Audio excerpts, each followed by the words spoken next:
Tai nereikia šitų. Ne. Ne.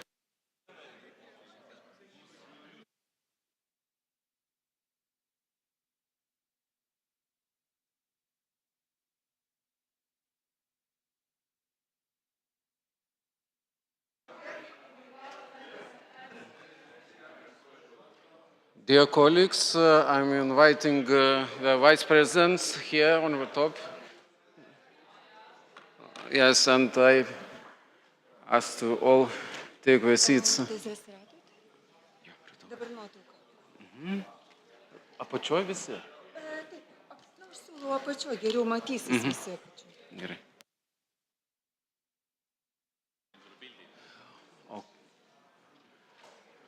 Dear Yanis, is coming. Okay.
Dear colleagues, on behalf of Baltic Assembly, it's my great pleasure to welcome you to the Seimas of the Republic of Lithuania. And it's my honor to open the 43rd session of Baltic Assembly together with you, with our speakers of Baltic States parliaments and government representatives, colleagues from international organizations, guests. Thank you for being with us together. And before we start our main session, I want to invite you to joint family photo. Please, to the center, all together.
And if in green, but then you will sit here, okay? Okay.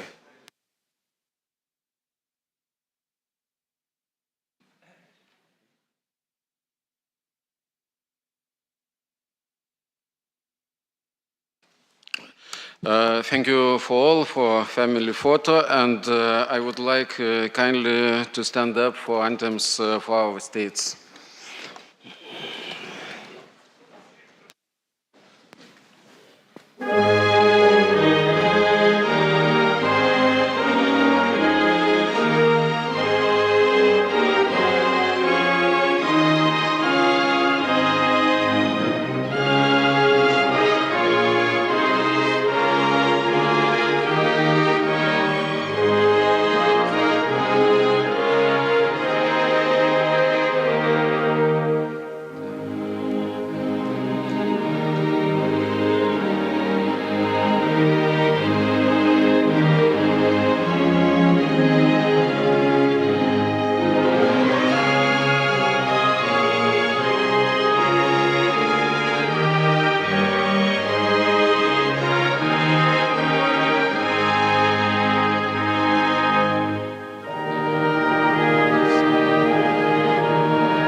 Dear speakers, dear colleagues, I hereby declare that the 43rd session of the Baltic Assembly is opened. Before we start our work, I would like to share with you some technical remarks. Firstly, you can speak in Lithuanian, Latvian, Estonian. International guests can speak in English. Secondly, on the tables you have registration cards. When you are willing to participate in debates, fill the registration card here to Secretariat and you will be given the floor. Thirdly, for any questions or comments, you can talk from your seat, but remember, you first have to register. When speaking, do not forget to turn your microphone and the limit of length of your intervention to maximum of 3 minutes. Fourthly, this year we are holding a new general debate for Baltic Assembly members. Colleagues, all those who would like to participate, please bring filed registration card to Secretariat next to us, and we will include you in the list of speakers. And lastly, I would like to kindly invite you to respect our interpreters and speak loudly and at normal speed in the microphones. Yeah. Today, on the agenda of the session of the Baltic Assembly and the Baltic Council, we will have numerous important issues. Firstly, together with foreign ministers, within the framework of the Baltic Council, we will discuss current challenges in international matters, as well as the implementation of the Lithuanian presidency program. Secondly, we will discuss the role of Baltic states in the development of artificial intelligence. And thirdly, we will have an open discussion without any thematic limitations about current and future cooperation of the Baltic states. Your Excellencies, colleagues, I would like to express my special gratitude from the Baltic Assembly to speakers of Baltic parliaments. We greatly value your dedication to Baltic state cooperation and look forward to even stronger collaboration in the future. Now, I invite the Speaker of the Republic of Lithuania, Her Excellency Viktorija Čmilytė-Nilsen. Please, the floor is yours. Thank you so much. Gerbiami kolegos parlamentų pirmininkai. Good morning, fellow speakers of parliaments. Daiga Laura, President of the Baltic Assembly, Mr. Andrius Kupčinskas, Vice President Janis Vukons, and Mr. Timo Suslov, Ministers of Foreign Affairs, who will be joining us shortly, fellow parliamentarians, ladies and gentlemen. I am pleased to welcome you to the Seimas of the Republic of Lithuania on this important occasion as we gather for the 43rd session of the Baltic Assembly. In recent years, it has become our usual practice to greet each other with a reminder that we live in a time of extraordinary challenges marked by Russia's brutal war against the free and democratic Ukraine. We talked about it in Riga in 2022. It was and last year in Tallinn, and this year in Vilnius. We will be talking about what else we can do to strengthen and defend democracy, the rule of law, and Ukraine that has become a symbol of freedom, and together with it, our countries. We are the countries on NATO's eastern flank and on that of the EU, so defense and security, having such neighbors to the east, are the foundation of our future. However, today, first of all, I would like to mention our shared path, which is something to be proud of. And I'm not talking about the work of the Baltic Assembly.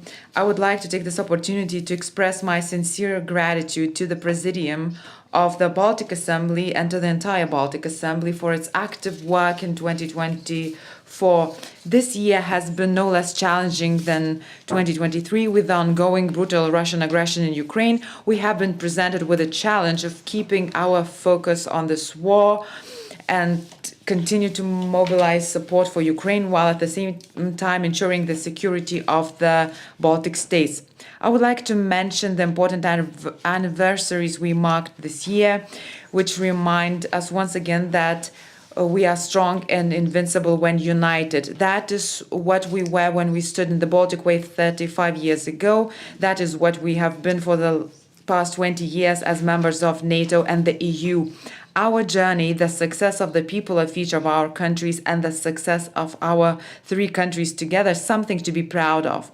It is even more worth it to spare no effort to defend our success and to pass it on safely to future generations. What does it take to make this happen? First of all, we must continue to support Ukraine. It has been clear from the very beginning of Russia's full-scale war that should Russia face heroic resistance from the Ukrainians and fail to implement its plan to achieve a quick victory, it will pursue Plan B, which is a debilitating war where one of the key features is a test of the patience of the West, given that as political cycles of democracies change, the willingness to support Ukraine may change as well. This is where Lithuania, Latvia, and Estonia once again become flagships, showing that when governments change, the commitment to support Ukraine remains unwavering. I would like to thank my colleagues, Mr. Daigamirin and Mr. Laure Husar, for their joint efforts in mobilizing support for Ukrainian European and other capitals with meetings with speakers of parliaments and congressmen. I would also like to thank all of our parliamentarians who have been active in the area of parliamentary diplomacy. In particular, I would like to thank the Foreign Affairs Committees and their chairs, both former and current, for being active and visible in the international arena by representing the interests of our countries. Secondly, we have to successfully implement what we have already started together. Infrastructure projects and energy independence are two areas where we still have tasks to complete, and this is where our close and coordinated cooperation is crucial. We must jointly seek to ensure that Rail Baltica is identified as a national priority for all the Baltic states in the negotiations for the new EU multi-annual financial framework. The draft resolution we are adopting today underlines the importance of this joint project and calls for increased cooperation at all levels, governmental and parliamentary, to pool our efforts for the successful implementation of this project. Thirdly, we need to signal to a potential aggressor that we are strong and that we are investing and we're stepping up our deterrence. That requires not only more funding for defense in our national budgets, but also the development of the defense industry and the introduction of European mechanisms, which would also contribute to strengthening the overall security of the eastern flank. We also must ensure the safeguarding of democracy. This seems so basic that it's not even worth mentioning, but let's remember that it is not our military force, not perceived threats, and not our different values that most aggravate and provoke our enemies, but the prosperity of our people, pluralism, respect for human rights, and the very democracy itself. The success and leadership of our countries is becoming a very painful blow to the former empire, which is still stuck between disregard for the lives of its own people, hatred for the Western world, and fear of freedom. And those regimes that fear and distrust democracy have spared no resources in seeking out and exploiting the weak points in our societies. I mention this because democracy in the dawn of the AI era, which is where we are right now, is facing unprecedented challenges. Algorithms play on our emotions, offering the most triggering content.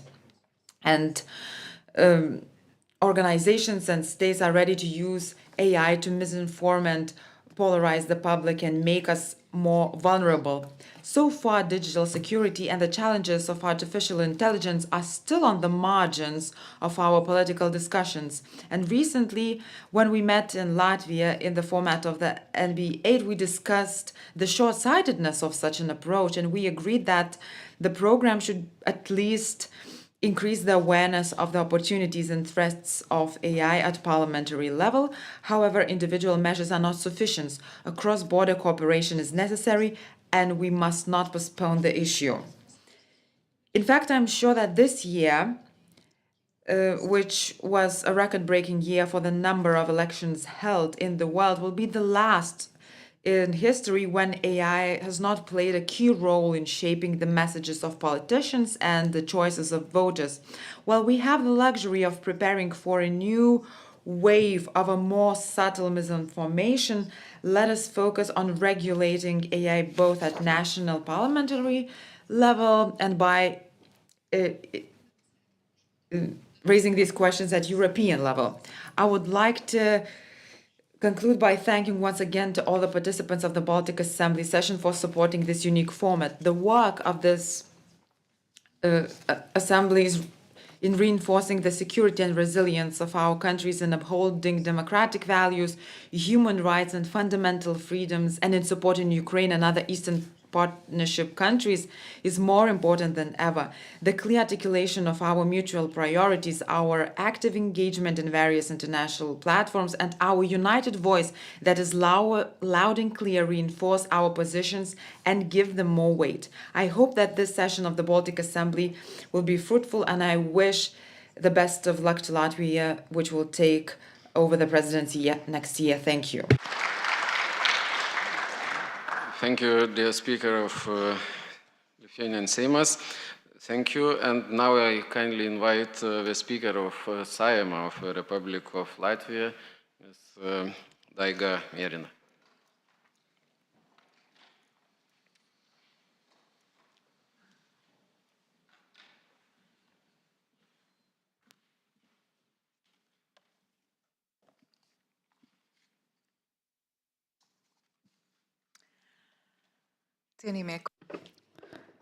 Excellencies, ministers, colleagues, dear Victoria, Lithuanian friends, thank you for your hospitality. It is a true pleasure to be here in Vilnius surrounded by friends. I recall my first meeting with our Estonian colleague Lauri, where he told me that foreign affairs and meeting with foreign colleagues is one of the most pleasant aspects of the duties of Speaker of Parliament. After a year in this post, I can sincerely agree with that assessment, Lauri, with one additional note: nothing beats meetings with our closest neighbors. Both in my current position, as well as previously, I have always been extremely glad to meet with colleagues from Estonia and Lithuania. Thank you for these meetings. We have a similar way of thinking. We can finish each other's sentences. We complete one another in words and in deeds. And we do grow strong together. Labas, Tere. Sveiki, draugi. Hello, friends. Security is definitely an area where we understand each other perfectly. We complement one another's actions and reach the highest peaks together. Just yesterday, at an official ceremony at the Sejm, we announced that NATO military presence in Latvia has reached the level of a full-fledged multinational brigade. This vividly attests to NATO's ability to adapt to changes in the security environment. It also attests to our region's resolute joint efforts with our NATO allies. Together with Canada, with you, and other allies, we have taken yet another step towards reinforcing deterrence and defense capabilities on the external borders of NATO. And thus, we are growing strong together. Of course, this is but one of many necessary steps in achieving our main objective, namely, preventing the aggressor from invading NATO territory. We must continue to increase investments in our defense capabilities. We must build our national defense industry and raise the capacity of the European defense industry. We must continue to reinforce the external borders of the European Union and NATO. We must provide long-term support for Ukraine's capabilities that will allow Ukraine to defeat the aggressor, Russia. And hand in hand with our allies, we must create the conditions for lasting peace and security in Europe, integrating Ukraine into NATO. Dear colleagues, let us appreciate the work done to strengthen internal and external security within the framework of Baltic cooperation under the leadership of Lithuania. Thank you. Naturally, security will remain a priority under Latvia's presidency next year, when we will, among other matters, continue our joint efforts in reinforcing our resilience, military, social, and economic resilience. We will soon take a crucial step in strengthening our joint resilience. As Victoria already mentioned, in February, the Baltic states will finally synchronize their electricity grids with continental Europe. Thank you to all the relevant agencies and experts throughout the Baltics for managing to speed up this integration process. Another step forward together and again, growing strong together. I would very much like to say the same about the biggest infrastructure project ever undertaken by the Baltic states, Rail Baltica.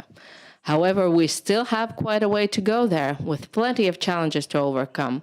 Today, I see that at parliamentary level, we have too often looked at Rail Baltica only as an opportunity, which it is, of course. Yet we have failed to properly see it as a common challenge requiring our constant attention and parliamentary scrutiny.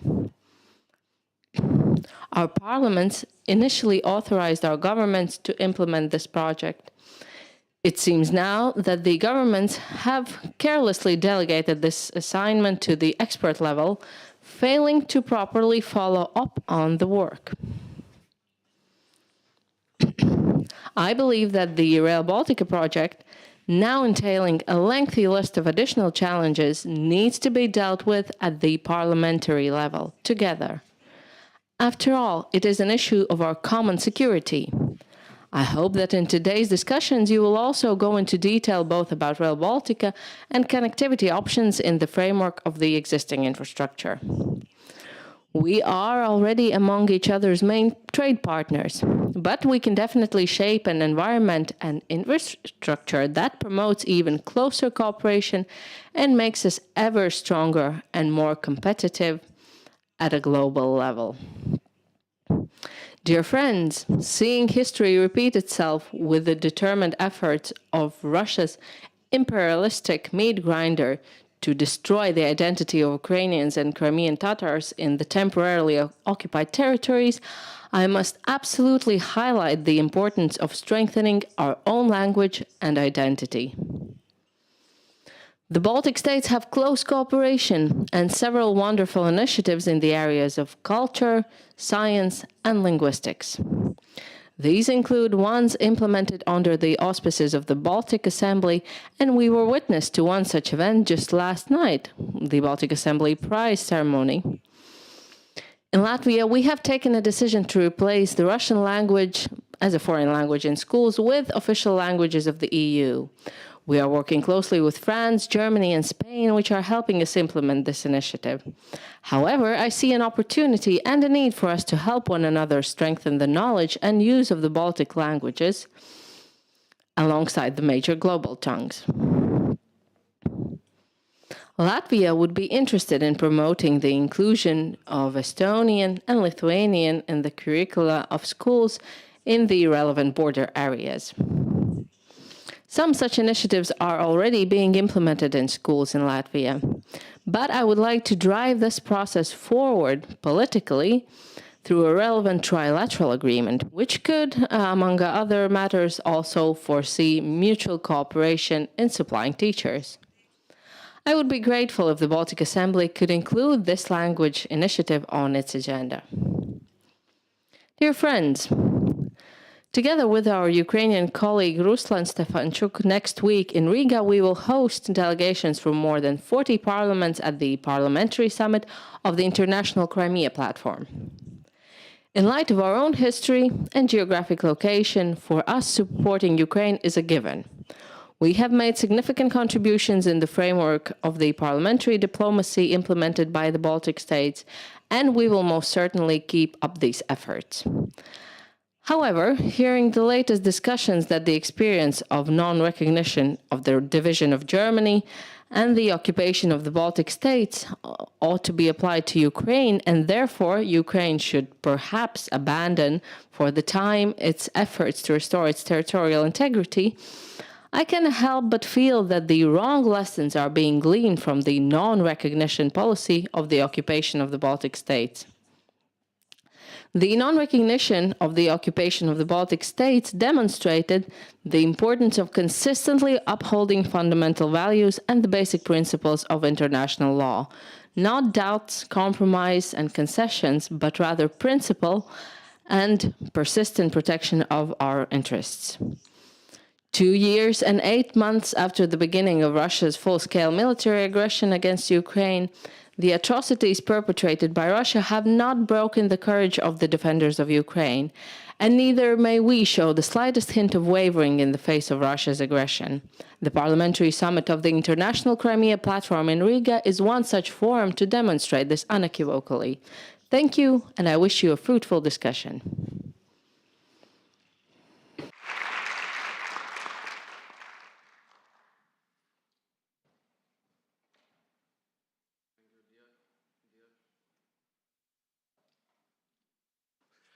Thank you, dear Daiga, Speaker of Sejm of Republic of Latvia. Now I would like to give the floor to the President of Riigikogu of Republic of Estonia, dear Lauri Hussar. Please.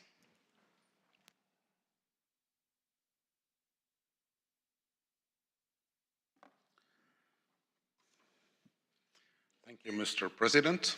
Honorable Presidium of Baltic Assembly, dear colleagues Taiga and Victoria, and dear friends. Lugupeetud kolleegid. Dear friends, ministers, excellencies, ladies and gentlemen. It's a great pleasure to greet you today in Vilnius on the 43rd session of the Baltic Assembly and exchange ideas on topics that are important for all of us. Thinking about the geography and history of the Baltic states, we often understand each other very easily, and we are reliable partners to our friends and allies. We, Estonia, Latvia, Lithuania, have never had a doubt that our geographical neighborhood sets very high standards to our national defense. The countries in our region have made very different choices by adapting these to the changes in the geopolitical environment. Baltic cooperation in security and defense is one of the shining examples of Baltic cooperation. And since the start of full-blown aggression of Russia in Ukraine, the Baltic states have had a tighter cooperation in this area than ever before. A great part in this is in developing native collective defense. We can give our message collectively to our NATO allies, shine a light on the bottlenecks and problems, and ensure the sustainable funding of national defense, and ensure that it rises over 3% of the GDP over the next years. The regular discussion of national defense on the level of Baltic parliaments and governments carries the message that the Baltic unity in defense is high, and the readiness to make efforts to defend our region ourselves is very strong. NATO collective defense is the only actually functioning format which ensures security in our region.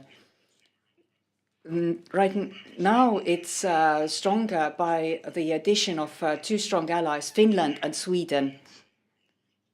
This affects positively the strength of the whole alliance. I believe that by combining our national protection, defense and NATO defense allows us to improve our deterrence, because right now we also have to come to terms with hybrid attacks also to our energy infrastructure. But these do not follow the logic of pure warfare. We need specific knowledge and skills to counter them. So we need to improve the resilience of our society in facing hybrid threats. Ladies and gentlemen, almost 1,000 days have passed since Russia started a full-blown aggression against Ukraine. It hoped to quickly destroy the Ukrainian state and nation, but this has not come true. So they now hope that the long war of attrition works in their favor and that they will crumble the unity of the world and the world will come fatigued. But Ukraine stands bravely, and we acknowledge the bravery and heroism of Ukrainian defense forces and nation. And we also commemorate those who have given their lives for Ukraine's freedom. In Middle East, we must, and there's also problems in Middle East, but all this we must not make us fatigued of the war. We must continue convincing our allies and friends around the world to continue supporting Ukraine and to exert massive pressure politically and economically on Russia. We have done a lot on the EU level. There's a 14th sanctions package against EU, and there's also a defense commissioner portfolio to be created at the EU level, which will be a huge asset to revitalizing the defense industry. And the key concept in policies against is that Russia is seen as the main threat to our security. The threat from Russia to NATO is direct, long-term, and it's part of all domains. Russia has also been voted out of the Human Rights Council, and the same way the EU Human Rights Council should also be reformed in order to allow the UN to fulfill their statutes much more successfully. It's clear that no country in the world can feel too secure in a situation where one UN member state carries out a cruel war against its neighbor.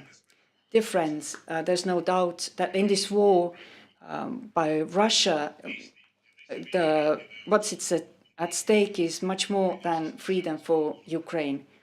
For Estonia and Baltic states, it's existential defense interests. Ukraine's victory is in the interest of the whole future of Europe and the democratic values around the world. Russia's aggression against the world has been a painful reminder to us how fragile freedom can be. It made us remember how we supported each other during our tough days and how we did everything we could towards a common goal.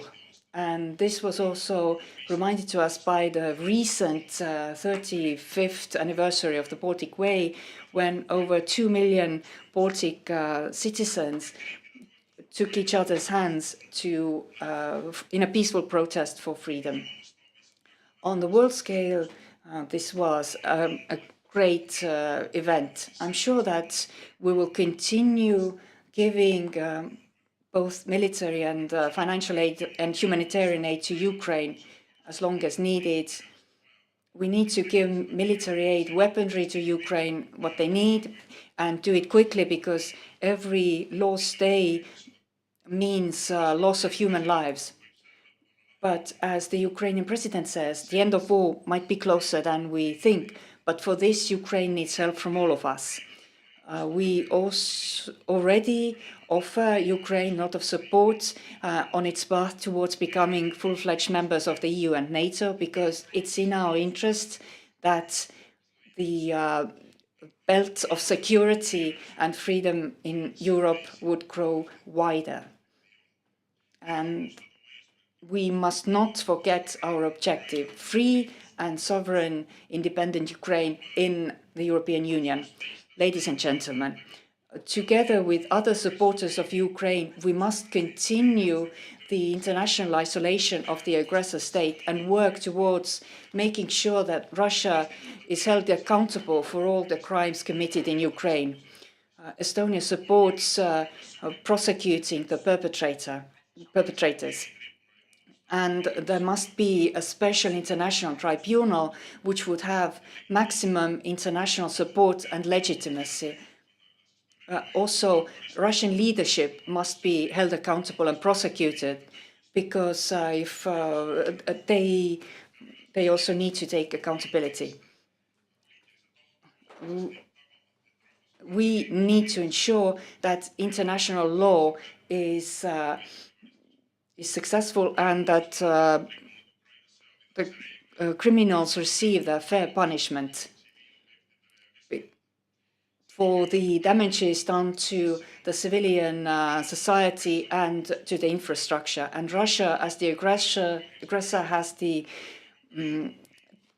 responsibility for compensating the damages.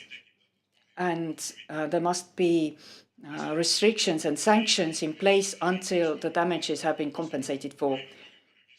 And I'm also happy that Estonia was worked in compiling a register of damages which records all the damages that Russia has inflicted on Ukraine since the start of the aggression, both to physical and natural persons. And the chance of Russia voluntarily compensating all the damages is very low. Every day, the aggressor continues attacking Ukraine. Ukraine suffers more and more damages, and the more the damages are compensated by the aggressor itself, the better it is. We seek different solutions, and one solution is to use the frozen assets of Russia itself. The Riigikogu adopted an act which created a precedent, creating a mechanism which allows using assets frozen by international sanctions and belong to Russian citizens, to use them to compensate for the damages. Along with other countries supporting Ukraine, we need to continue with this approach because Ukraine needs this money today. Colleagues, talking about the Baltic region, we cannot not mention Rail Baltic. It's an important infrastructure project for us, which helps to integrate the Baltic states into the European rail network. We also must not forget that Rail Baltic has a huge potential of increasing our military mobility. So we hope to find sustainable solutions to funding problems, both on the Baltic and EU level. We badly need new alternative energy sources which don't depend on the arbitrary decisions of undemocratic states. In the Baltic region, the renewable energy is one of the...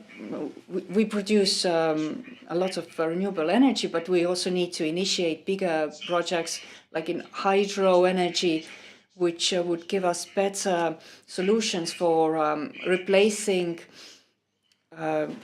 traditional energy sources with renewable energy sources. Baltic states are still part of, are connected to the Russian power grid, which is a huge geopolitical and energy security risk. I'm super happy that on the 7th of February next year, Estonia, Latvia, and Lithuania will be desynchronized from the Russian system and synchronized with the continental European system. That improves our energy security in the whole Baltic region. Ladies and gentlemen, There's more than 75 years that has passed since the last Great War, and we have lived in knowing that the future is peaceful. But sadly, this illusion was shattered by this war against Ukraine. This is where one country attacked another sovereign and independent country. We cannot ignore this because one concession will be followed by others. In the Baltic states, we remember very well these concessions and agreements that led to the Second World War and the loss of our independence. It's important that we continue supporting Ukraine and cooperate in different fields for the security and better tomorrow for all of us. And we need contribution for everyone because by thinking and acting together, we get better results. I wish our hopes all the success in the work on the 43rd session of the Baltic Assembly and the 30th Baltic Council of Ministers. Thank you for your attention.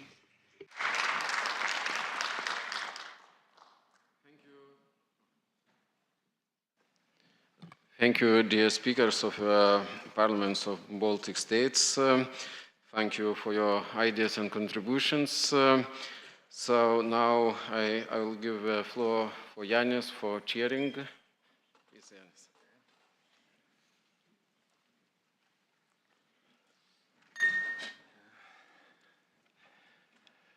Yanis. Good morning, Your Excellencies, speakers, ministers, ambassadors, dear colleagues, honorable guests. Now it's my pleasure to invite to take the floor the President of Baltic Assembly, Andrius Kupčinskas. Please, floor is yours. Thank you. Jūsų ekscelencijos, gerbiami Baltijos Asamblėjos nariai. Your Excellencies, dear members of the Baltic Assembly, dear international partners and guests, the Lithuanian delegation took over the presidency in 2024, at a time when Europe continued to face a devastating war in Ukraine and other challenges caused by the aggressors in the east of the Baltic states. We promised to focus on a united Baltic region, confident in its security, development, and resilience. To achieve this, we encourage the Baltic states with a motto, growing strong and resilient together. Colleagues, this year was a special year for the Baltic states. We celebrated the 35th anniversary of the Baltic Way, the day when Lithuanians, Latvians, and Estonians joined hands, forming a live human chain to protest against Soviet occupation of our countries on a way longer than 650 kilometers. We commemorated 2 decades of full NATO and European Union membership. Both these anniversaries represent our very successful integration into European and transatlantic political, security, and economic structures. These milestones highlighted our resilience, unity, and progress that we have made in regional and international affairs. The Baltic Assembly not only celebrated these important historical milestones, but also continued to work towards ensuring more help and support to Ukraine during the unprovoked and unjustified Russian invasion.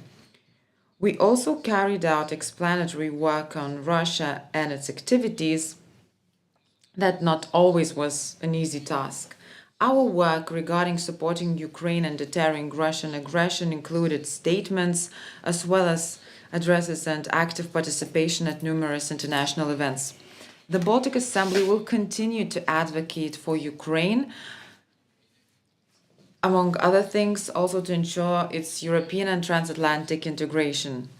Dear friends, the Lithuanian presidency here was not easy. Although 3 years ago, we can remember that we faced the challenges regarding caused by the pandemic. We were all wearing masks during the session in this very chamber. And this year we had to ensure the important work of the Baltic Assembly while actively preparing for parliamentary elections. Despite the global and regional challenges, we managed to successfully implement our three main priorities: strengthening security and resilience through cooperation, defending democratic values, human rights, and fundamental freedoms, and supporting Ukraine and other Eastern Partnership countries in the new geopolitical reality of Europe. This year was full of interesting discussions in many different fields. I would like to highlight just a few of these discussions. In security and defense, we continued an important discussion on the protection of critical infrastructure. The recent attack on the Baltic Connector gas pipeline and communications cable in the Baltic Sea underscores the fragility of these assets and the urgent need for enhanced regional cooperation. We agreed that the Baltic states should jointly find a solution for comparing policies, reevaluating systems, and addressing vulnerabilities in the protection of critical infrastructure. I would like to highlight our enhanced cooperation across the whole region of the Baltic Sea. We cooperated with the Nordic countries, especially when Finland and Sweden joined NATO. In economics, our main focus remained on energy security and independence.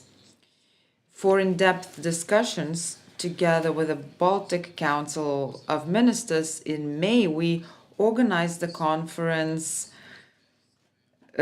titled Energy Future of the Baltic States Addressing Regional Challenges Together. After the conference, we concluded that the Baltic states need to understand how to achieve energy goals in a balanced, sustainable, secure, and affordable way, and already identified numerous steps to be taken. In education, the need for a Baltic Science Fund became even clearer. The researchers of the Baltic states have indicated a necessity for an instrument that fosters cooperation of the scientists, but also provides funding for collaborative research projects and address emerging issues in the region. Scientists have shown us that while they want to develop closer collaboration, but they're stopped by a lack of research funding. After intensive discussions, we decided to recommend our government to start work on an implementation plan, management mechanism, and budgetary framework for establishing a Baltic Science Fund. And these are just highlights from many important discussions that took place this year. I'm glad to see that also our parliamentary oversight has brought tangible results. And for all this work, I would like to thank my colleagues and friends from the Lithuanian, Latvian, and Estonian delegations. Colleagues, despite the success stories, we still have a lot of work to do to ensure that the cooperation of the Baltic states becomes stronger every year. And this brings me to the next year in the Baltic Assembly. And as our presidency is drawing to an end, I would like to thank Vice Presidents Yanis and Timo for our joint efforts, for active participation in the work of the Baltic Assembly. I would like to thank the Presidium and speakers of the parliaments of the Baltic states for our friendship, for collaboration, and for active discussions. I would like to take this opportunity to wish the upcoming Latvian presidency persistence and success as you continue the work we initiated in 2024 and undertake the joint initiatives that lie ahead. Thank you.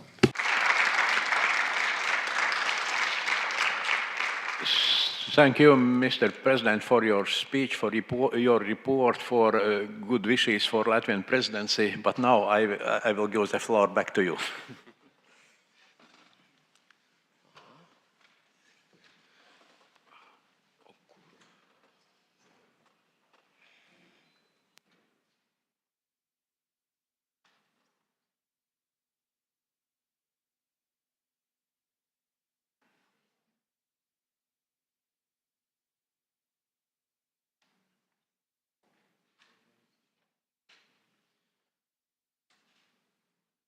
Okay, thank you, Yanis, Timo. And now we will have 5 minutes technical break and for coffee maybe, and we'll continue later our Baltic Council.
Šitas veikia?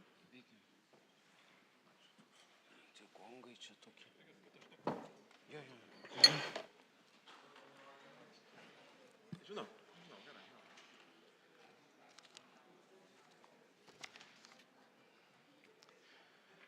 O kaip čia?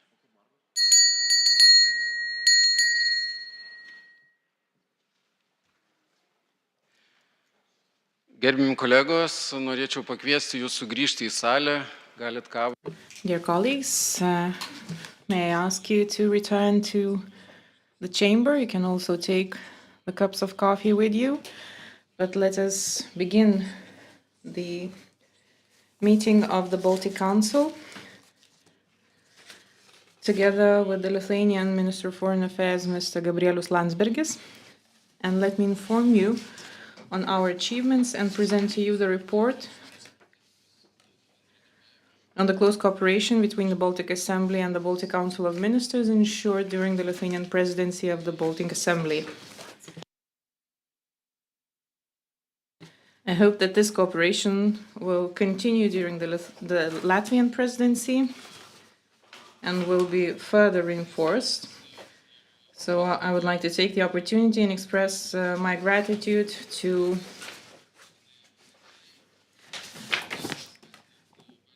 the foreign ministers of Latvia, Lithuania, and Estonia for strengthening the cooperation between the Baltic states. And I hope that we will continue this cooperation further on in the future as well. We have prepared for you the review of the implementation of the recommendations of the Baltic Assembly for 2023-2024. All of the participants have that review included in their files. So what are our main conclusions? And I will start with the bright side of our cooperation. So from a purely statistical perspective, the cooperation of the Baltic states has been active. Almost 35% of our recommendations to the Baltic governments have been implemented. 43% of the recommendations are in the process of implementation, but in the case of 23% of recommendations, there are no actions taken or no results achieved. Traditionally, the most active cooperation of the Baltic states can be observed in security and defense and in working towards common electricity and gas market. The cooperation of the Baltic states in security and defense continued to intensify as we face similar challenges. And of course, strengthening external EU and NATO border security and counter-mobility was a priority for our countries. We also continue to invest substantially in strengthening the medium-range and developing long-range air defense capabilities, as well as improving coastal and maritime defense capabilities. What is notable is that the Baltic states have increased trilateral cooperation in cybersecurity and moved further with the possible joint Baltic project, connecting the existing state intranets into a joint secure connection throughout the territory of the Baltic states. An important step in 2024 achieved was the signing of the Memorandum of Understanding between the Ministry of Social Affairs of Estonia, the Ministry of Health of Latvia, and the Ministry of Health of Lithuania on cooperation and mutual assistance in health-related crisis management. Due to the efforts of the Baltic Assembly, discussions about a common Baltic strategy for secure, competitive, and sustainable energy has started.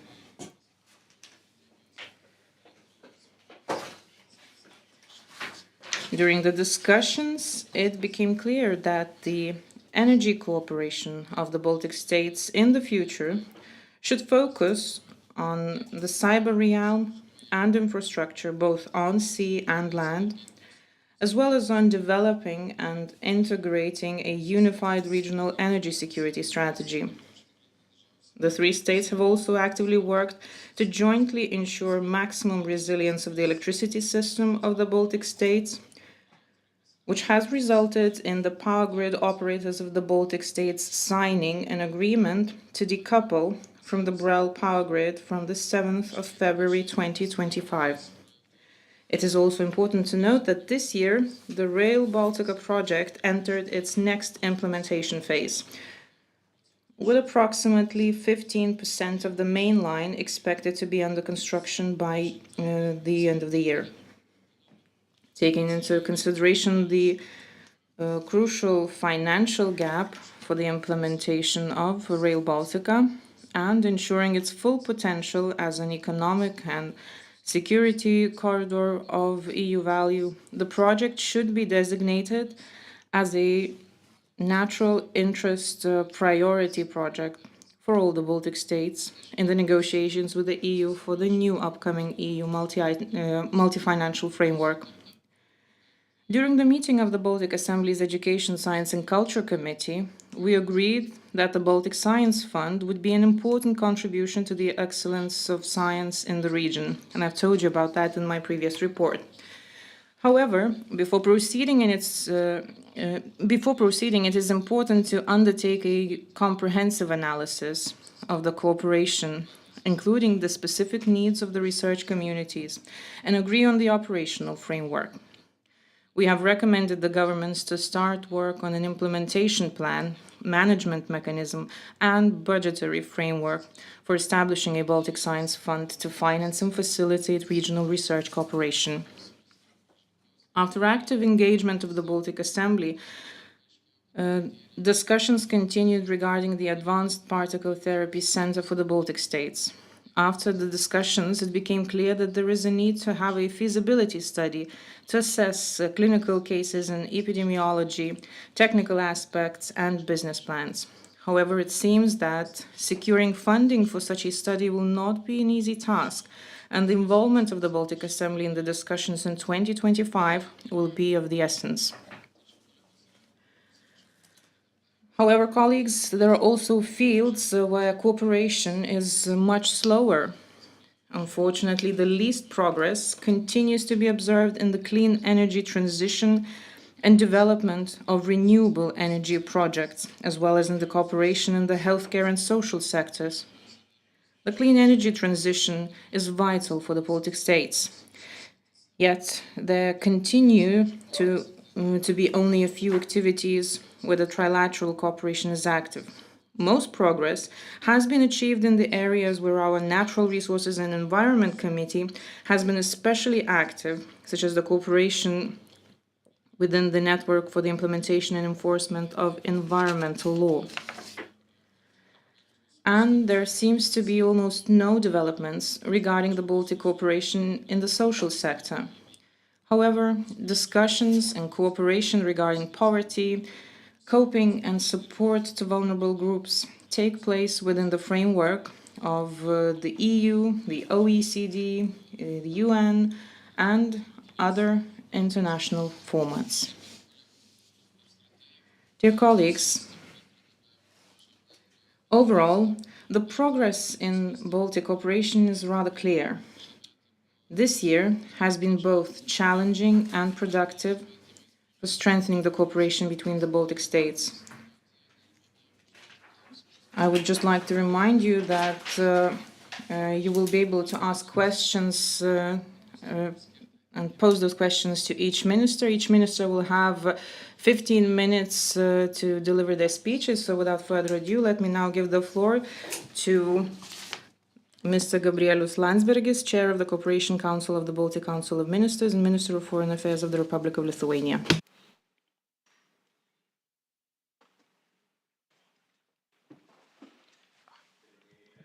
Latvijos ir Lietuvos parlamentų pirmininkai.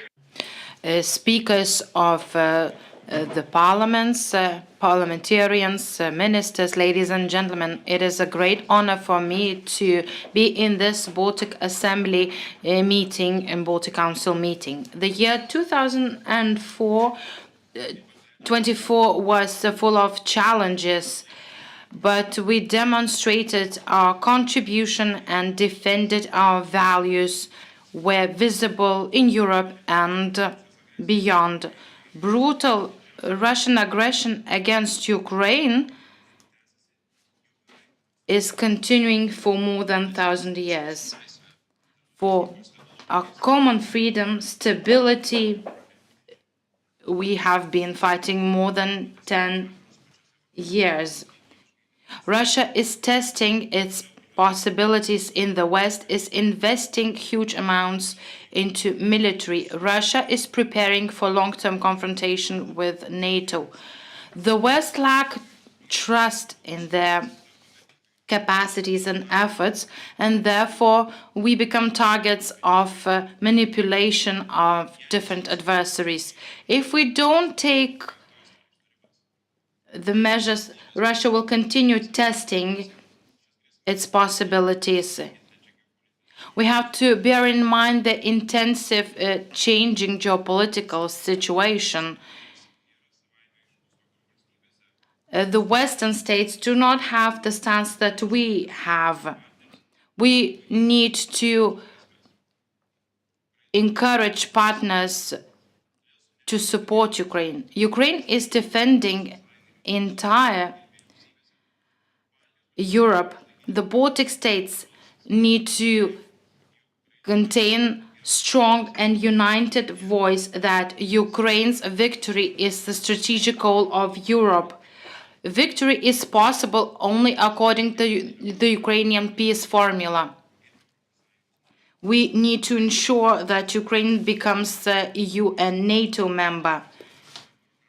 We should not give in to the bureaucracy of the peacetime. Long-term US military presence in the Baltic states is a long-standing security guarantee. The accession of Sweden and Finland to NATO has given new dimension to NATO. It is important in the face of the threats posed by Russia and China. It is important to understand the context of Russia's activities. Without external support, Russia would not be able to maintain its effort. We need to ensure the implementation of sanctions and also sanctions against not only Russia but also its intermediaries like China, North Korea, and Iran. Effective sanctions regimes and international isolation should be at the forefront of the containment strategy against Russia. The Baltic states have learned historical lessons and need to demand for full accountability of Russia and compensation for the damage it has done. Based on the universal jurisdiction, our Baltic countries have started the cases against Russia. The assets of Russia should remain frozen until the war ends. We are supporting Ukraine, and we need to ensure that the damage is compensated by the assets frozen. We can do much together.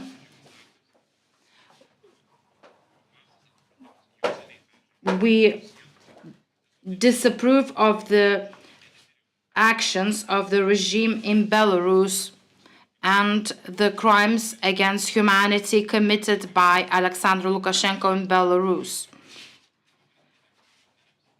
This is against the international legal norms, and we seek the support of like-minded countries.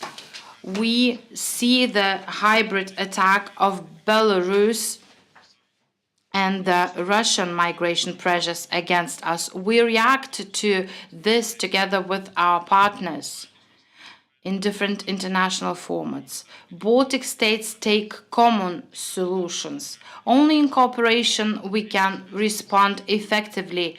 We are ready to support Latvia and Estonia further. This year, as we preside over the Baltic Council of Ministries, we focus much on the Baltic Sea, its infrastructure and security, as well as the synchronization of the Baltic Assembly energy networks with the European continental network. The Baltic states are ready to disconnect from the Brel energy system. This winter will be the winter that we have prepared better than last year. We have become independent of the Russian energy resources. As we look at the long-term perspective, we see that the development of renewables will become the backbone of our energy system. We also explore the possibilities of green hydrogen solutions.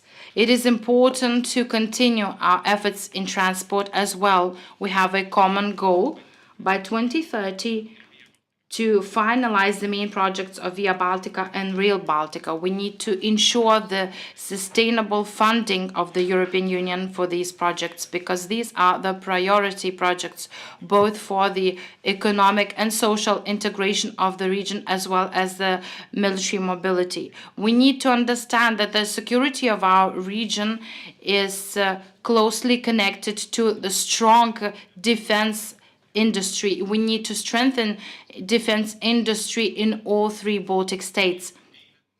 We have adopted a number of legal acts to encourage defense industry. We see two great investments in this area in the Baltic states. They will be vital for the entire region. In June 2024, we celebrated the 30th anniversary of the Baltic Council of Ministers and the Baltic Assembly. We have created a flourishing region that is active in cooperation. We share common goals and freedoms and uphold the same values. Societies that uphold strong values, that are able to be resilient and attain victory.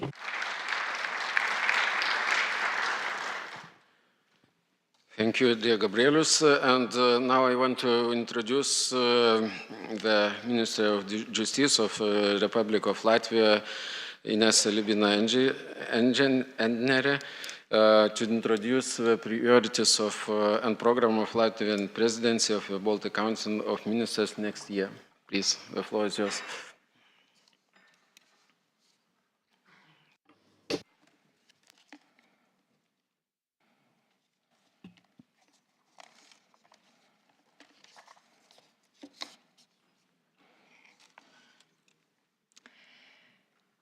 Godātais Baltijas Asamblējas.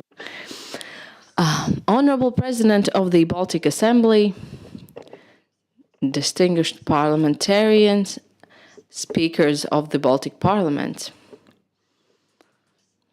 Excellencies, ministers, ladies and gentlemen. On behalf of the Republic of Latvia, it is a great honor for me to be among you today and to welcome you to the annual Baltic Council of Ministers. This year has been marked by significant events for the Baltic states. It has been 35 years since Latvians, Lithuanians, and Estonians joined hands in the Baltic Way to stand united for freedom and democracy. Similarly, 20 years ago, our Baltic countries achieved their most important foreign policy goals at the time that remain significant now as well.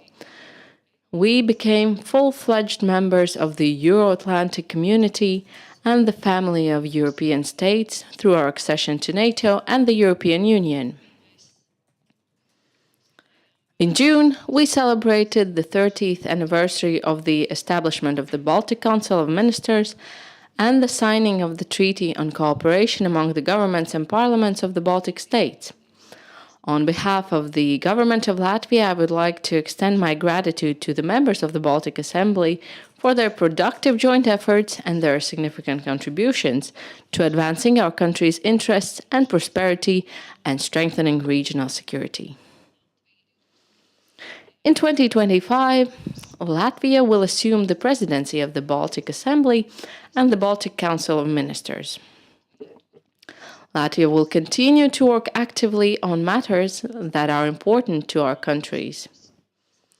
We have set 3 priority areas: regional security and resilience, support for Ukraine, and improving regional connectivity, strengthening energy security, and attracting investment.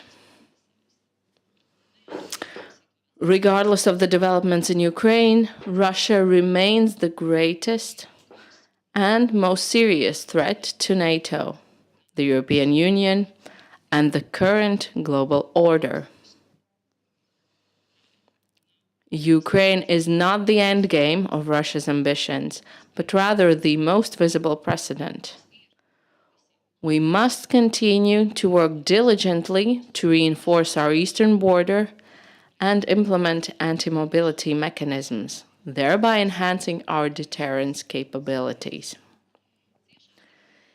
In close cooperation with NATO partners, the Baltic states must strengthen resilience and address vulnerabilities. Together with our allies, we must continually emphasize that the Baltic states are defending their borders in the interest of the entire European Union and NATO. In recent years, hybrid attacks from Russia and Belarus have become an increasing concern, not only for us, but also for other countries in the region. The malicious instrumentalization of migration flows is a cruel tool, unlawful tool, and it is evident that both Moscow and Minsk will continue to actively exploit it. This is why we must continue to deepen and strengthen cooperation between the Baltic states and the region as a whole, while also working actively at the EU level.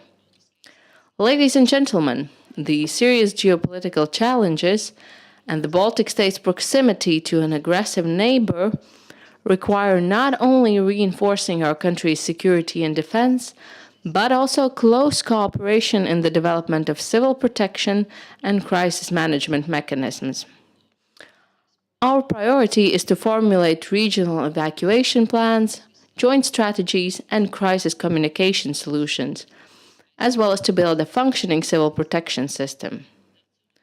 Both at the national level and the level of states of the entire Baltic Sea region, we are committed to testing cross-border evacuation measures through exercise to enhance regional resilience and preparedness. Latvia, Lithuania, and Estonia have developed close cooperation across various areas of healthcare. Given the current situation, the preparedness of our healthcare systems for potential crises is of paramount importance.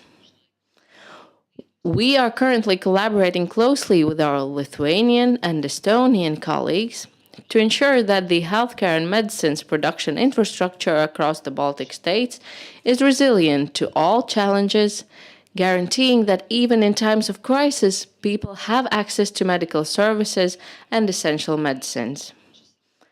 It is crucial to note that non-military threats, particularly disinformation, and possible risks to critical infrastructure are growing concerns. In today's complex geopolitical environment, we must strengthen the security and resilience of critical infrastructure. Joint efforts to protect the information environment must continue, including at the European Union level, to stop the broadcast of Kremlin-controlled propaganda channels. Strengthening the competitiveness and fostering the development of our eastern border regions is also a key priority. The challenges of recent years have clearly exposed the problems and vulnerabilities of these border regions. To safeguard the rights of our citizens, it is essential to improve the efficiency of court rulings. Ensuring the proper and timely execution of a court decision is a fundamental and integral aspect of an individual's right to defend their rights and legal interests before a fair court. Therefore, Latvia highlights the importance of strengthening cooperation between sworn bailiffs in the Baltic states to prevent debtors from providing incomplete financial information, thereby enhancing the effectiveness of court ruling enforcement. Distinguished participants, the support of the Baltic states for Ukraine remains unwavering. We stand in full solidarity with Ukraine in its existential fight for territorial integrity, sovereignty, and freedom. Russia poses a threat to the international order, so allies must support Ukraine until its victory, particularly by bolstering its military capabilities and financial resilience. We must invest in efforts to strengthen Ukraine's resilience and promote its Euro-Atlantic integration. Now that EU accession negotiations have officially started, our focus must shift to supporting the necessary reforms. We must not abandon the people of Ukraine, and we cannot allow cracks to appear in our unity and support. We need to do even more, including together with global partners. I am pleased to inform you that this week Latvia has approved additional funding of 1.7 million euros to support Ukraine in several critical areas, including civilian demining, energy, human rights, humanitarian assistance, macro-financial aid, EU integration, and reconstruction efforts. We must also remember to support Ukraine's neighbor, Moldova, in its journey towards European Union integration. This Sunday, the 20th of October, marks a significant milestone in Moldova's political future. We hope that the citizens of Moldova will support EU membership in the upcoming referendum. It is clear that Russia does not intend to stop on its own. It can only be stopped. At the same time, the events in Kursk, coupled with challenges in Russia's war economy, military industry, and staff problems, demonstrate that Russia is vulnerable. We must remain united and act decisively to ensure Russia's defeat. To contain Russia, we must focus on diminishing its sources of income and reducing its military-industrial capacity. Latvia highly values the united approach and close coordination of the Baltic states in upholding and enforcing the European Union's sanctions against Russia and Belarus. Together, we need to strengthen export control procedures in the countries of origin to alleviate the strain on our customs services. Senior Russian officials are the principal initiators and executors of the full-scale war against Ukraine, and they must not escape accountability for their violations of international law, specifically the UN Charter's prohibition on the use of force. It is therefore crucial to maintain the successful coordination between the Baltic states in pushing for the establishment of a special tribunal. This tribunal must secure broad interregional support to be effective and to ensure that senior Russian officials are held accountable for their crime of aggression against Ukraine, against the people of Ukraine.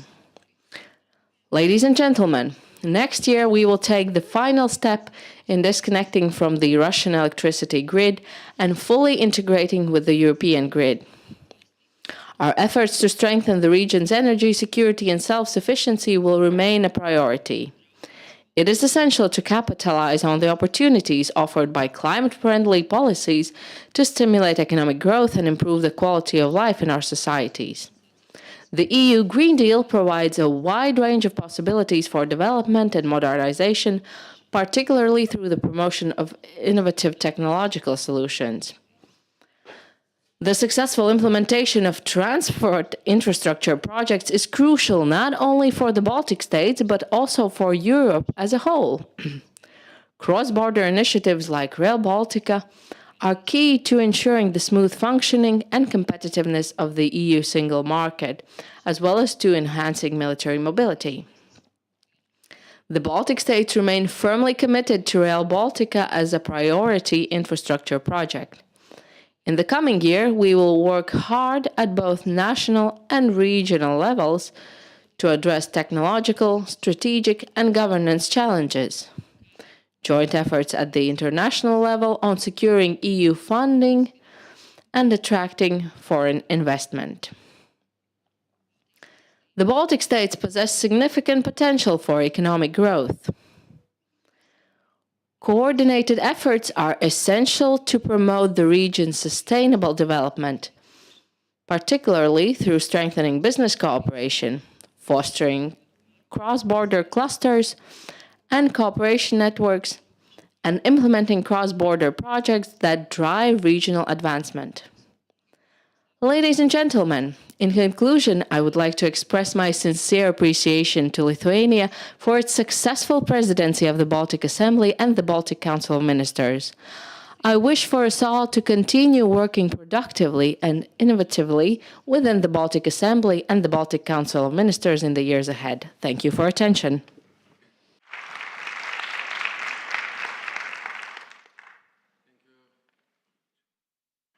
Thank you. Dėkoju, Nesa, už jūsų kalbą, o dabar norėčiau suteikti žodį Estijos Respublikos užsienio reikalų ministrui Margusui Canui pasidalyti Estijos poziciją dėl Baltijos valstybių bendradarbiavimo plėtojimo. Thank you, Speaker, members of the Baltic Assembly, ministers. It's my great pleasure to take part today here on the 30th Baltic Council session. The last one took place in Estonia in our parliament, so it was my honor in the previous government as well. I thank my Lithuanian colleague Gabrielius Landsbergis for leading our cooperation during these difficult times and for setting important priorities like regional security, defense of infrastructure, capacities, and support for Ukraine. And also our general defense policy attitude. I thank the Baltic Assembly for keeping up Baltic cooperation on a wide range of topics. But by now, by November this year, the aggression of Russia against Ukraine will have lasted 1,000 days. And in February, 3 years would have passed since Ukraine has been fighting for their freedom, for also our freedom, and instead of us, for our freedom. I would say that our task is to support Ukraine every way. We have talked a lot about victory. It seems very self-evident, but for us three Baltic states, stopping Russia's aggression and pushing Russia back to its borders and securing the victory for Ukraine is not only an act of solidarity, but this is an existential issue, because we all follow the principles of international law. We are all independent states and nations because the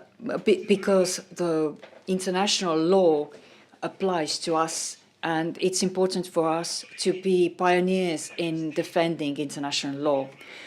Dear colleagues, I don't know what do you think, but I personally have clearly realized that today, in a wider geopolitical situation, we carry a lot more responsibility than the number of our population and size of our countries would expect. So this sets an expectation to us to do more, because often we, the Baltic states on the Russian border, are also the states that defend the outside border of the NATO and the EU.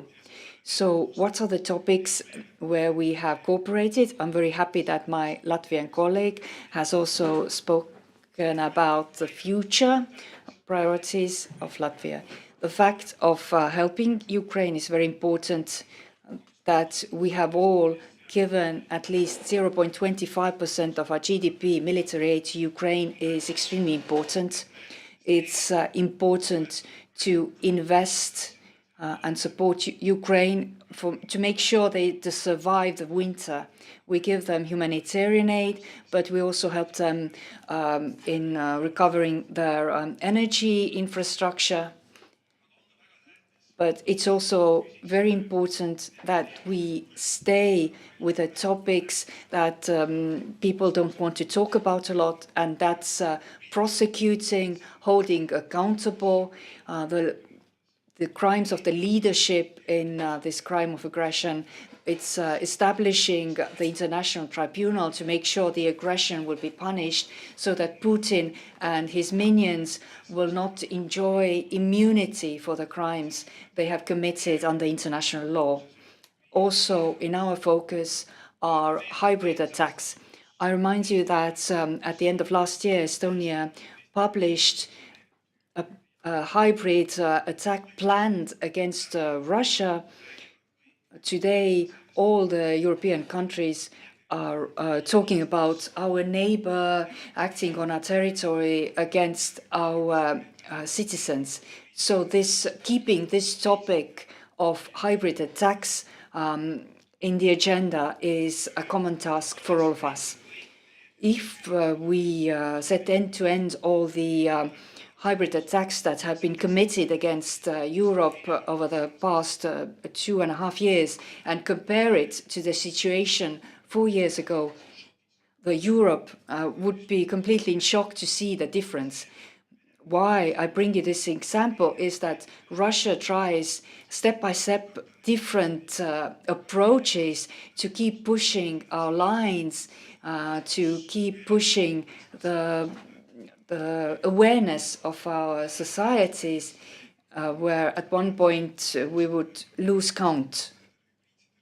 But we need to immediately counter these hybrid activities, because this is the kind of soft prevention work against the military aggression, which I hope never comes. It's also very important that united we have stood for making sure our borders stand, and we have also been able to withstand the aggressor using our citizens as part of the hybrid attacks. Because our borders are borders between democracy and non-democracy. We also need to keep pushing for for immigration policy, because we are border states. There are activities that we can do only together. There are several topics like that which we must do, but it's also important that we also ensure that the current sanctions are enforced. And sadly, sometimes these have been easy to bypass. Another topic which has become more active on the agenda is the use of Russia's frozen assets. As you know, meanwhile, Estonian Parliament has passed the act which allows us to use these frozen assets.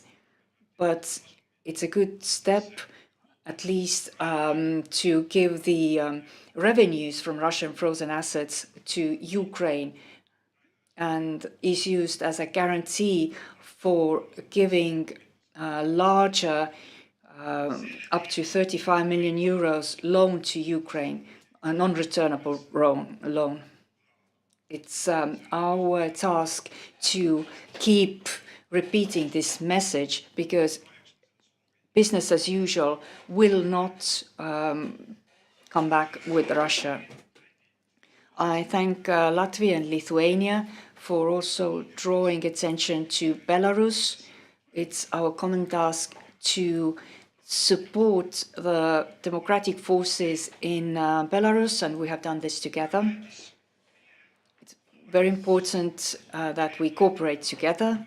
Rail Baltica, the continued issue of financing it is a challenge, and I truly hope that finally the Rail Baltic will be completed. We have had problems with it in all three countries, but this is a common, maybe the largest infrastructure project this century.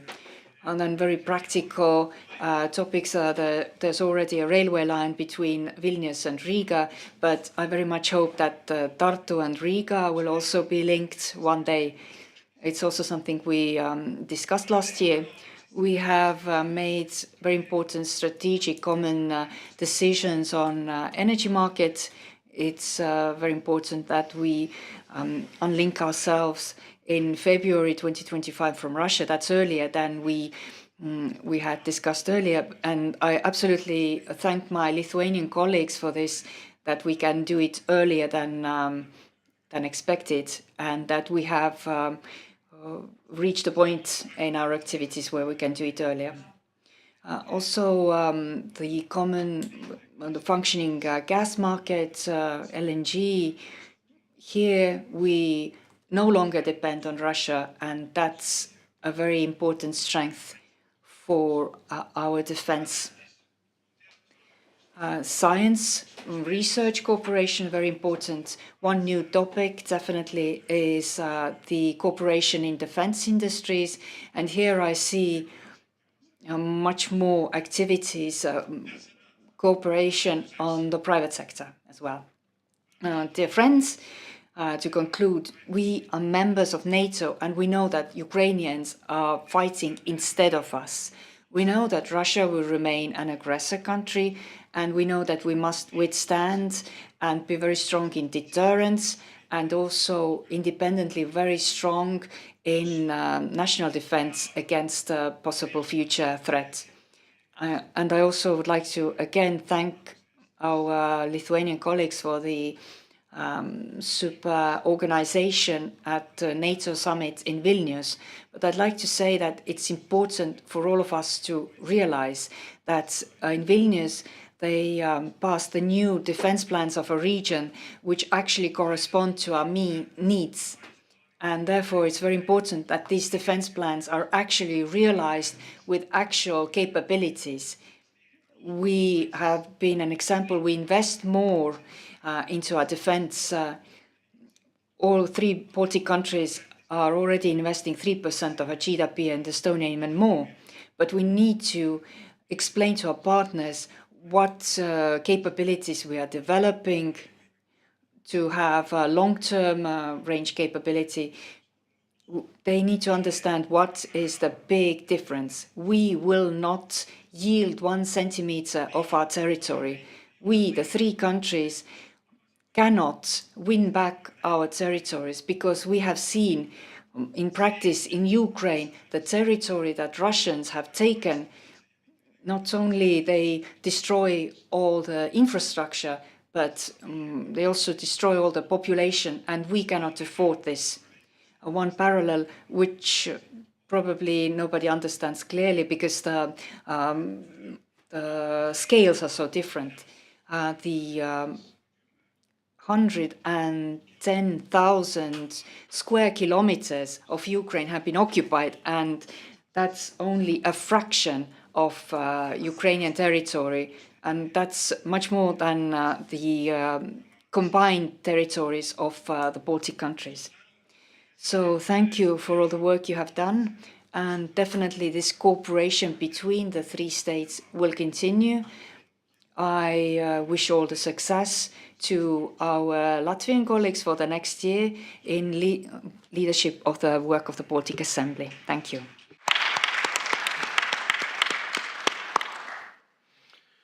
Dear colleagues, I would like to thank all our ministers for the reports, and now the time for debates. I want to remind you about the registration cards on your tables.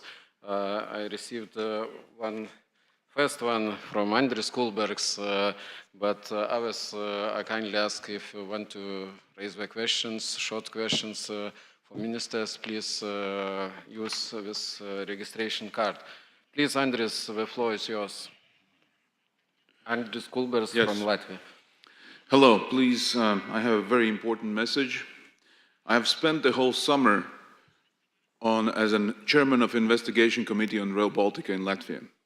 And I have very important findings, which are the same in all 3 countries. And what I've seen is that there's been a clear lack of finalized track layout. There has not been a clear finalized version. I've seen that there is no clear timeline control, and there has never been a real set budget for this project. And there's been numerous modifications of the project, numerous investigation on how to have nice things rather than focusing really on the primary goal of really connecting on and focusing on mainline construction. And there's several things. Number 1, we have to do a Rail Baltica revision and find the most efficient way to reach the goal connecting Baltics to Europe. And in the fastest, most efficient, and most importantly, cost-effective way, dropping all unnecessary things and nice-to-have things, which we can add later, and focus on the main line. Number 2, conclude on a final track in a level of prime ministers. And I mean not only just separate countries, but on 3 Baltic countries' prime minister level. And don't change it. If there is any necessary change has to be done, then agree among 3 prime minister level, because that is the most important thing what has caused such a delay in the project. Number 2, decide on solutions and set a clear budget of how to finance it, because we see we don't have enough money from EU, and we have tremendous amount of gap of what we have to finance from our budgets. And we have to find this cost-effective solution and have a set Baltic proposal how to do it. Not each individual countries, but Baltic proposal. And we have to identify clearly what is the amount missing in total. And we have to set a clear, realistic deadline. Not nice to have deadline, but real clear deadline. And we have to stick to it strongly, not to have it vague. Stick to it. Number 5, approach, and we have to approach European Commission as one united front. We can't go there alone. And this has been a big problem in the history. We always went there and discussed alone. But we have to have it as all 3 Baltic countries together with a set proposal how we want to execute it. And let's put together also our friends Finland and Poland with us, because they are in the same basket. Why? Because we have to change the status of the Rail Baltica project. The Rail Baltica project actually in EU officially, or in its documents, it's a social, economical project.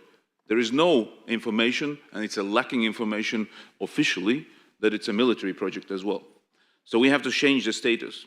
And because Rail Baltica is a matter of security of our, not just Latvia, not just Estonia, not just Lithuania, it's a matter of EU security. And this has to change, because that's how the approach is officially when you look in the papers. Because the problem is that there's a serious problem of financing as a whole of this project, because we see that it's financed as a portion to portion to portion, and never as a whole. There's no clear understanding of that. And that's a problem, because time is ticking. As you mentioned, all of you, we have an issue of our neighbor here. And financing is the worst thing in executing this project in time. So, number 6, we have to be united as a whole, and we have to understand how we will manage the infrastructure afterwards. This is an issue nobody's touching, but we have to understand, if we build it, how do we 3 countries manage it? Because we have to think about it already today, not tomorrow.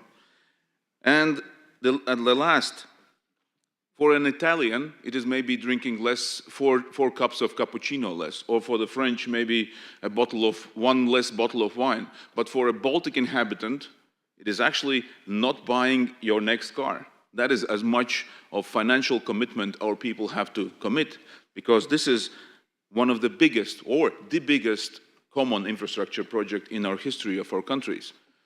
And we have to approach it in the highest level of responsibility to it, and we've not done it that way. So my urge is that we all from here, from Baltic Assembly, give forward a clear task to our governments, and especially prime ministers and presidents, to unite in this position, and to go to European Commission and in a common front to agree how we execute this project, because time is ticking. Thank you.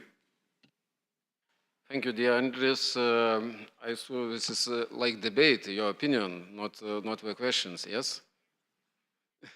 Well, this is the question. Do we have you set a common approach? Because I've never seen. Do you have a set position that, first of all, status has to be changed for Rail Baltica to a military, include the military? Number 2, have you approached or decided that approach EU in the financing matter commonly?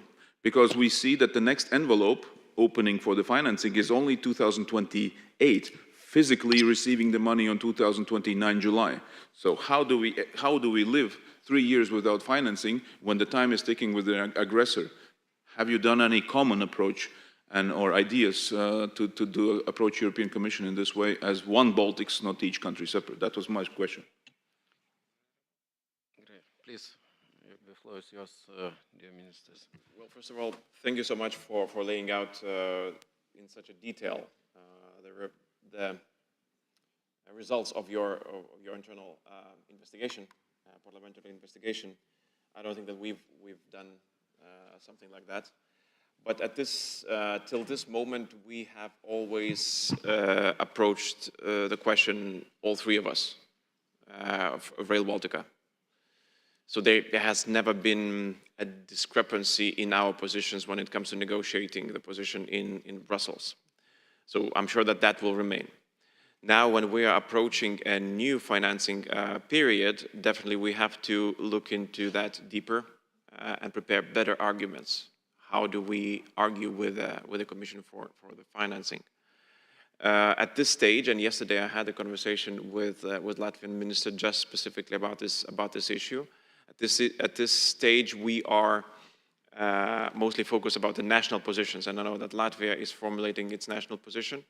We'll be doing the same thing. I'm quite convinced that Estonia is doing exactly also the same thing, and then the time will come for a common position. How do we approach for the 2028 and even before? Thank you, dear Gabrielius. So maybe dear Ines or Margus want to add something? Just adding to Gabrielius that, of course, it is a common approach, and 3 Baltic states must act together. As well, our 3 Prime Ministers, they will have soon a common meeting, and especially the realpolitik will be one of the topics, of course. But I totally agree with you as well that if we have agreed where this realpolitik is going and what we are going to build, so we must stick on that plan, not to use this money for anything else. And that's the one topic, actually, but we are going to be asked as well from the EU part that what we have done instead of actually the plans what we have agreed. So this common approach is important, and definitely during this our three prime ministers meeting, the realpolitik will be one of the topics. And of course, I think that we have agreed if it's there an opportunity to add this military purpose for this project, it is very important because it is as well the military project in the meaning of mobility. Thank you very much. Okay, next request for the floor is Margit Satrap from Estonia, yes, and the theme is artificial intelligence, research, technique, innovations, yes? Please. Yeah, thank you very much for giving me the floor. I'm Margit Satrap, Vice Chair also of the committee here for education and culture. My question actually is about how to do clever decisions and where we can join our forces to be stronger. I agree very much that we are all worried about our security. This is our first priority. But in order to be strong enough, we have to also invest in research, in education. My question actually is to our Latvian colleagues who are going to take over the presidency in 2025, whether you have some plans how to also promote our cooperation in terms of artificial intelligence being used in research, in innovation, and also in education, because this might be one of our priorities or our possibilities to become stronger. It is also used in military, of course, but it is also, as our government has decided, that putting this year, next year already 3.4% in defense, it means also to put a lot in research to actually give universities and research institutes the possibility to develop technology and be more innovative.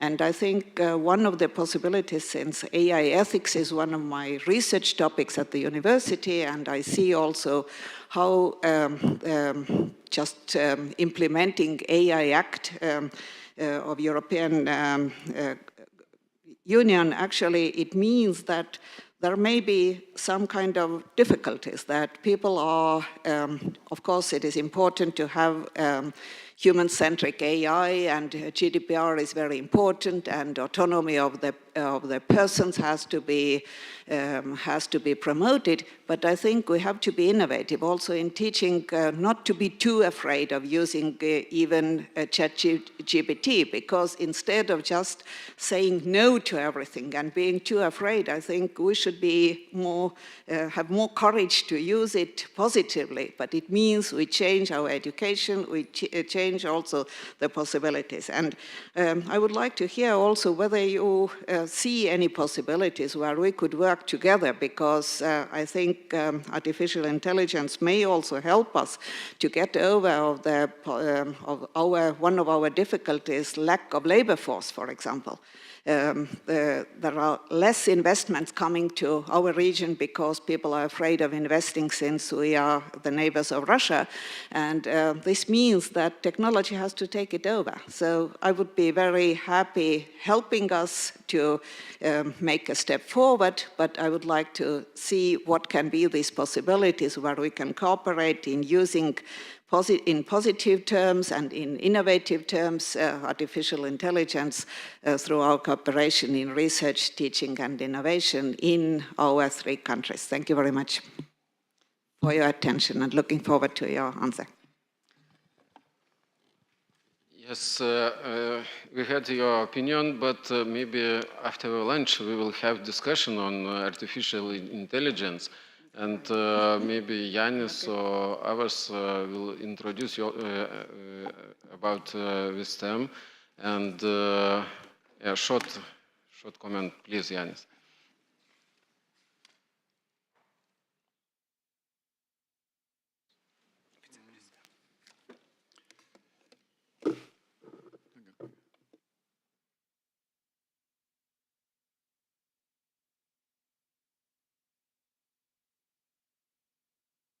Yanis, please take the floor. Yes, thank you for question. I understand that understood that question is to governments, but if you are speaking about activities of the Baltic Assembly as itself, of course, we already, as you know, already had those discussions about the applications and use of artificial intelligence in different spheres, and as you said, it's indeed very important to find the balance between the threats and opportunities. But to my mind, this question is related in some sense with another aspect about what we have discussed during the committee meetings of the Baltic Assembly Education, Science and Culture Committee.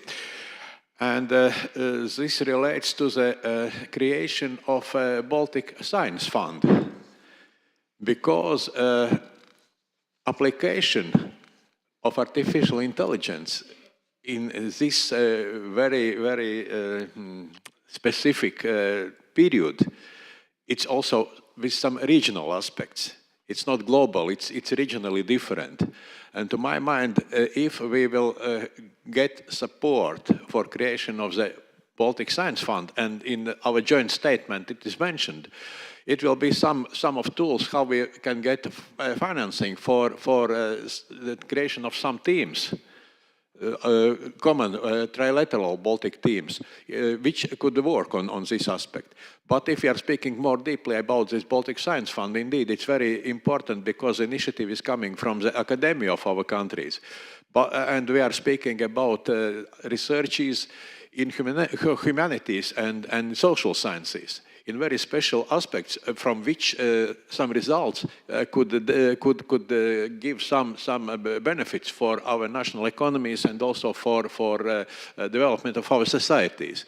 And therefore, there was quite big struggle when we discussed the content of this joint statement about this topic, creation of Baltic Science Fund. And therefore, the question is, could we expect on the support from the governments to create the Baltic Science Fund, taking as example the Baltic Cultural Fund, which was founded together by the Baltic Assembly and ministries. And we have already such good experience. Therefore, we hope in future on the next step to the creation of this Baltic Science Fund. Thank you. Thank you, dear Yanis, for great and serious comments. So, any other debates or questions for ministers? No?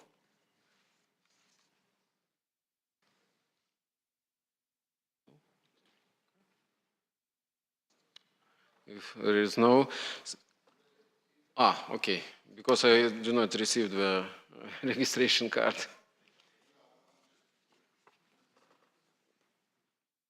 Okay, please.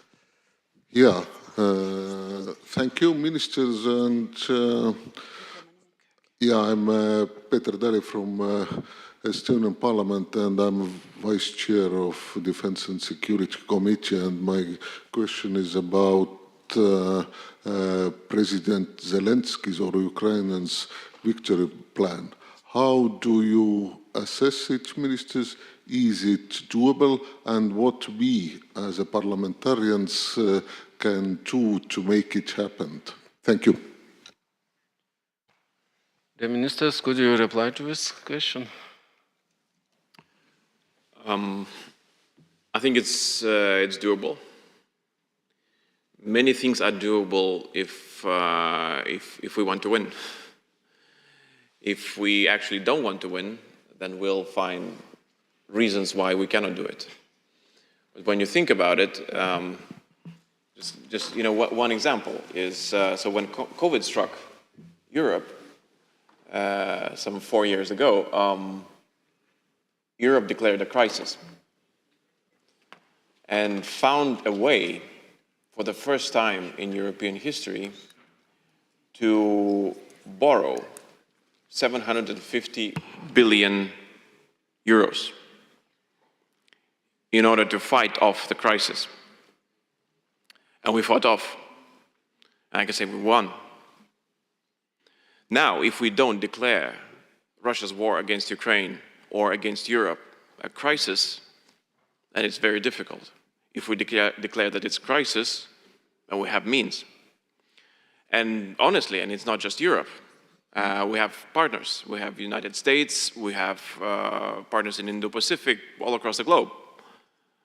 So we are able, when it comes to long-range missiles, you know, the thing of what President Zelensky is asking, so that the restrictions would be removed, it doesn't even require money.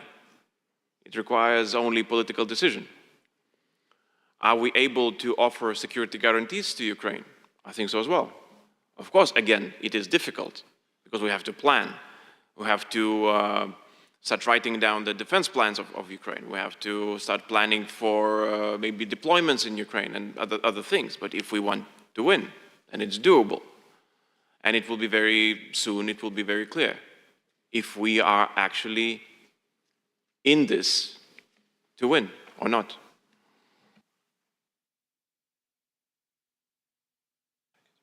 Yes, please, the floor is yours, ministers.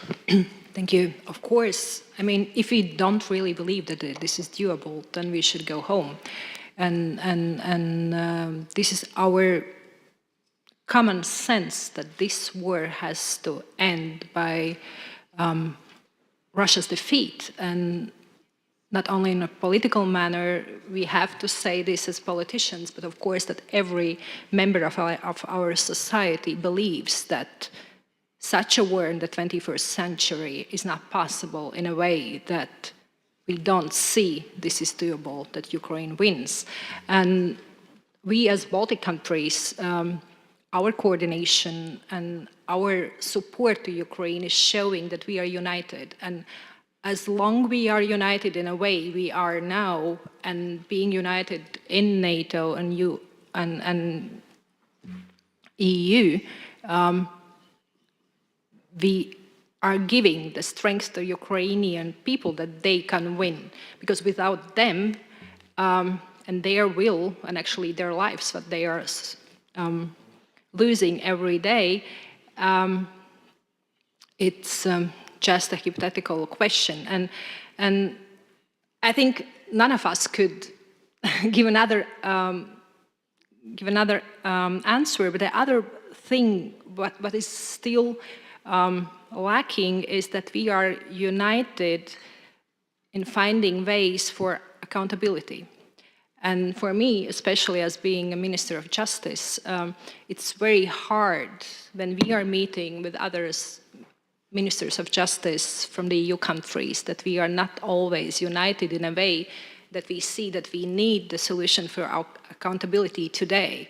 Not waiting when the war is over, then to find the legal ways to find those people being in front of the tribunal.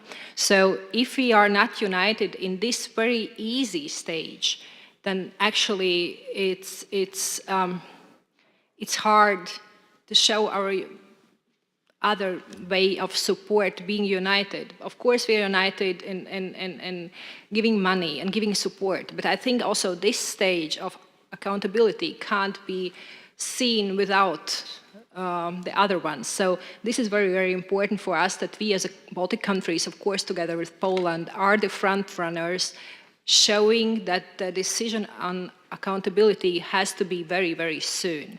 And although in the history we maybe always think about accountability only then when the war is over, but I think this is very important, that we show that we have a common solution for the accountability very, very soon. And I'm looking forward to the new Commission and that this will be one of the priorities, and I think it's really, really crucial.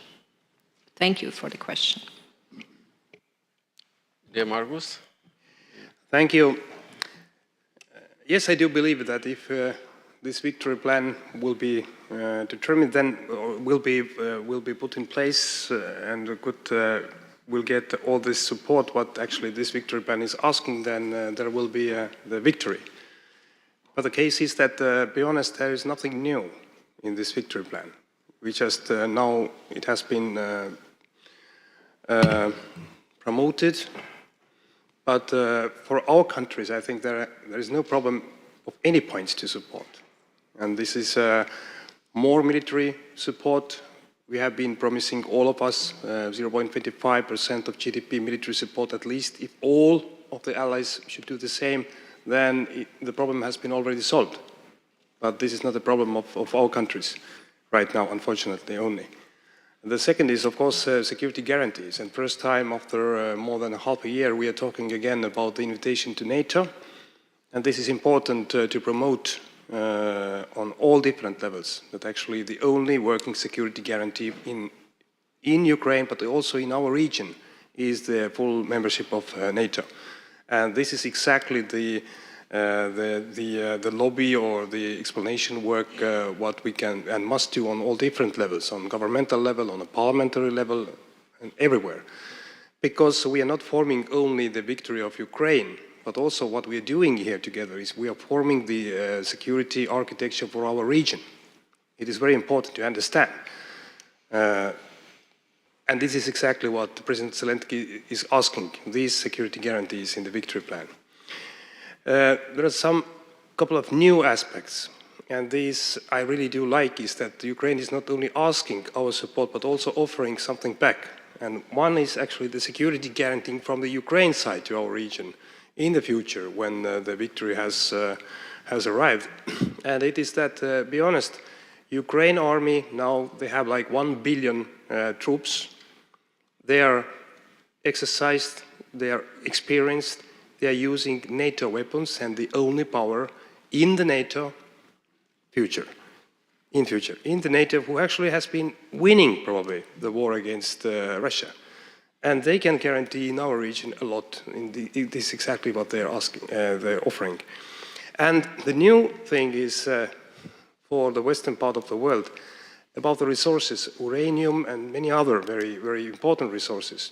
We need to know as well that the front and the Russians, they are just about 80 to 100 kilometers away right now to actually occupy the world's biggest resources of uranium and many other very important resources. So what was the message as well of the victory plan? Is that actually the western part of the world will be a part of this. But if we are not giving enough support now to Ukraine to win the war or to protect it, though these resources, these strategic resources, will go under the Soviet and, be honest, with Iran, North Korea, all this evil part of the world.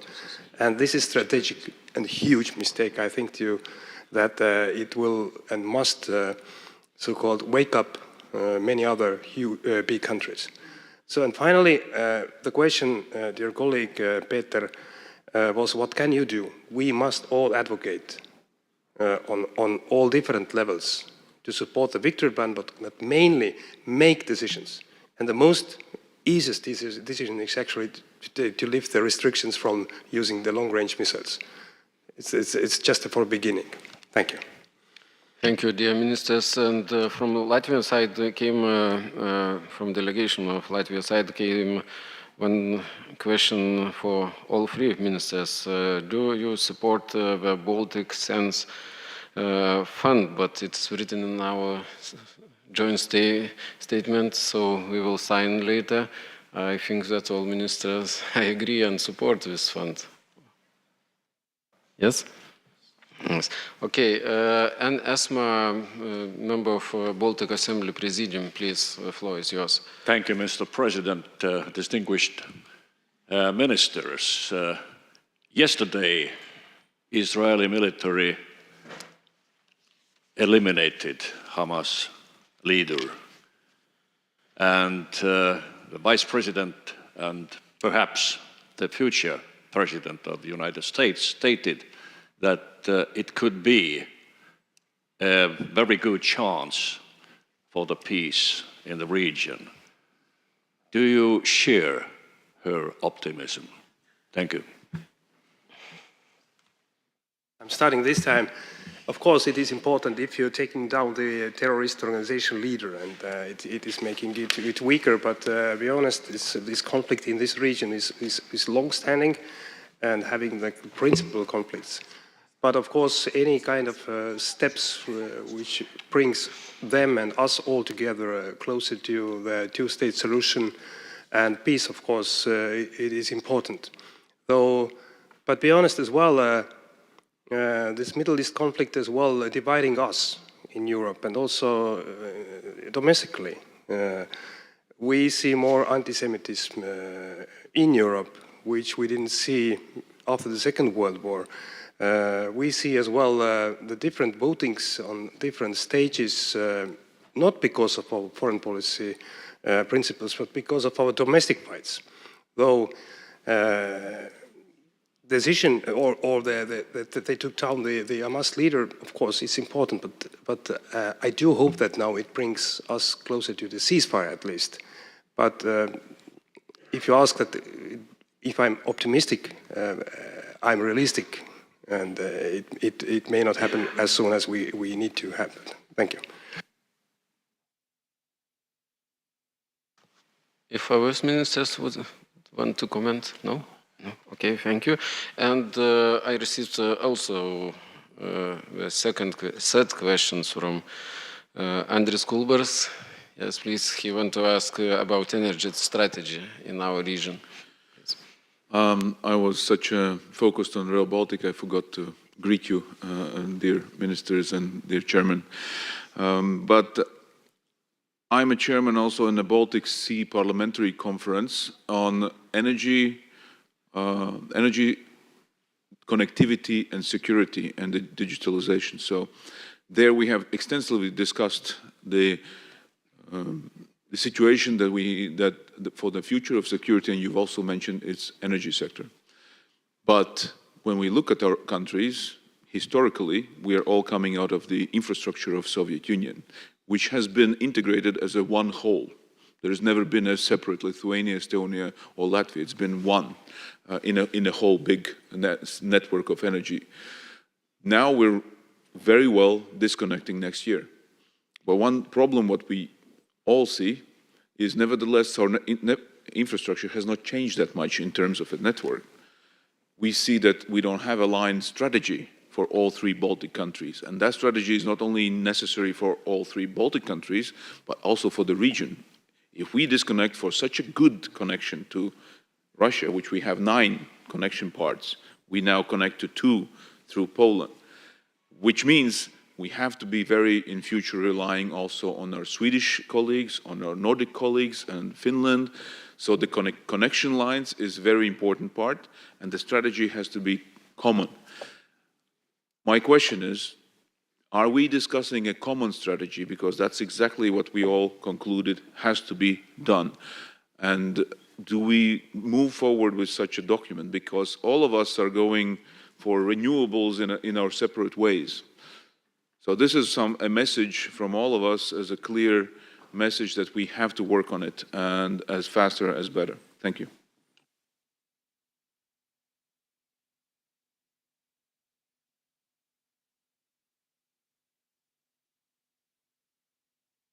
Yes, any ministers want to comment with? Okay, please, Mr. Gabriels. Just a short comment on now. I wouldn't be able to present Lithuanian energy strategy, which has been approved rather recently. But one of the major points in our strategy is self-sufficiency. So by 2030, Lithuania should be able to produce all the energy that we require in Lithuania by our own sources. We are well underway. Looks like it can actually be reached even sooner if we're successful, even by 2028. After that, we are supposed to become an exporter of energy. So as far as I know, Latvia and Estonia do have plans, similar plans. I'm not sure whether where they are in their development stage. But if anything, ours could be taken as some sort of an example. No, my point was just that, yes, you're right, you're partially right. One problem what we all have is a base power. This year's January 5th was a very good example when we all could have had very big security risk in energy sector just because of our lack of base power. And this base power matter becomes more explicit if we disconnect from the Russian network. And the base power matter is an issue in all three countries, and that is the part of the energy strategy we should have. Thank you. If I just may add, of course, it would be perfect plan that if we are planning everything together and we are actually executing that as well. But be honest, we all three countries, we are planning our own energy securities, we are our own capabilities, and Estonia is now just finishing the next decades plan in our government about renewable energy, and the goal is 2030. And of course the connectivities as well. So we are planning to build at least the new connection to Sweden, but we are all connected as a Baltic states. So your point is right. We should cooperate more, but at the same time we are actually doing it in some parts like very differently. And in Estonia there is also the debate about the nuclear energy for the future, which will be the base and pretty sustainable, pretty big one. But we have not made a final decision. Our parliament has been voting against about moving forward, but it takes I don't know, 10 years for the next level. So your question is correct. But finally what we need to do, what we need to have is enough base energy in our region and connectivities as well. Thank you.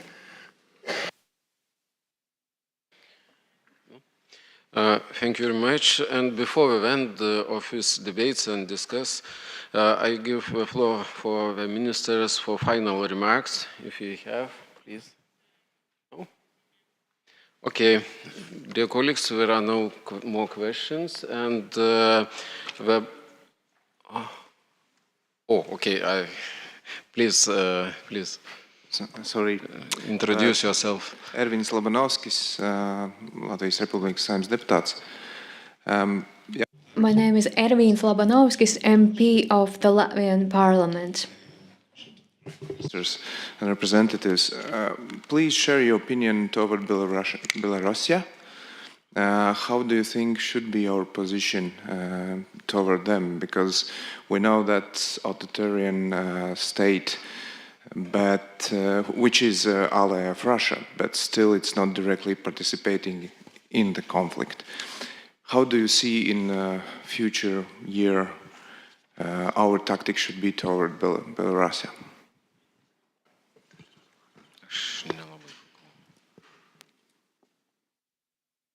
Could you repeat the question? Yeah. How do you think, what should be our tactic toward Belarus in the coming year or this situation? Maybe I can start. Colleagues will join in. Honestly, we don't see any change in Belarusian stance on any questions that are important to us. Their assistance to Russia when it comes to war, their treatment of political prisoners and opposition, their participation in hybrid activities. We see Belarus as a malign actor in the region. Therefore, all the decisions that have been made in the past when it comes to sanctions, pressure, political pressure, support to Belarusian opposition, Our strong belief is that these should be continued. And when the change will come, then we can change our position. We hear that there are voices for calling for rethinking of our position, but we remind our friends that this has happened in the past as well. Whenever Lukashenko would approach some sort of a process that he calls election, and next year we are foreseeing that to be taking place in Belarus, usually he asks for some leniency from the West. That has happened in 2012, 2016. So there's no surprise that it is happening now as well. So my position is a strong position, same that we had during the last 4 years after the stolen election. Okay, please, dear Ines. Yeah, and also taking into consideration that actually the political stand of Belarus right now is very close cooperation of several hybrid operations on all our outer borders. We can't actually see that there's any kind of possibilities that we should change our attitude towards Belarus in a political way, and also regarding the EU sanction policy so far. So I could only underline what Mr. Landsbergis said, that taking into account the practical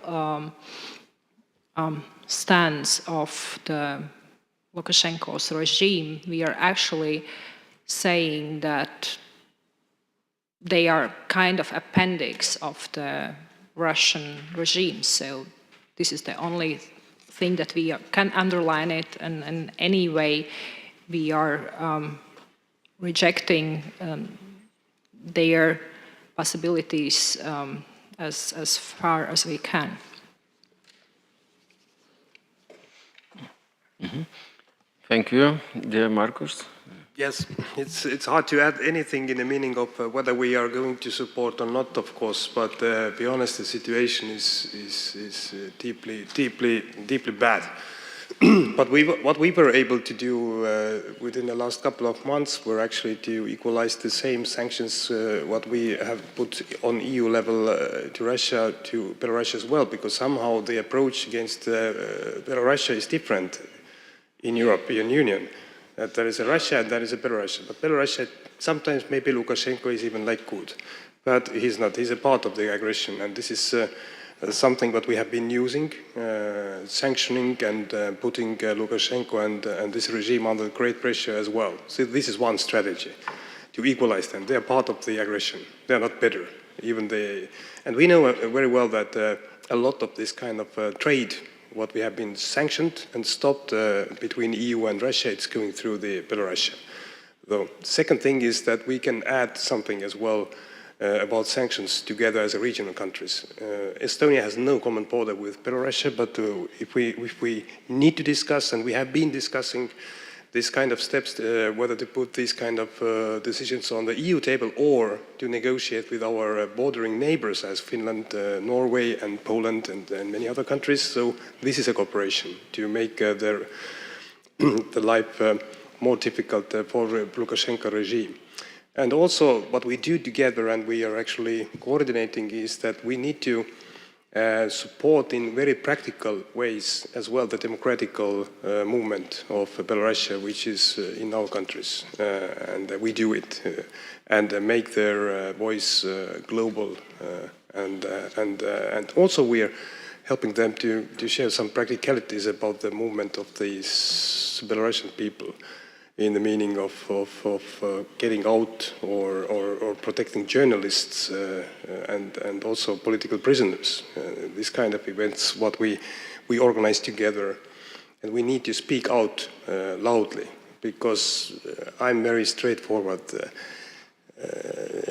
Not many countries in the world are very deeply concerned what is going on in Belarusian, with Belarusian people. But just I'm adding one thing which is urgent, and I see some similarities happening, not yet there, is about the situation in Georgia, which will hold the elections next weekend. We were visiting, three of us as a Baltic foreign ministers, together with Iceland foreign minister, Georgia, a couple of months ago, and this is deeply concerning what is going on there. And why I'm mentioning it together with Belarus is that I see the similarities, the situation like maybe 15, 20 years ago in Belarus. So there is a hope for Georgian people still. So this is what we can and must do on the parliamentary level as well, not to focus only, to our neighboring countries. We know exactly what is going on in Belarus, but it's sometimes like hopeless.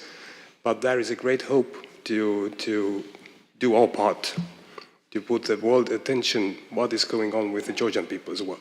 Thank you. Thank you. And we had not the last question. One of the last question it was, but Peter Tali from Estonia, floor is yours for the last question.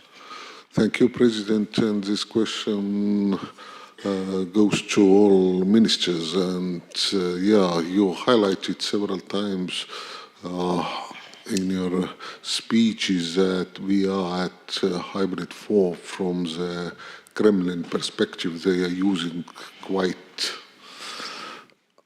I would say, quite offensively this hybrid toolkit, and they are targeting our freedom of speech, our democracies, and our rule of law. And we, as a Baltijos Asamblėjos, we did a proposal for governments that that we see that our governments should conduct joint exercises, for example, tabletop exercises, to counter those hybrid attempts to push out us from the balance. And we have also here in Baltic states entities which are able to assist or to even conduct those exercises, like NATO Energy Security COE here in Vilnius, NATO Stratcom COE in Riga, and as well NATO Cooperative Cyber Defense Center of Excellence in Estonia. And from this very military perspective, our territories are quite narrow, and we do not have a essential strategic or even operational tactical depth to defend us. And therefore my question is, do governments see that this, let's start from tabletop exercise, could be a beneficial? Because if Russia or some other authoritarian regimes, they are trying to do something significant, it affects all of us. Thank you. The answer is clear from my side. Yes, it is important, it is needed. I don't know whether it has been already agreed between three countries, but what we have been risen on the table of NATO and even EU level is that we need to have these common exercises. It's not only about our three countries, but it is, or you know very well, Peter, that there is no just a thing like there is a hybrid world, and then from something is starting a new world, which is like a military. It's all the same. So these hybrid different actions must just be a part of these common exercises, what we already planning, what we're having.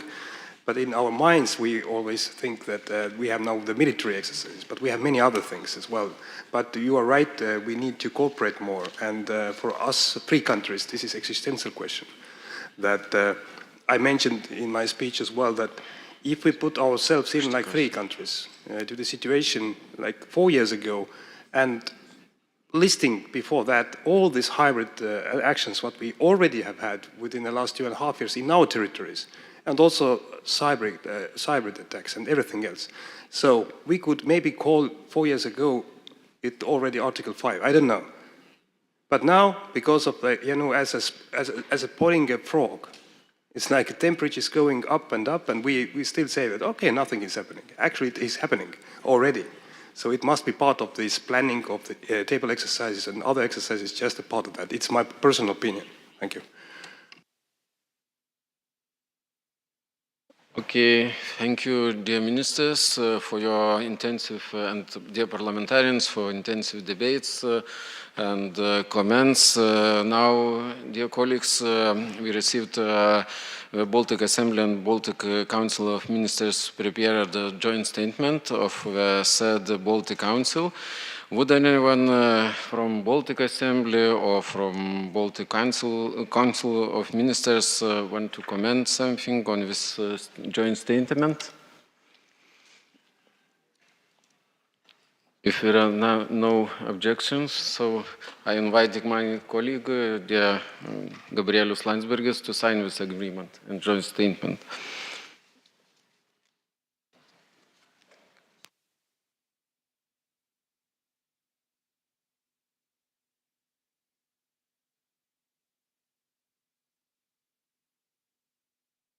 Okay, some more things.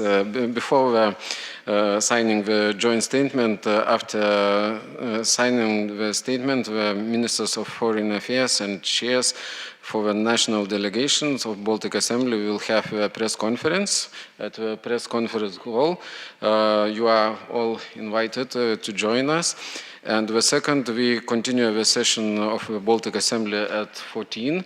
And now there is the time for the lunch break. The lunch will be served at the restaurant and palace said. So now we should sign the joint statement.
This way.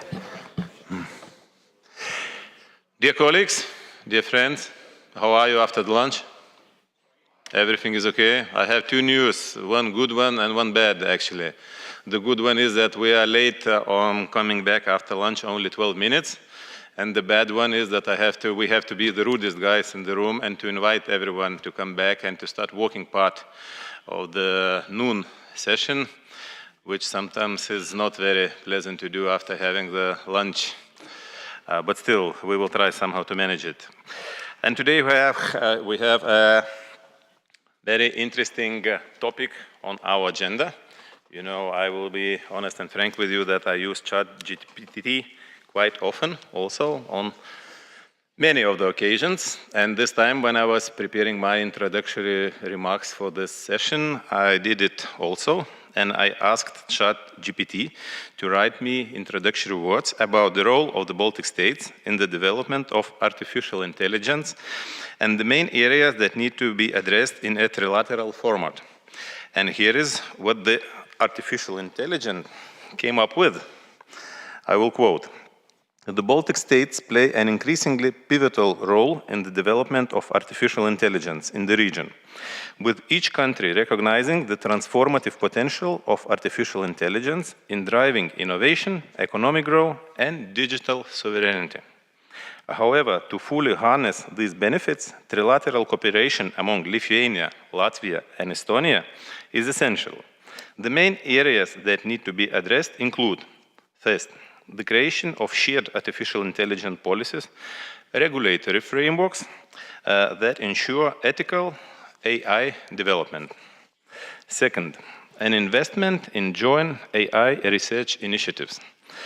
Further focus should also be placed on enhancing digital infrastructure, strengthening data sharing agreements, and fostering AI talent across borders to ensure a unified and competitive regional approach to artificial intelligence innovation. By aligning their efforts, the Baltic states can establish themselves as leaders in artificial intelligence development on the global stage. I must say that this is quite a good introduction, and these areas proposed for cooperation indeed are very important. Keeping this in mind, let us start with our very interesting, I hope very fruitful and very intensive discussion. From our side, we have also proposed some questions to our governments, such as, what are the joint interests of the Baltic states regarding the development of AI in the region and beyond? What are the main challenges the Baltic states will face regarding artificial intelligence development in the regional and in the world? What is the current level of cooperation between the Baltic states regarding issues connected with artificial intelligence? Which are the areas where it is the utmost important for the Baltic states to cooperate in the development of AI? Are there any joint projects or initiatives planned in this area? What could be the strategic role of Baltic states in fostering AI innovation, ethical standards, and technological leadership in the global arena? How Lithuania, Latvia, and Estonia could leverage their strengths in digital innovation, education, and technological infrastructure to become leaders in AI within Europe.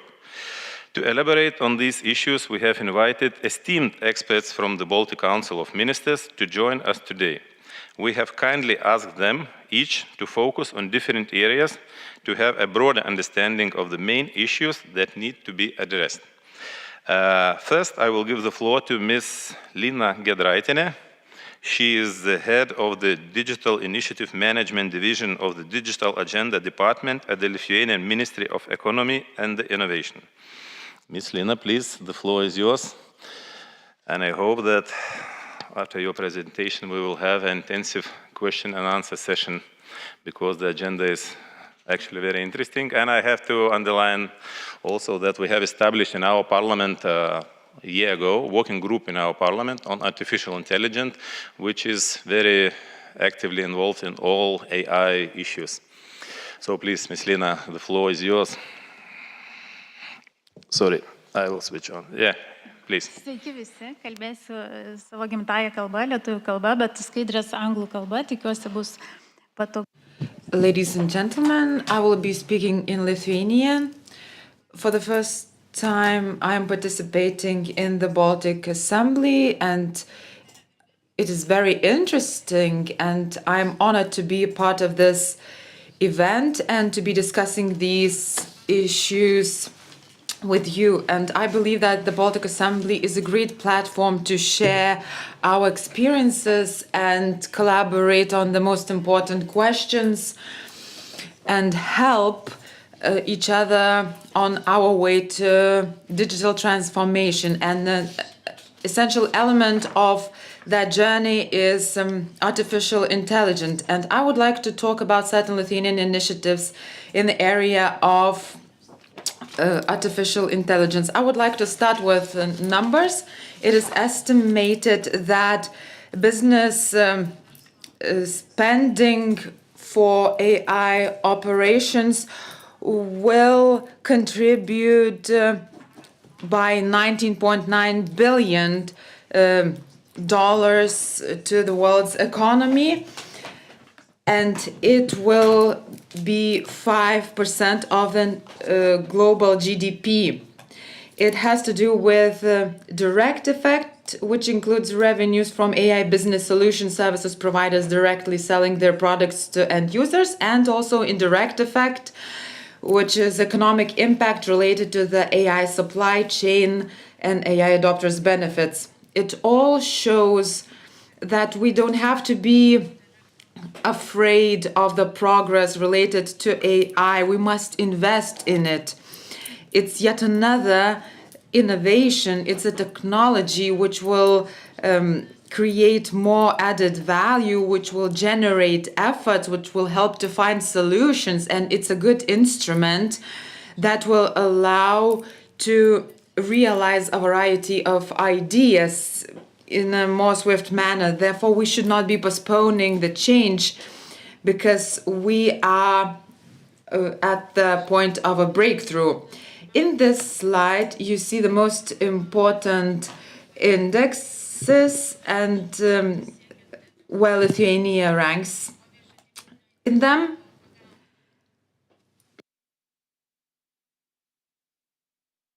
On the top, you can see the achievements of our business sector. In the global startup ecosystem index, Lithuania ranks in the 16th place. In the global innovation index, Lithuania is number 35.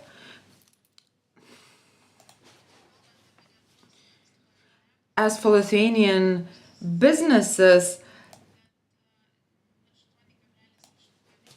it's worth mentioning that 8.8 of all Lithuanian enterprises are using AI solutions in their activities, and 31.2% of large Lithuanian enterprises use AI solutions. Below, you can see the achievements of the Lithuanian public sector. And it's very important in the context of the development of AI. According to the World Bank, Lithuania ranks 8th in the Global GovTech Maturity Index. According to the OECD Open Useful and Reusable Data Index, Lithuania ranks 10th. And it is very important because, as you may know, data is the basis of artificial intelligence, because they're necessary for the algorithms that AI uses. Lithuania ranks 35 out of 193 in the Government AI Readiness Index. That shows that Lithuanian public sector is not only responsible for the legal regulation of AI, but it is also successfully prepared to integrate AI solutions into the provision of public services.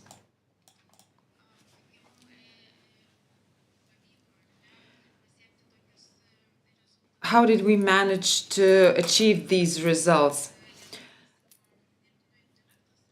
I would like to mention that in Lithuania, a strategy was prepared in 2019, and it was one of the first countries in the EU that have such a strategy. The strategy has a goal to make Lithuania a leader in the sector and to increase the competitiveness of Lithuania. Strategy also provides recommendations how to create better conditions for AI development and to maximize its economic potential across various sectors. The strategy highlights 5 key sectors that would mostly benefit from AI. Those sectors include manufacturing, agriculture, healthcare, transportation, and energy. The strategy allows us to set ourselves goals in developing various AI initiatives and to lay down the foundations for creating a suitable environment for the development of AI technologies in Lithuania. In order to create necessary conditions for the AI breakthrough in Lithuania, the ministry in 2022 prepared an action plan for AI development. The plan sets out 3 main objectives, which is a development of AI ecosystem, application of AI across a variety of sectors, and fostering AI innovations. We foreseen 26 actions to achieve these 3 objectives that I mentioned. Even though the strategy and the action plan were not adopted through formal documents, however, the objectives and recommendations help to identify our directions to work in this topic and to shape our investments. It is obvious today that the strategy is not suitable for the current context because since 2019, the artificial intelligence itself has changed drastically. It has become more accessible and smarter. We can't predict the developments of AI progress. However, we still need to have an agreement and to identify our direction. Otherwise, breakthrough is impossible.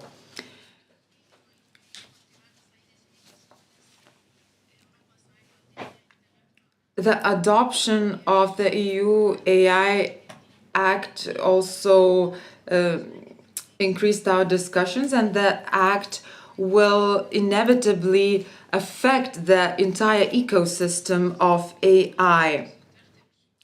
We also have to agree on our goals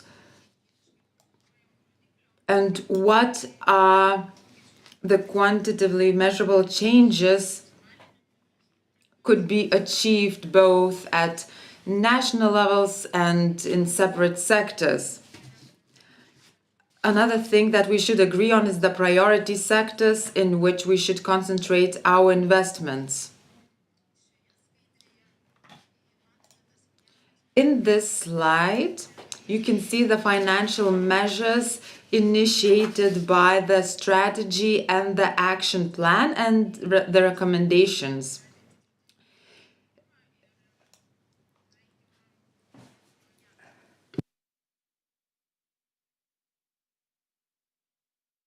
They are designed to create the most favorable environment for innovative businesses to create and develop AI solutions.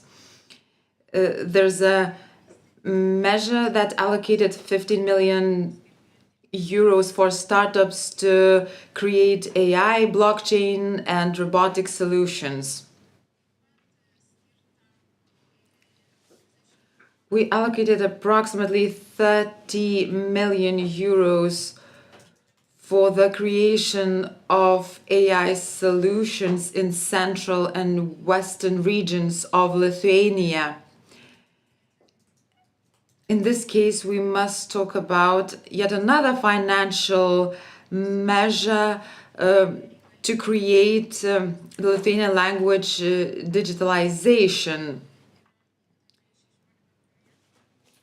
16 projects are underway in order to create 23 resources that can be applied in AI products. We make investments into the public sector.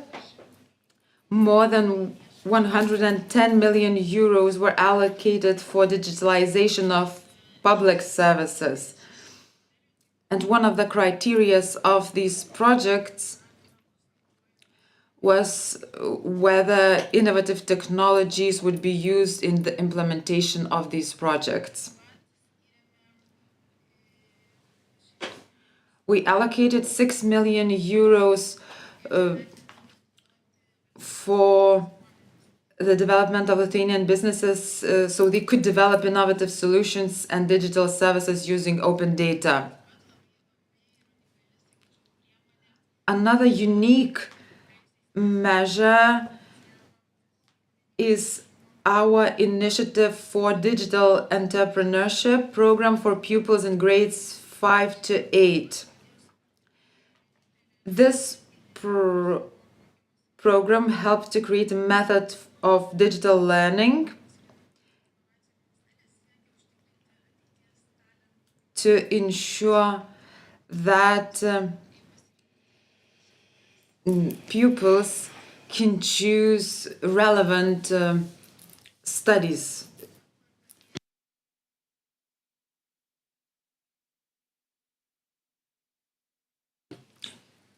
We have to talk about the European Union Artificial Intelligence Act.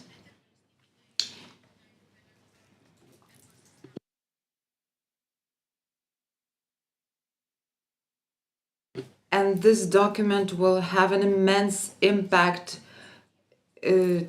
on future initiatives. Even though this document of direct application, it sets out certain tasks for member states. Member states will have to appoint national competent authorities, and it will have to be done very soon, until August of 2026. In addition to that, they will have to create an AI regulatory sandbox. And these sandboxes will have to be active by 2026. By setting out this task, the European Union wants to ensure the compliance to the AI Act and to foster innovations in the AI ecosystems.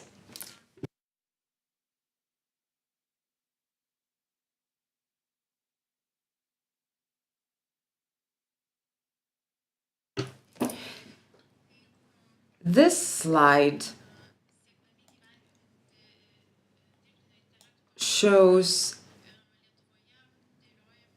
how we plan our institutional framework in Lithuania.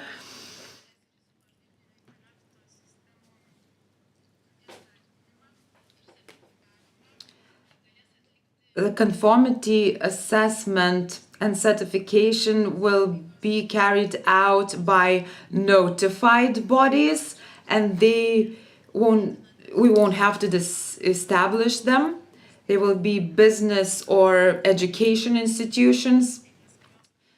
the conformity assessment bodies which will provide their services throughout the whole European Union will have to be notified.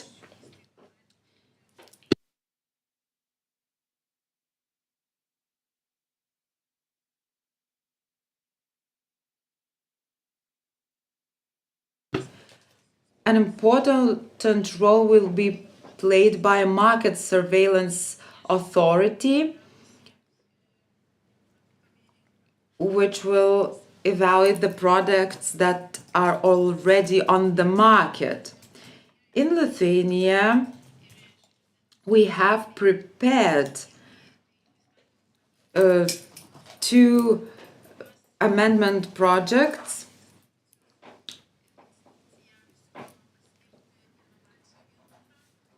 which would make the notified body the innovation agency.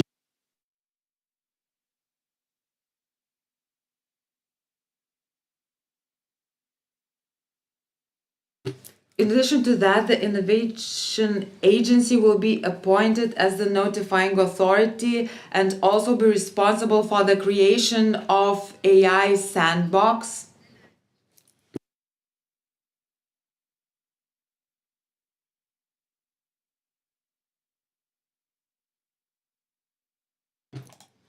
As for the AI sandbox, which is obligatory according to the AI Act,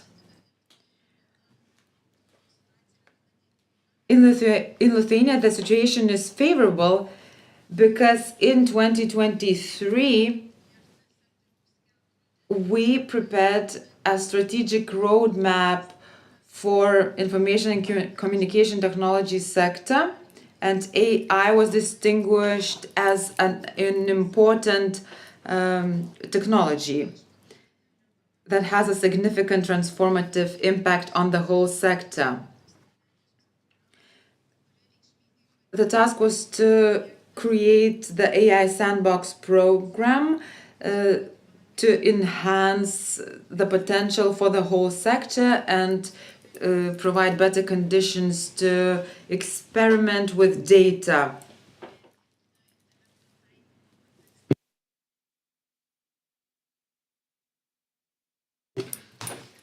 Considering this recommendation, we quite early began to create such a sandbox, and at the beginning of this year, the board of the Innovation Agency approved the concept of AI sandbox. According to this concept,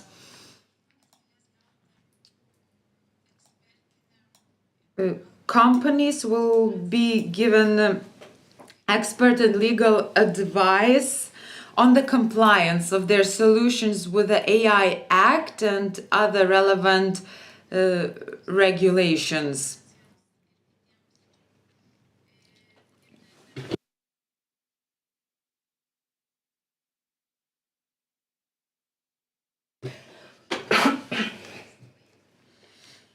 In event of non-compliance with the requirements of the AI Act, the financial risk to the business is extremely high. Large fines might be imposed, so companies can turn to AI sandbox expert to reduce this risk.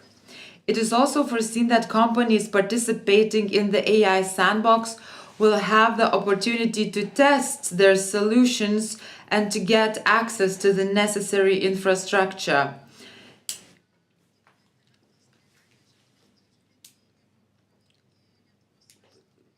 Hopefully, the AI sandbox will have a positive impact on the development of the Lithuanian businesses. And my main message is that the AI sandbox will have to be created by each and every member states, but those countries that will do that shortly will be given certain innovative measures. Thank you. Well, thank you very much. Thanks a lot. So far, I didn't get any requests for interventions for the floor, or are there anyone who would like to ask a question? You can ask, please. Ervins, take the floor. Liels paldies par prezentāciju. Thank you for the presentation. It was very interesting. Lūdzu, vēlreiz iztukoju. Yeah. So thank you for your presentation. I have a question. You mentioned that there are many programs that have already received support. Are there any specific examples in public administration where these AI tools are already applied and that you have tested?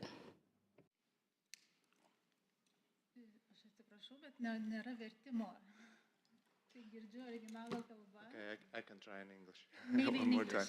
Yeah. Do you have a specific case in Lithuanian where you introduce AI, what you can tell us about in state governance?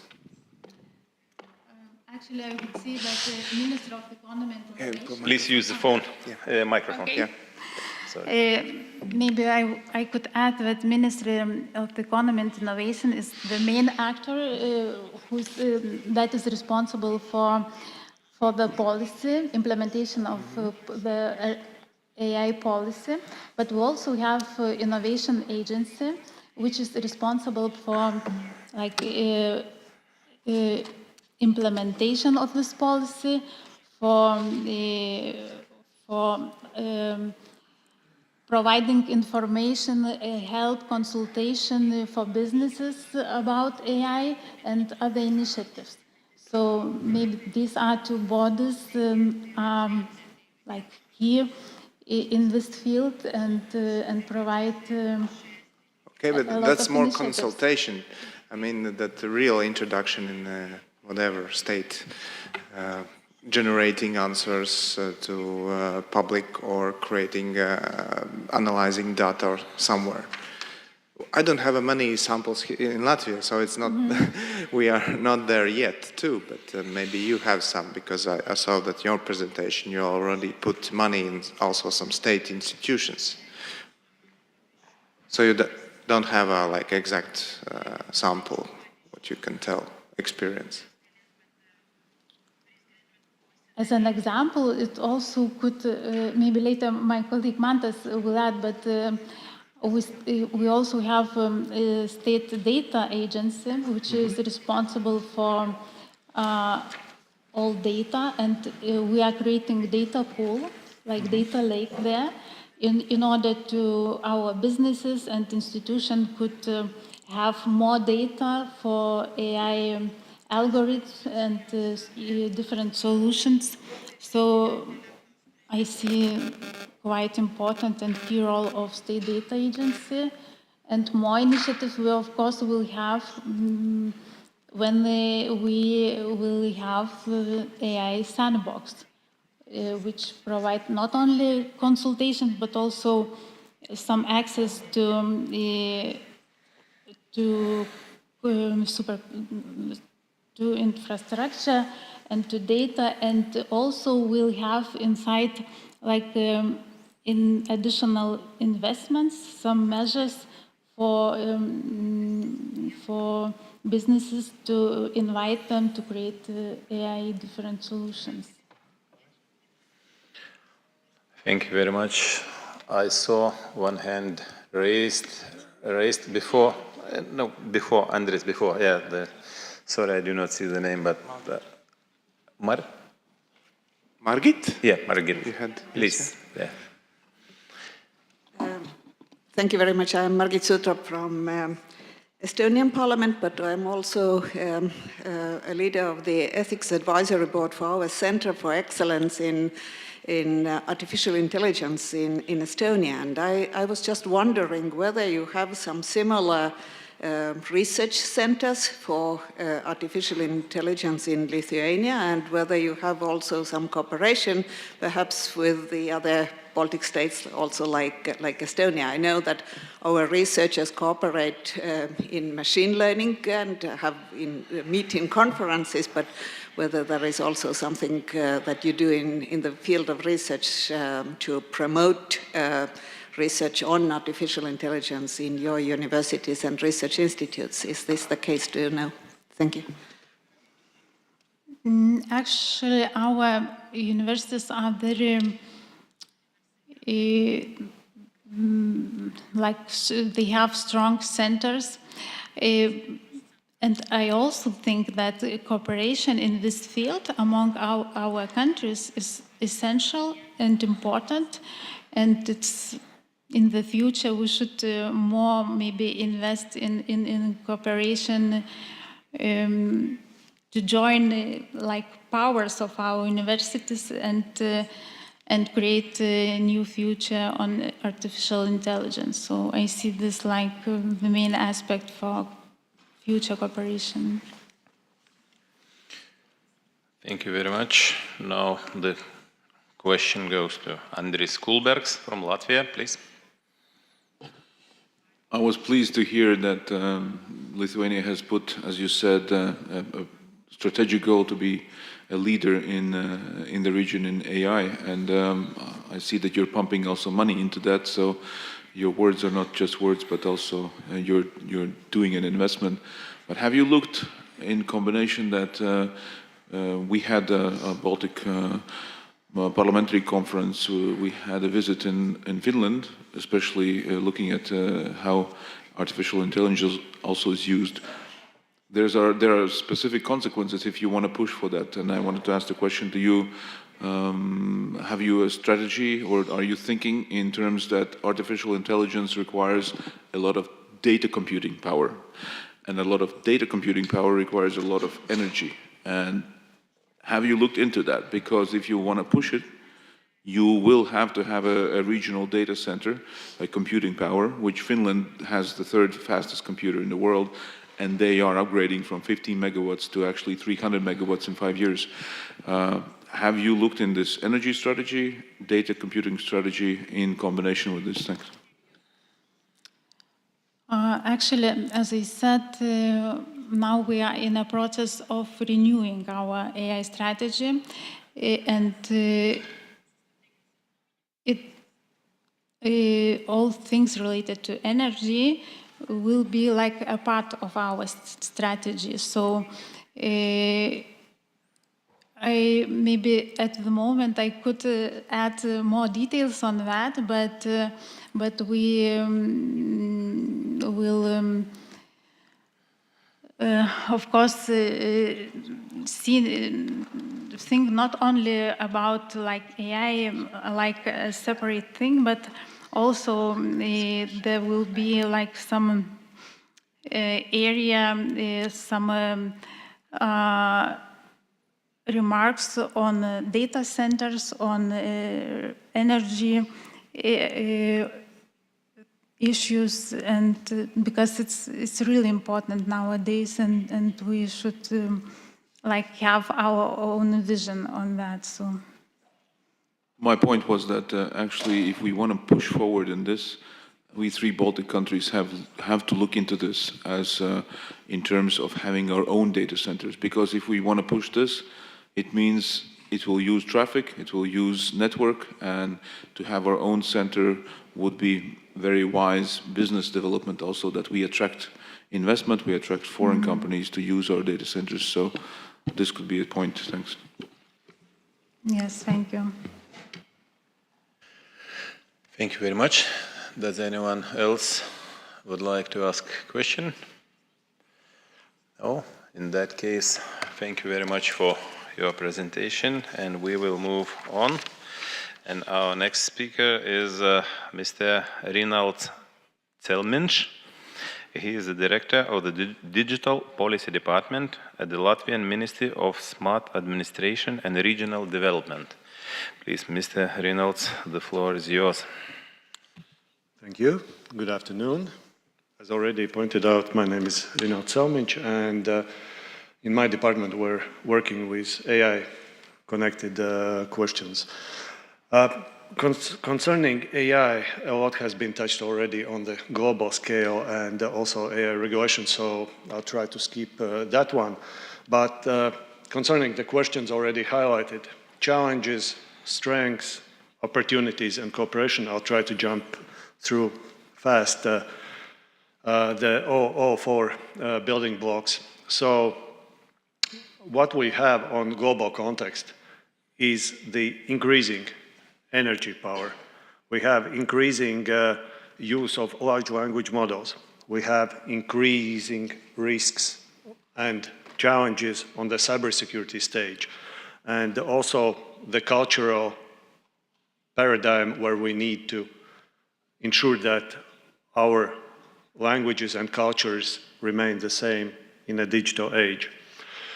One example, the first slide, was on 3 angles where we see our strengths as Baltic states and also capabilities. That is data science, machine learning, and also languages. So these 3 would be one of the cornerstones.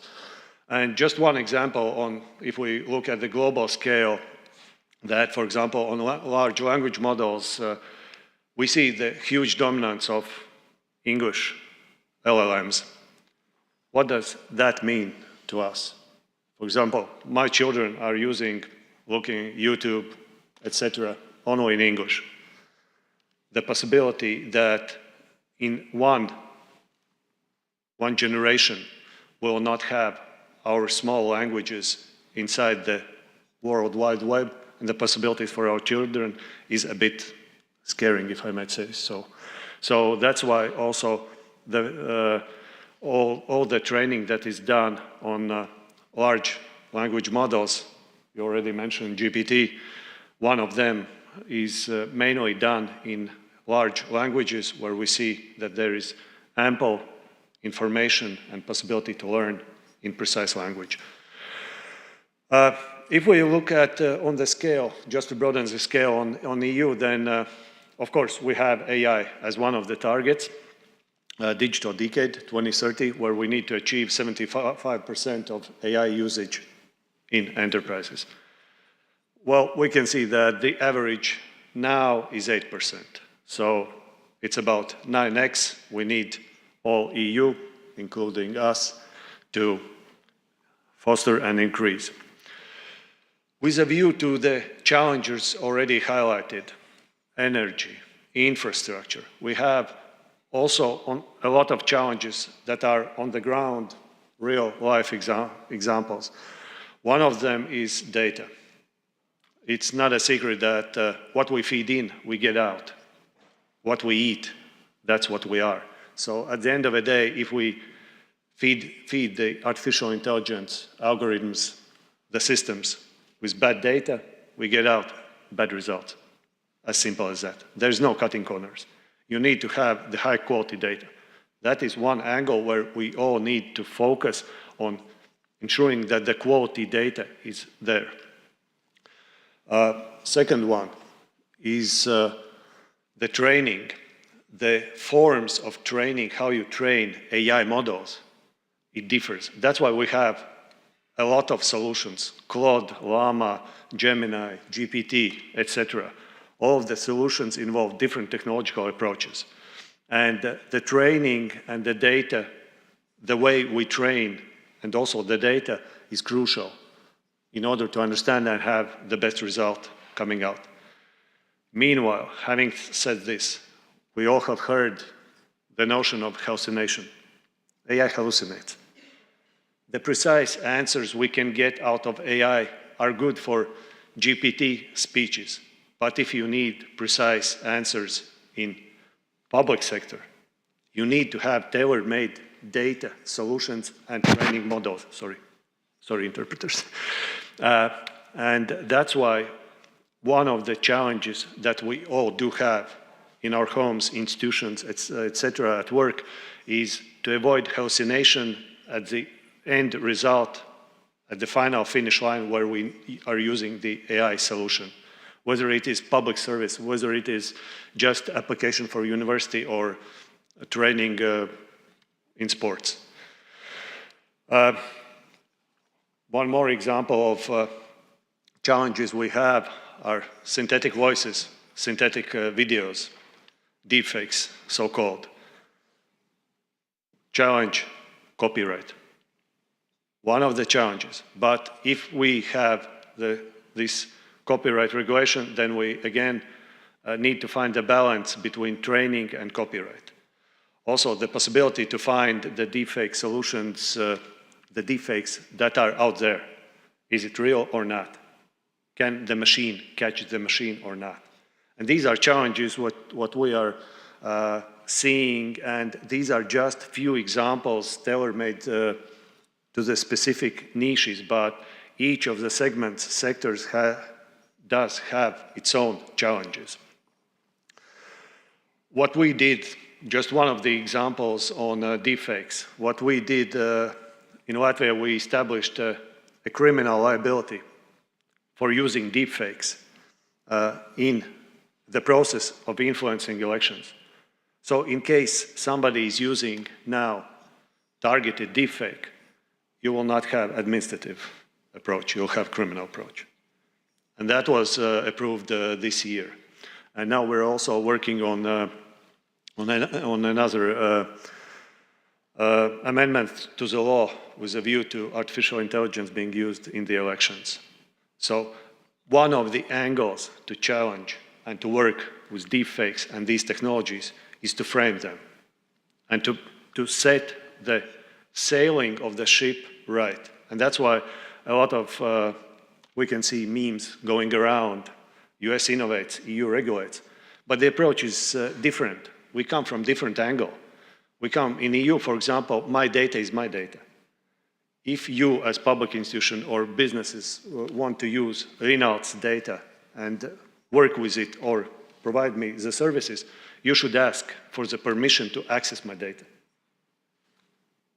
Outside the EU, it's different.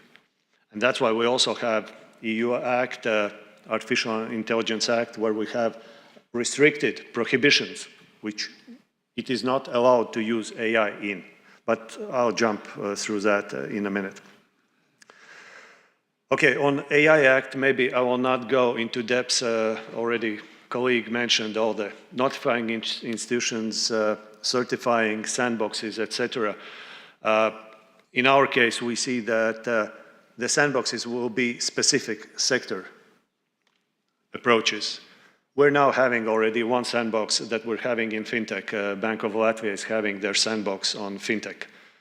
And it's working effectively in guiding the technology and the solutions from the businesses that come out with a view to the existing legal framework of the financial system.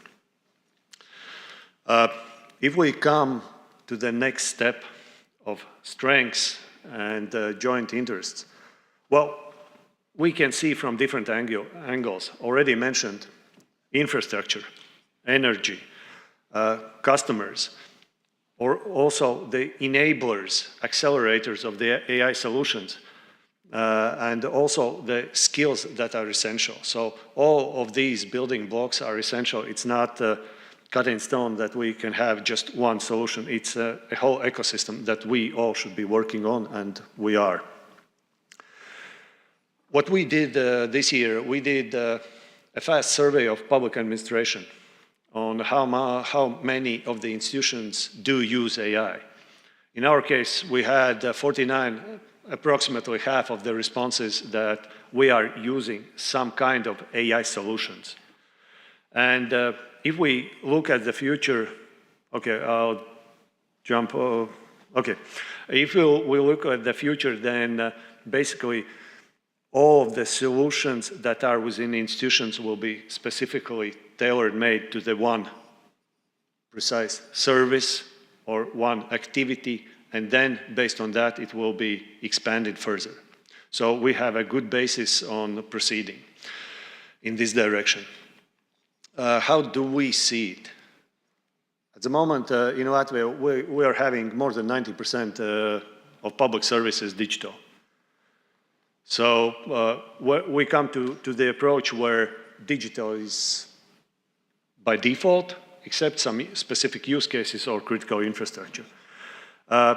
Where do we see the future of AI is the electronic identity wallet.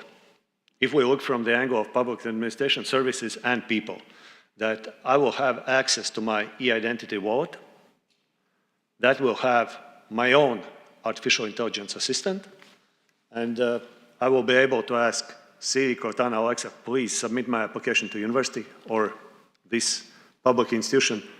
Okay, please authorize. Face, finger, whatever you choose to authorize the way, and you get the application. That is not a science fiction, that is 5 to 10 years. And based on the fact that most of the public services in Latvia are digital, that is just one small step that we should make. If already asked question on in which dimensions, in which use cases do we have most of the institutions using AI, the main are for the customer service. The second one is data, document analysis, and then we come to skills and education. But customer service is the number one, where we see AI chatbots and the solutions in AI, where we have government platforms already in place, and Latvian language model being trained as strategic prerogative in order to survive. Already asked question about regulation.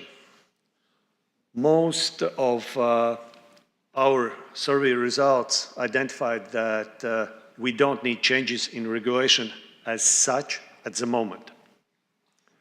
Why? I'll explain in simple terms, like I received the answer. Because mainly we see that AI is just a small proportion of the digitalization landscape. In order to have AI, you need to have data in place. You need to have the services digitalized from public standpoint. And then you can have the analysis coming up on top, AI suggestions. And that's why within existing frame of the public services or specific domains, there are very small fractions of legislation that would need amendments or improvements. At the moment, of course. Since the technology is moving fast, as already previously said, we cannot frame the moving target. But while having said this, there's no cutting corners. We need to deal with it.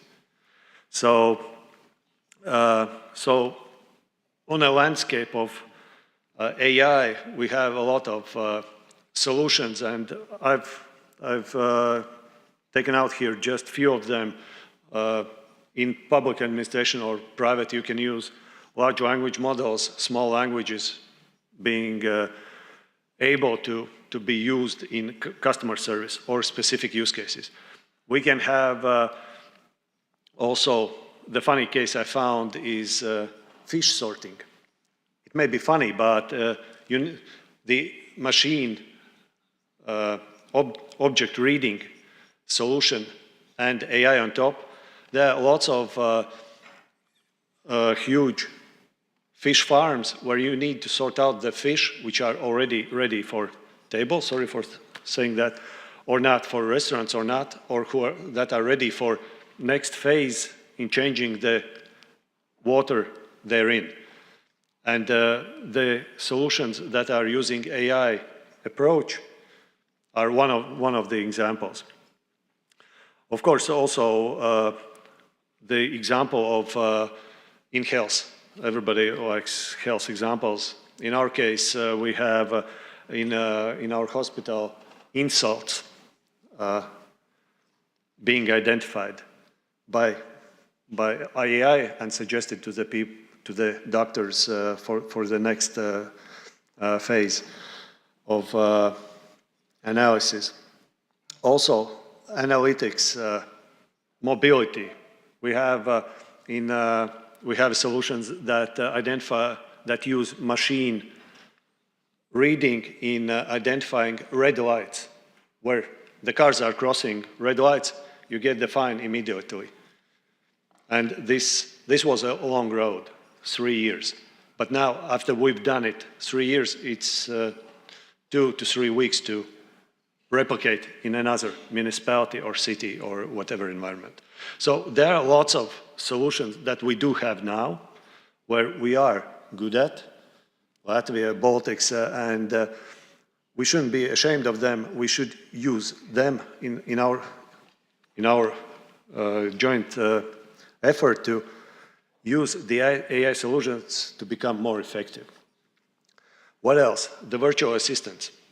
What I mentioned, the client, consumer, customer service.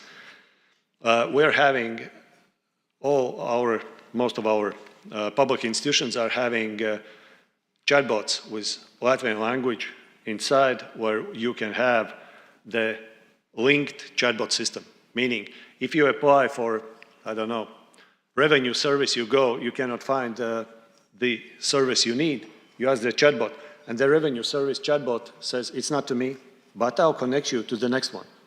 And they talk between themselves. And that is already the network of AI solutions, chatbots, that are working for the benefit of people. And of course, it's in Latvian language. Yeah, maybe I've already touched upon a few, but maybe some few examples for you to take home. Maybe you know them, maybe not. Healthcare, yes, precision medicine. One of the applications that is essential for us as humans and also for public as services delivered to the citizens. Quality controls in production, in factories, and in many different production sites, you can use different type of quality controls. Highway infrastructure mapping. For example, using drones flying over the A1 highway from Lithuania to Estonia and identifying where the trees need to be cut or where the concrete needs to be changed, where you have cracks. We can all do it by machine vision and AI on top. And these solutions are already here and they're working, and also in wood processing. Okay, one of the interesting examples is forestry, where you can have AI solutions in identifying the trees you need to cut, or for the students to come with Oculus or Apple glasses and to learn directly on the live spot, or, for example, for the companies that are working in the woods to identify if the roads are damaged or not. And it's not tomorrow, it's already what we are doing now. Our state company, Latvijas valsts meži, are using, forestry company, state-owned, are using the machine vision to identify not only the trees and identify the amounts that will come in, but also the roads they are using to get the forest, the materials out. All is being used for AI. Also, AI agents, where you can listen to the customer, to the person who is calling, and identify if the person is angry, happy, not happy, and guide the either municipality or government official in helping, or maybe we can see it also for critical infrastructure like crisis phones, where somebody who is in depression needs help. And you can get the help from the AI in analyzing the voice, the usage of terminology in order to help the person and not to say, for example, calm down, and it will maybe make the person more angry. These bits and pieces are all over the board. And we're having also, MILA, our Association of Artificial Intelligence, where all these solutions come together and they're working on joint projects and development.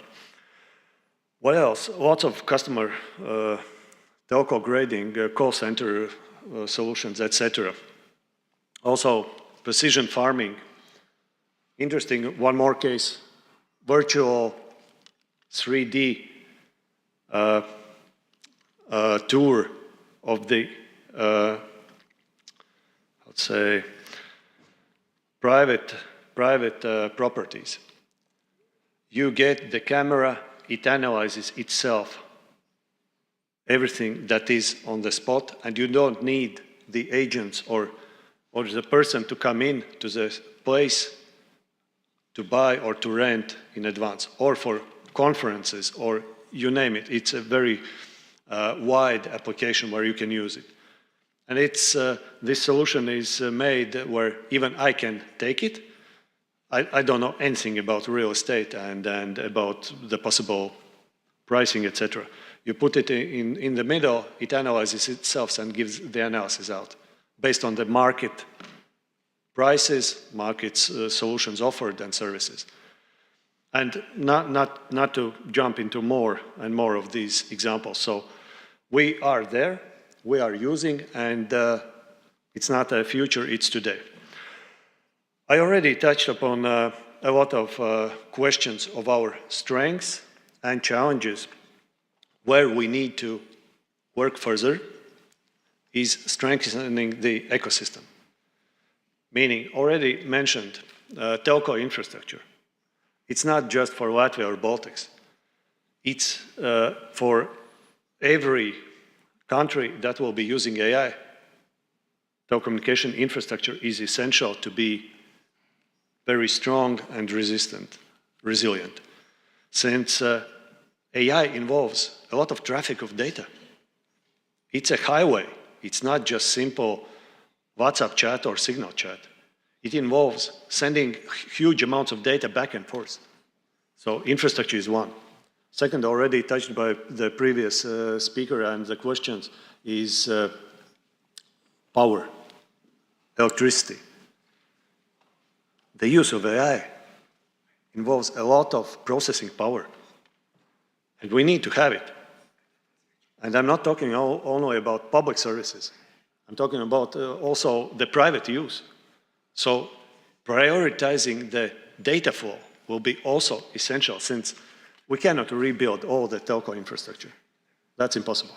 But that's a challenge we all will have in just, let's say, not tomorrow, but the day after tomorrow. Also, the data processing. It's not the standard data centers which are using AI processing. You need to have specific tailor-made data centers in combination with energy resources and the computing power. You get out the possible use of AI. And I'm not talking about maybe this week or months where we have it in a limited scale, the usage. But when we'll have it more and more, it will require private, public, and also critical, meaning military, etc., usage to be prioritized and used efficiently. So we'll need to manage the resources at the end of the day anyway. So this one is another challenge we all should be working on. Data centers, test beds, yeah, testing, experimenting, sandboxes, languages, skills, of course. We are already a little bit late, and we have some okay, I'll be jumping fast. Who want to ask a question, so if we will save some time for that. I'll try fast, my final slides. Okay, that was a lot of use cases. What we all do have is digital innovation hubs across EU. That is digital euro financing matched with national financing. And you have the possibility for the businesses to get the financing for AI solutions. And also for the ones who want to digitalize and to use AI. So the financing is there. In Latvia, we do have 2 EDIHs.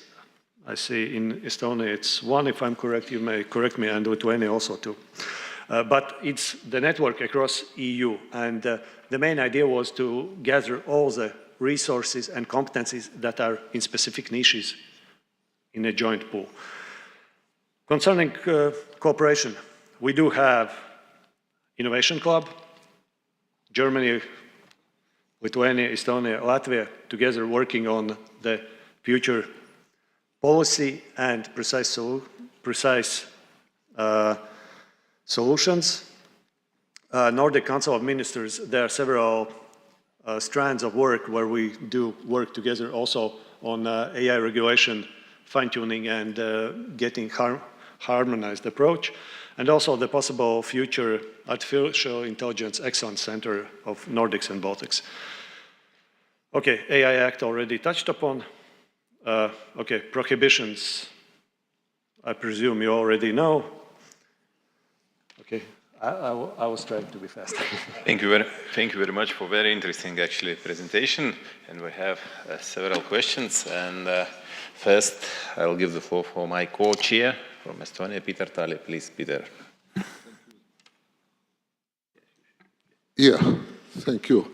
And what is missing on this AI picture, I can't see real Baltic there, but maybe you can tell IE to improve this image. That I assume that it has to be Riga, yeah? Or something like that. But yeah, my question now, that you covered almost everything, but did you assess or discuss also a military use of IA? The good news is that one of my favorite Center of Excellences, nature centers of excellence, is Riga Strategic Communication Center of Excellence, is recently established IA lab, and there is a huge ambition to become also a Center of Excellence on IA. However, the Americans are already using IA to draft op orders for different units. They are using IA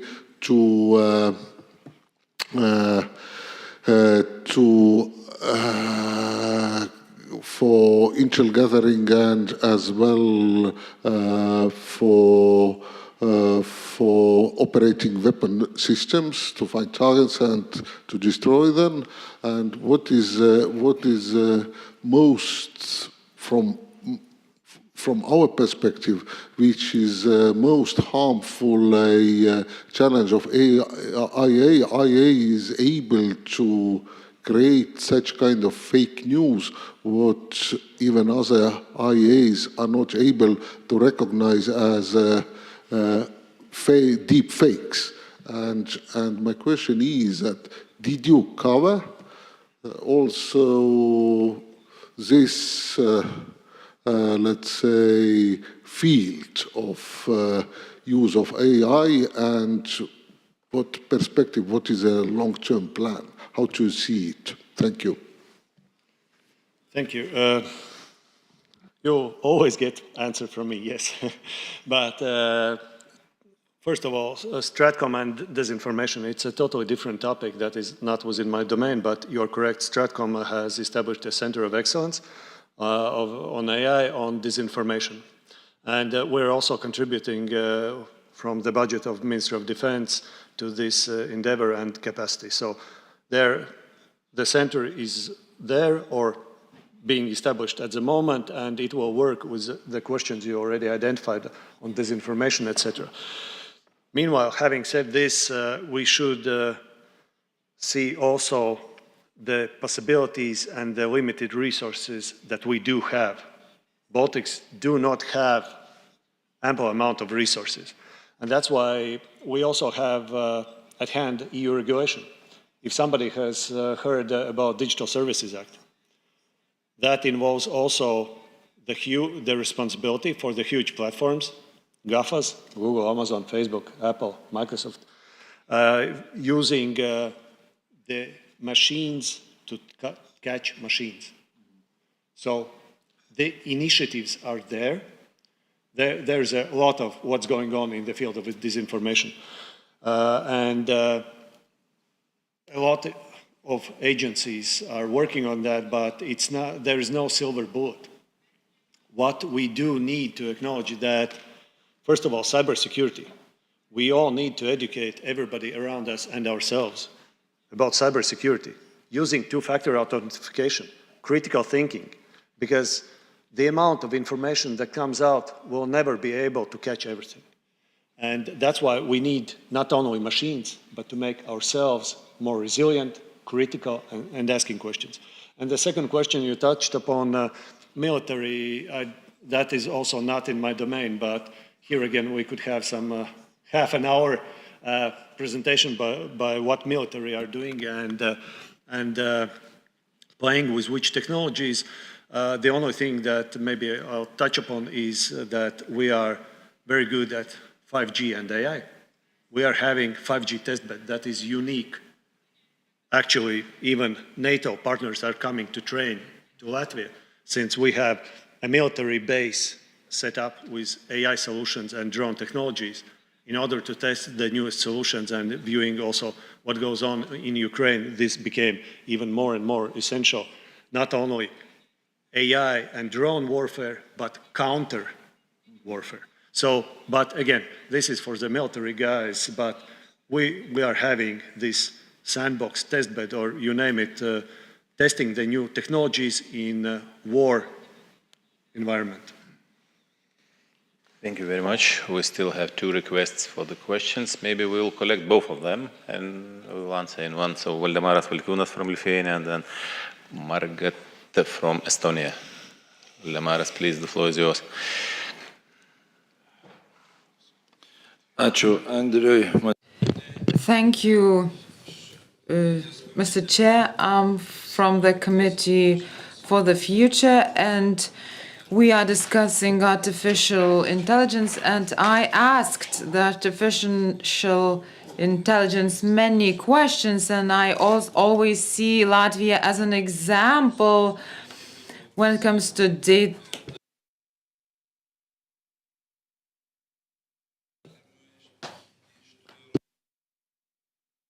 Latvia chose data protection here and made huge mistakes. Our countries could be an avant-garde here. This is a hindrance and a censorship for artificial intelligence. We have different programs online, real-time programs, and data protection regulation is actually a hindrance to that. We should review also copyrights as a hindrance to artificial intelligence. Any citizens, Janis or Jonas,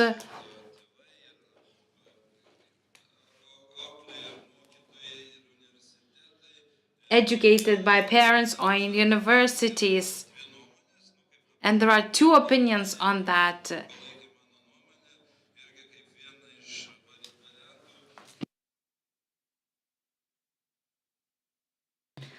I think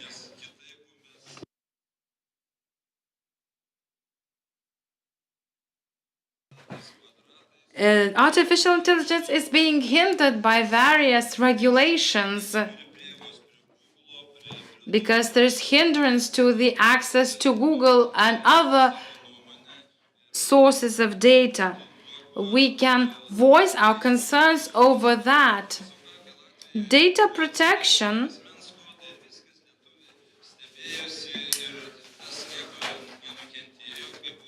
we saw cases when data has been disclosed in Latvia, for example, but nothing bad happened actually. I think that you also showed some images that can violate copyright. Please, Margit from Estonia. Thank you very much for this wonderful presentation. I very much enjoyed it. You mentioned something like this, that there has been a legal effort to criminalize the use of deepfakes. Was this correct? And can you say something about it, this criminalization? And does it also help to actually deal with misleading information that is produced in social media, where propaganda and all these false news are spreaded more and more often? And I think this is also a security thing, because Russia certainly will use it also against all 3 Baltic states to using deepfakes for hate speech or just spreading fake news. So has there been interesting things happening in Latvia that we could also take into account and take over? Thank you. Thank you very much. And the last question from Victoria from Latvia, please. The floor is yours, and then we'll be ready to hear the answers. Labdien! Hello. It was very interesting to hear your presentation. You gave great examples of what we do in Latvia already to implement AI. I have the following question. As a representative of the legislative branch, for me, it is important to know about accountability. So there are many discussions about who will be responsible if there are crimes or different kind of breach of law. If we take a look at the possible future scenarios, if we use AI in constructing cars, self-driving cars like Tesla or whatnot, who will be responsible in such cases? Because we don't have any methods elaborated at the moment to determine levels of accountability in specific situations. Thank you. Please, now we're ready to hear sure? your opinion. I hope so. Okay, lots of questions in different directions. First, maybe a caveat, GDPR is not my cup of tea, so that's why the only thing that I would like to distinguish is GDPR focuses on personal data. In-house data where you can use it. But there are ample amount of data around where you don't need personal data. That is one thing. Second thing, what we are working on in Data Analytics Center of Government that will be established is there are already the solutions of anonymization, randomization, and pseudo-anonymization, meaning that my data are used, but they are anonymized or randomized. So there are solutions, but GDPR and personal data is not the only, that is one of the many building blocks of Lego in AI solutions. But again, copyright and GDPR is not my question, so I leave it to the experts, with the expert concerns taken.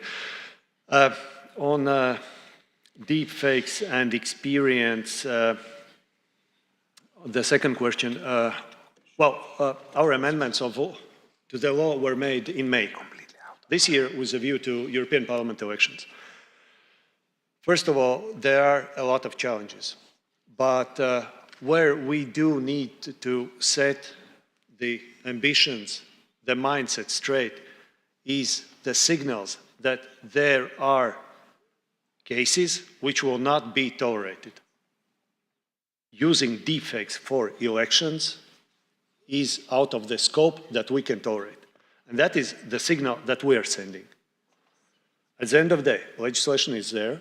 If somebody dares to do that, okay, of course, there are always questions of international legal possibilities outside the EU, for example, etc. But again, inside the EU, inside Latvia, if you use deepfakes for intervening into elections, then it's criminal offense. And again, the law is new, so the experience maybe we'll be able to tell next year when we have our next elections, but again, the scene is being set, and that is just one of the examples. For example, AI Act sets 8 different prohibitions where we cannot have AI use cases. Social profiling, real-time biometric identification. And at the end of the day, we should ask ourselves the question, is it good or bad? We're setting the scene. My data is my data. We don't use real-time biometric identification on the street or in schools. That's it. But we have a lot of solutions that we can use AI for and then benefit effectiveness, speed, be it public service, be it private or skills training, universities, etc. You name it. And most of the, now we're changing, now while talking to universities, we're hearing the change of paradigm. When university lecturers say, okay, if the student has made the final paper using Claude, Llama, GPT, Gemini, etc., the main question is not to remember those 45 presidents, etc. The main is to understand the logic behind it and how the argument is made. Critical thinking, the thinking that comes out with the paper, with the final thesis or bachelor or PhD, etc. And that is the main idea behind it. We cannot stop, as already mentioned, the amount of information that is around. And we physically cannot grasp it. But we can have analysis, effective analysis. And that is what distinguishes us from the others that we can do as humans, the critical thinking use. The final question, the third one on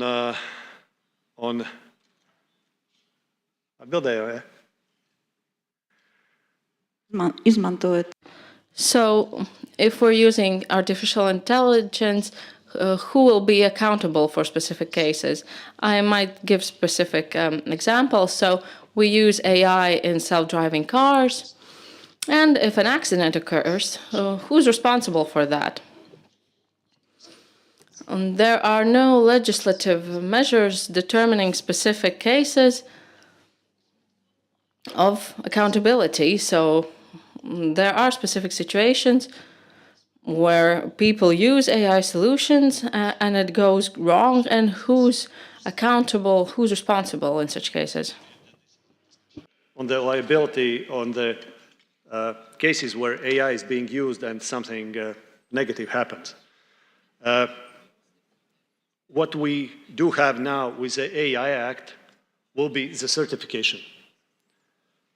AI solutions that are in high-risk solutions will need to be certified for the use, be it public or private.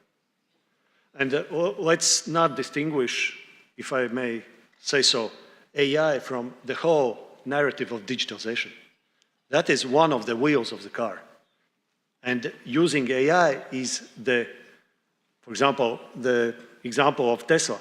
It's the decision of the car company who is liable for the car being sold. But again, with a caveat that this is a discussion. In EU, where we will have high-risk AI systems, they will need to be certified, and then we can use it, or change it, or make it for the better use. But again, the certification, again, a question is how far, how big, how deep, if I may say so. And again, these questions are on the table, and the liability will be within the institution or company that will decide to use AI, because if, for example, regional municipality, ministry, or agency will have the procurement of AI, some kind of solution, we will have, all of us, the chance to put in the tender documents that AI solution, this model, should be certified. Or if we amend it, change it, recode it to a certain extent, we do the certification. And that is a big change in this mindset where we can do everything, go outside on the street with AI and throw it everywhere. No. For the critical infrastructure and high-risk cases, it will need to have the certification. In other words, validation. So again, it's a discussion, but in the existing products, the product seller is the one, producer is the one who is responsible, liable for what's inside the product. If I made and since we're completely out of time, but using my capacity as a chair of this meeting, the last question with one word answer only. I'm sure that you could give much more details, but still, do you consider AI more as a threat or as a possibility? Glass is half full, always. It's not half empty. We have so much of speed, possibility, and efficiency. Come on, we'll lose our lifetime if we don't use it. Thanks. It wasn't one word answer, but still. Sorry. Sorry. Thanks a lot. I'm sure that there would be much more questions, but unfortunately we are completely out of time, and we still have one speaker. So thanks a lot for really very interesting presentation. Really, we politicians sometimes say that it was very interesting just because we are polite, but this time it was really very interesting. And now I give the floor to Ms. Sten Kapten. He's the Education Innovation Advisor at the General Education Policy Department of the Estonian Ministry of Education and Research. Please, Mr. Sten, the floor is yours. Just keep in mind that we are completely out of time, but... Thank you, no stress. Tulin kaugele Leetu. I came here far away to Lithuania and almost couldn't say anything. Honorable representatives of Baltic countries, ladies and gentlemen, at our joint assembly, I will talk a couple of things about the state of AI from the Estonian point of view. First of all, about local challenges. Our Ministry of Economy and Communication recently carried out a study which said that the success of AI can be experienced, the application of AI increases GDP by 8% by the start of the next decade, and almost 2/3 of the employees already have to use AI in their work. And this means that there's a need for education, for officials, and also for teachers, because I'm speaking from the point of view of the Ministry of Education. In cooperation with the Ministry of Economics and Communications, we also are discussing a wider education for the whole population. There's also an expert group of AI. The first goal is to identify the possibilities, the opportunities that we could apply immediately. But of course, the technology is developing very fast, and therefore it's very important that the experts exist and we can deal with challenges and problems immediately. And the second goal is linked to already existing projects to get feedback for these. One specific recommendation from the group was to empower the training for teachers.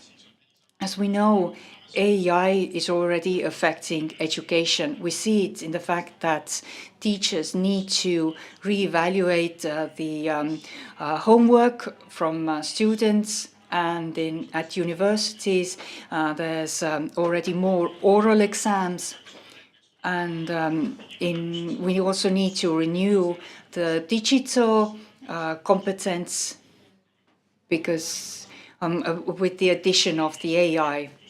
In view of our high expectations to teachers, in recent decades, we have talked about mental health issues, inclusive education and multiculturalism in classroom. This challenge is quite big. So, because this is a technology that develops fast, and so technology demands lots of time and attention from everyone, and for teachers this is more difficult because they have soft education, and they're also often above 50 years old. So it's not something that comes naturally to them, this education in IT. Because not every school has the means of organizing their own education, this is where we can help them. Managing the digital state requires a lot of human capital, and here the demand is bigger than the offering. Estonia has a problem that young people don't want to learn to become teachers, and also the math results at exams have fallen over the recent years. Positive example, irony of fate, is that teaching maths is the easiest thing to carry over to the AI field. We also have a cooperation with Lithuania and Latvia and teachers training. And a couple of words about global challenges. We see large investments into AI. Microsoft recently signed a contract for 20 years for opening a nuclear power station fully based on AI. And I think the date for the arrival of AI generally is moving ever closer. It's from 2 years up to from 2 years. It's clear that education is changing. There are new questions about new skills, but also more largely about the meaning of life in a situation where the machine is capable of replacing the human. We cannot set up a full strategy for education for AI era, but we are working on it together with our international partners. Human machine interface, retinal prosthesis and hair implants exist, but it's interesting to see the change in narratives and regarding the prosthetics. There are two scenarios that require our attention. The competing with AI and competing with countries who are ready to accept a more open attitude towards the human-machine interface. This all regards economic and security interests as well. And we could also use common events in cyber fields. There have been a couple of joint ventures here, and this should be continued. Thank you. On meil aega küsimusteks või? Thank you very much for saving some time, and we still have like 7 minutes. And I see that Esma would like to ask the question. Please, the floor is yours. Aitäh, ma saan aru, et ka küsimus. Thank you. I understand that I can also ask the question in English, in Estonian. Latvia and Lithuania are already facing a problem that in schools there's a different approach to what years and when the students may use electronic devices. I'm not even talking about AI. In some schools, the first 4 years, you can't use electronic devices. Do you think this should be like made uniform, at least in the level of one country, if not across countries? Yes, Estonia's approach has been that schools have been given a lot of autonomy, and we also expect the schools to take the initiative. A couple of weeks ago in the Estonian media, there was a discussion on the same topic. Should the government give certain guidelines for schools on this? But actually the schools know, and many schools apply different measures, whether they collect the telephones for the school day or they allow their use.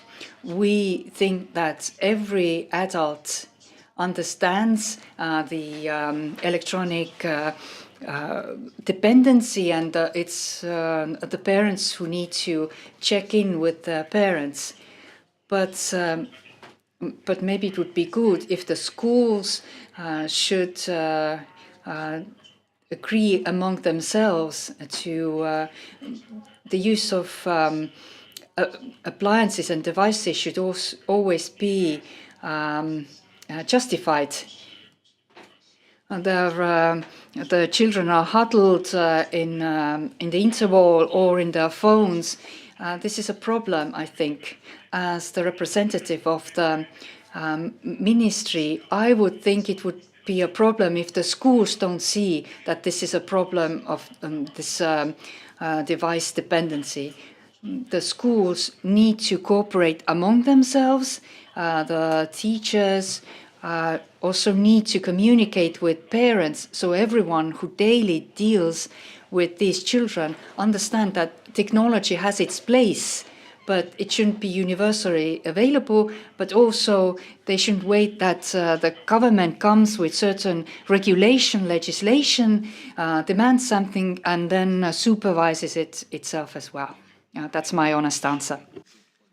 Yeah, we still have one final and very brief question with a very brief answer, because we still have like 4 minutes, and we will move on. Please, Peter. Ja ma küsin uuesti eesti keeles selle. I ask again in Estonian the same question that Andrius asked, and you can answer with one word. Do you feel, actually 2 words, whether in schools, is there a possibility or a risk? The AI in school, is it an opportunity or a threat? Võimalus. It's an opportunity, and in hyphens, if you use it sensibly. Thank you. Small final remark from my co-chair, Ervins, and we'll move on. Es tikai gribēju pieminēt, ka mums ir tāds lielisks sadarbības projekts kā Baltijas. We have a wonderful cooperation project, Baltic Defense College, that also provides a cyber security education program, and this could be an opportunity for the Baltic states to strengthen AI cooperation as well in education. Thank you very much. Thanks, dear colleague. Unfortunately, we had not enough time to go through all the questions on that agenda, but I'm sure that it's not the final time when we discuss on that topic in the framework of Baltic Assembly. And now thank you for all for very interesting discussion. And now we will have 2 minutes short break that we could change the seats here in the Presidium with the President and Vice Presidents of the Baltic Assembly, and then we will move on. Please, everyone, stay in your seats.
Dear colleagues, thank you, alternative speakers, for chairing for this interesting discussions about artificial intelligence.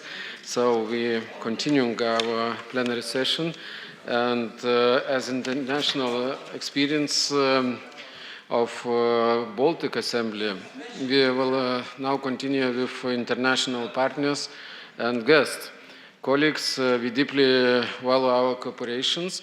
And by working together and growing stronger, we learn from each other. So thank you for your support for Baltic Assembly, and please keep your interventions in the limit of 4 minutes.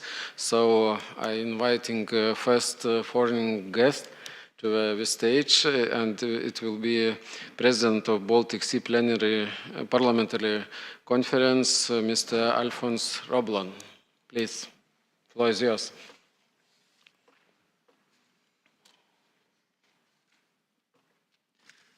Thank you. How can I put this down a little bit? Where do you have that? It's not important. Oh, thank you. It's not that important, you don't have to see me. Honorable President, dear colleagues, Excellencies, ladies and gentlemen.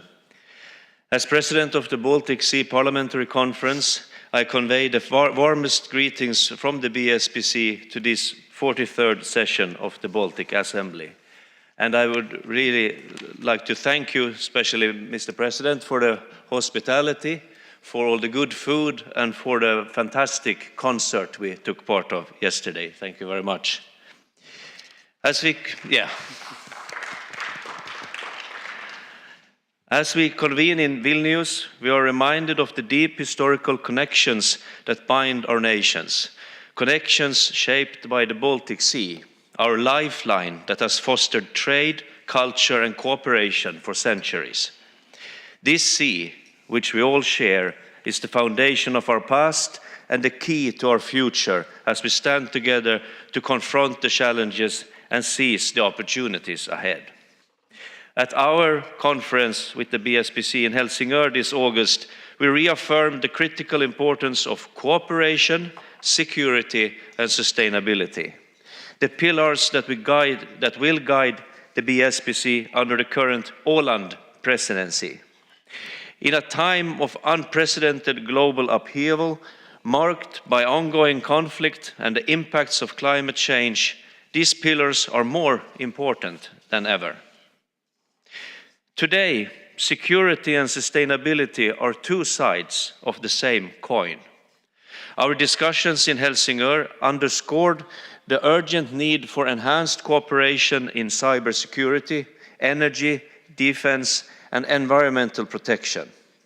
As hybrid threats and militarization in our maritime zones increase, we must protect our shared infrastructure and waters, while addressing the existential environmental and climate changes that knows no borders.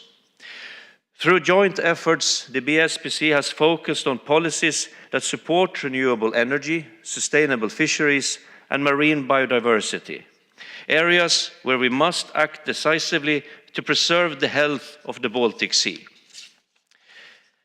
The health of the Baltic Sea is, in fact, a security issue in itself. In this regard, close cooperation, particularly in the areas of energy security and resilience, has been invaluable. The Helsingør Conference demonstrated our shared commitment to defending democracy, particularly in the face of arising external threats. As we stand with Ukraine against aggression, we must also look to our region, ensuring that the Baltic Sea security is never compromised. The BSPC Working Group on Energy Security, Self-Sustainability and Connectivity, chaired by Mr. Andris Kulbergs from Latvia, has been instrumental in driving forward this agenda. Their work has led to concrete actions in this year's BSPC resolution and provided governments across the democratic Baltic Sea region with crucial recommendations. The group, which will continue its critical work, addresses issues of particular importance not only to the BSPC, but also to the Baltic Assembly and the Nordic Council. Looking ahead, we must also prioritize the involvement of our young people. In Helsingør, we took significant steps to include youth voices in our deliberations. The climate crisis, in particular, demands that we act not only for today, but for generations to come. In this, we also continuously need to strengthen the resilience of our democracy.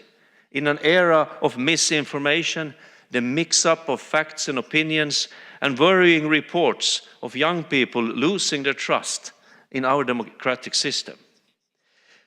Finally, let us remember that our strength lies in unity.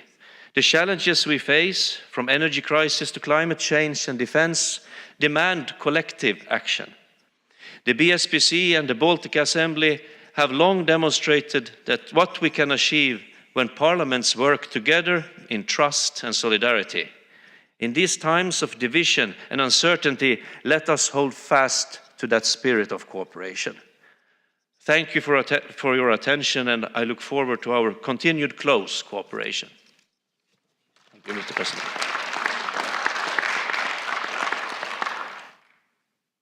Thank you, dear President of BSPC, Baltic Sea Parliamentary Conference.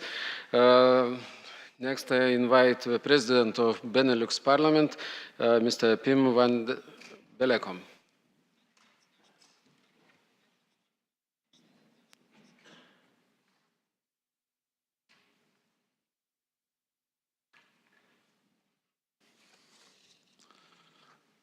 Thank you.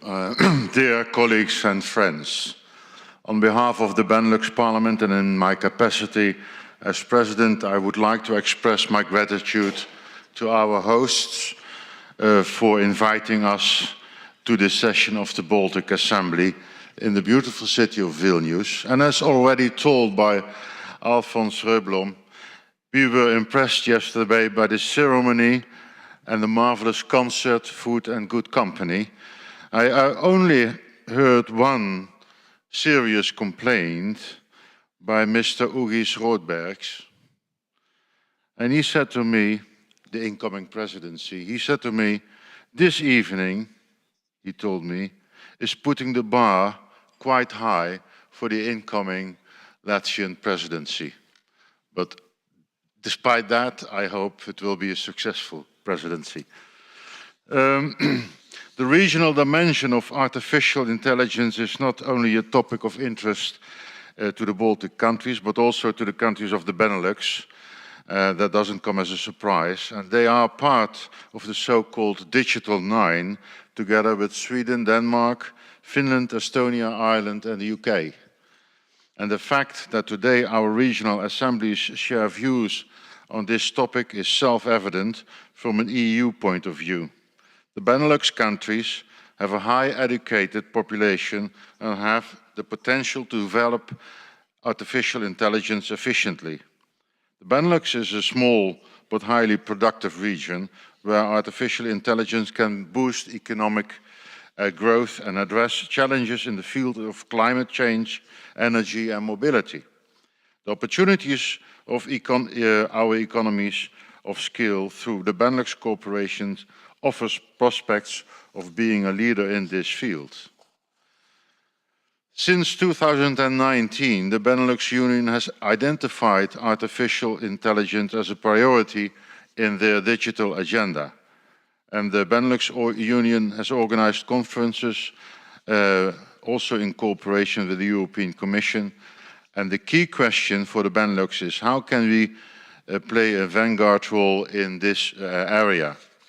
The Benelux countries have shown their willingness to work at the European level for the single market for artificial intelligence, removing barriers to the application of artificial intelligence and creating an appropriate regular framework.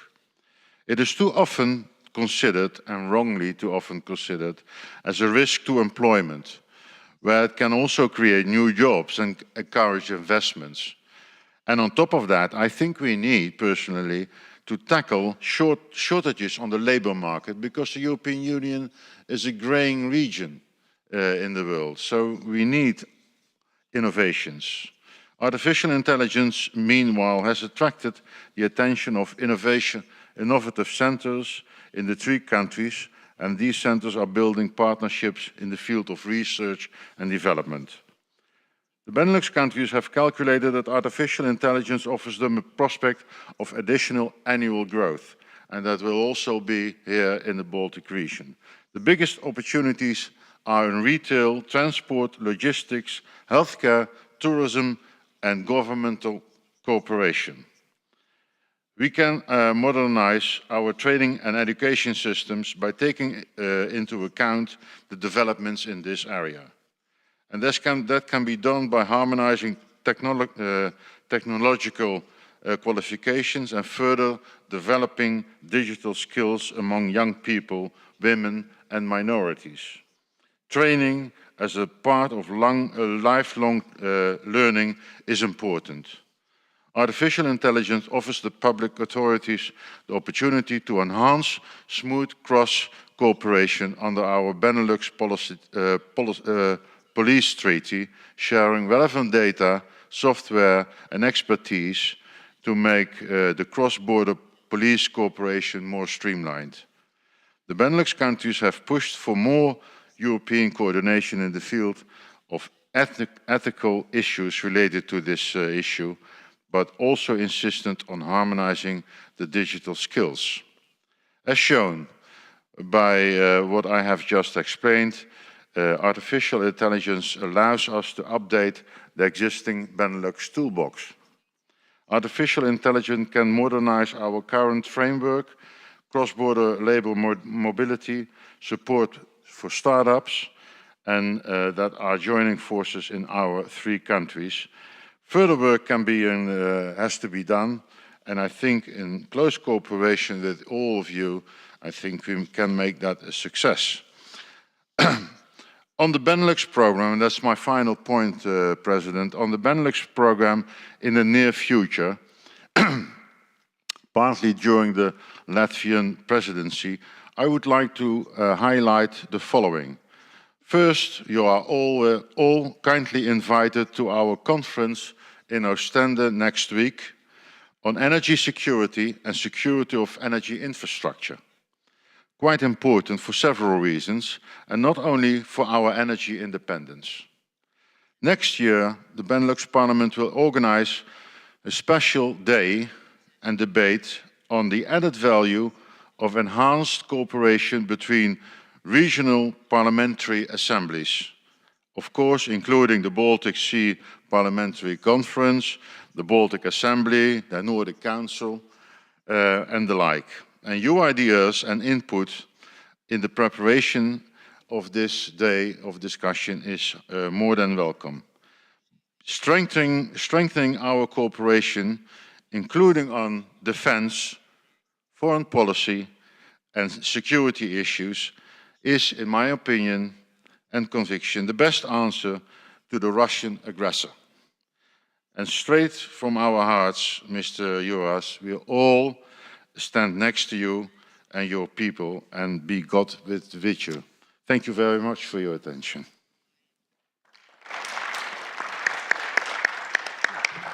Thank you, dear President of Benelux Parliament. Next, I am inviting the member of Presidium of Nordic Council, Mr. Joni Ovaska.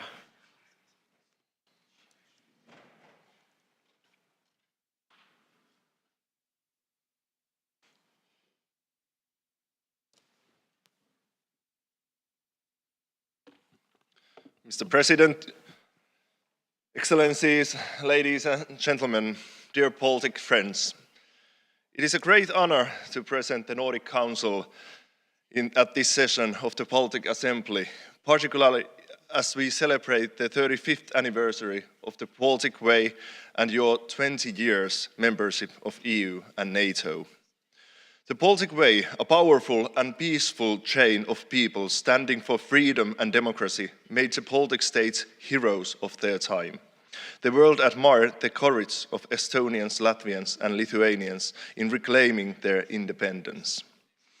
You know all too well the horrors of brutal authoritarian regime can inflict.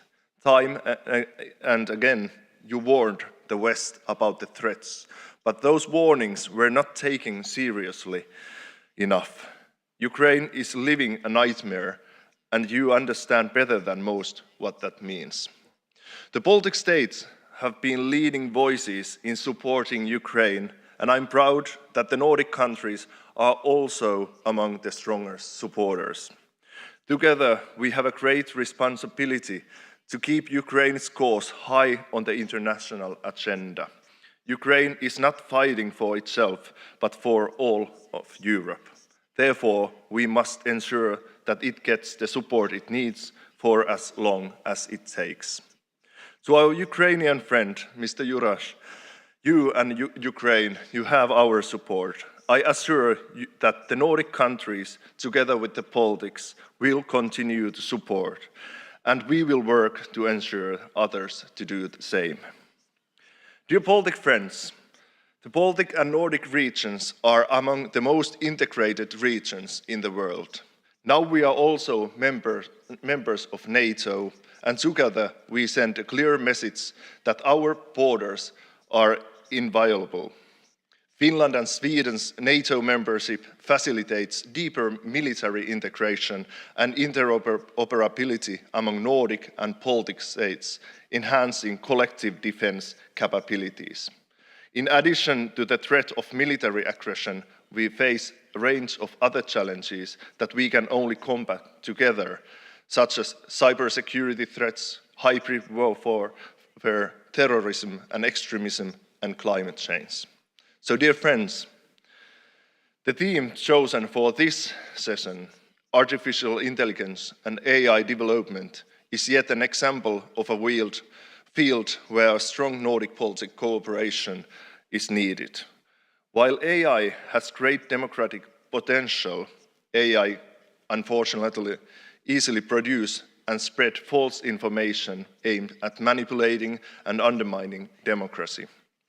The use or misuse AI links us to the question of countering disinformation and propaganda.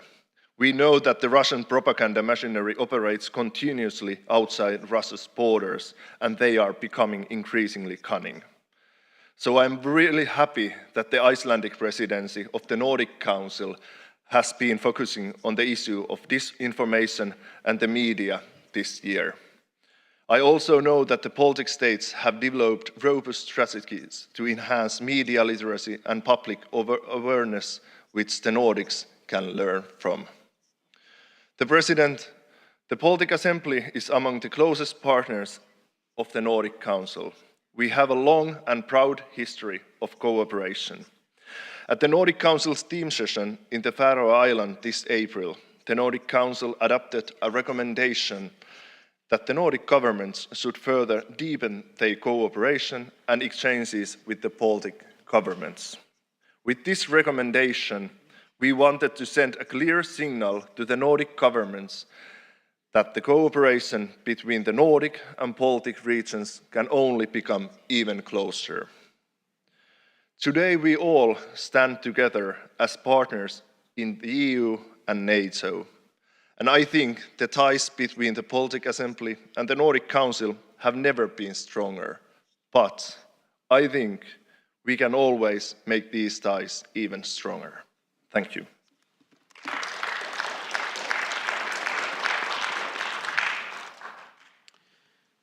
Thank you, dear colleague.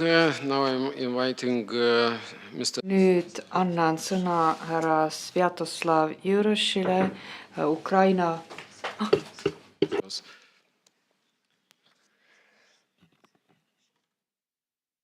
Excellencies, friends, brothers, sisters, I'm extremely honored to be here now to speak with you, not just as the chair of the Ukrainian delegation to Guam, but as the other problem. So as not just as a parliamentarian of Ukrainian parliament, the youngest parliamentarian that, but also as a machine gunner in 24th Assault Battalion Aidar. And I have the utmost gratitude that you provided for this chance to get out of the trenches and be here with you to tell about the fight that each and every part of Ukrainian society, no matter whether they're governing elites or everyday Ukrainians, have to suffer through every single day.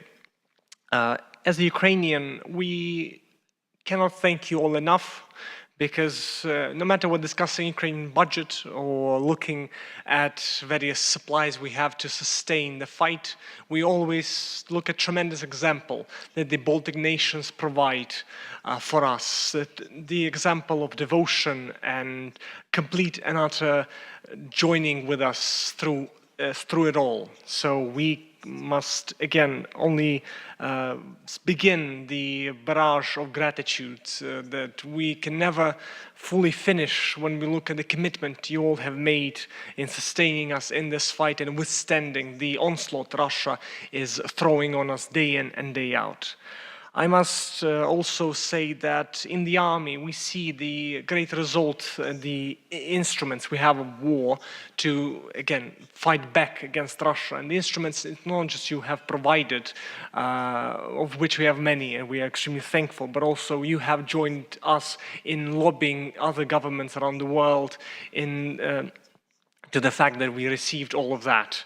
But that's the exact definition of what a brotherly nation is, and I thank you all for being that for us in this fight, and our nation shall never forget all of you as we go on into this century in free and independent country because of what you have done.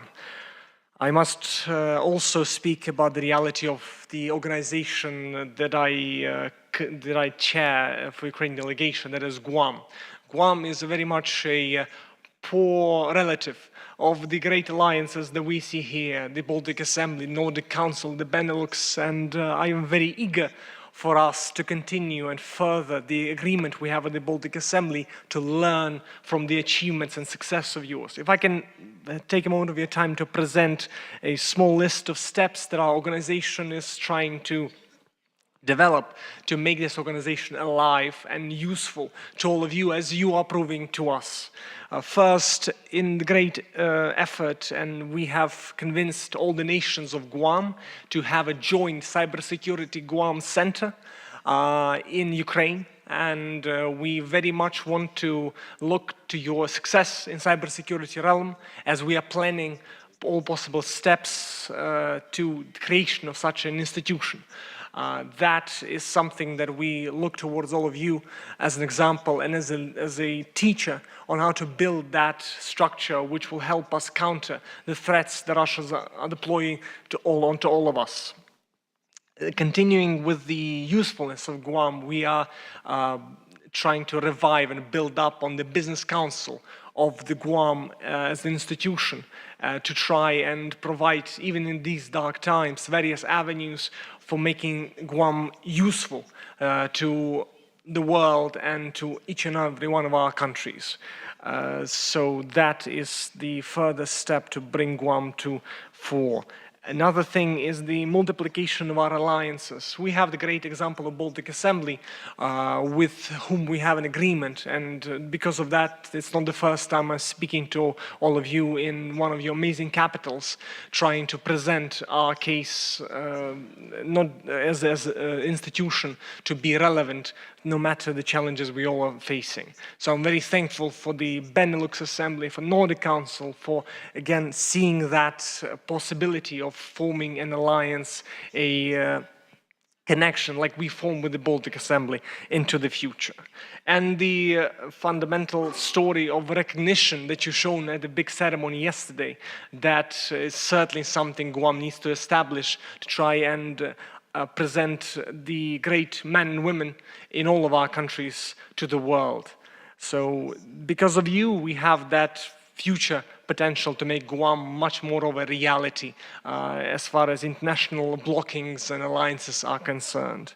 And I must tell you why Ukraine is so committed to this. It is the only international institution which is based in Kiev, and it is our commitment to it that is renewed by our desire to make this a successful institution and that sort.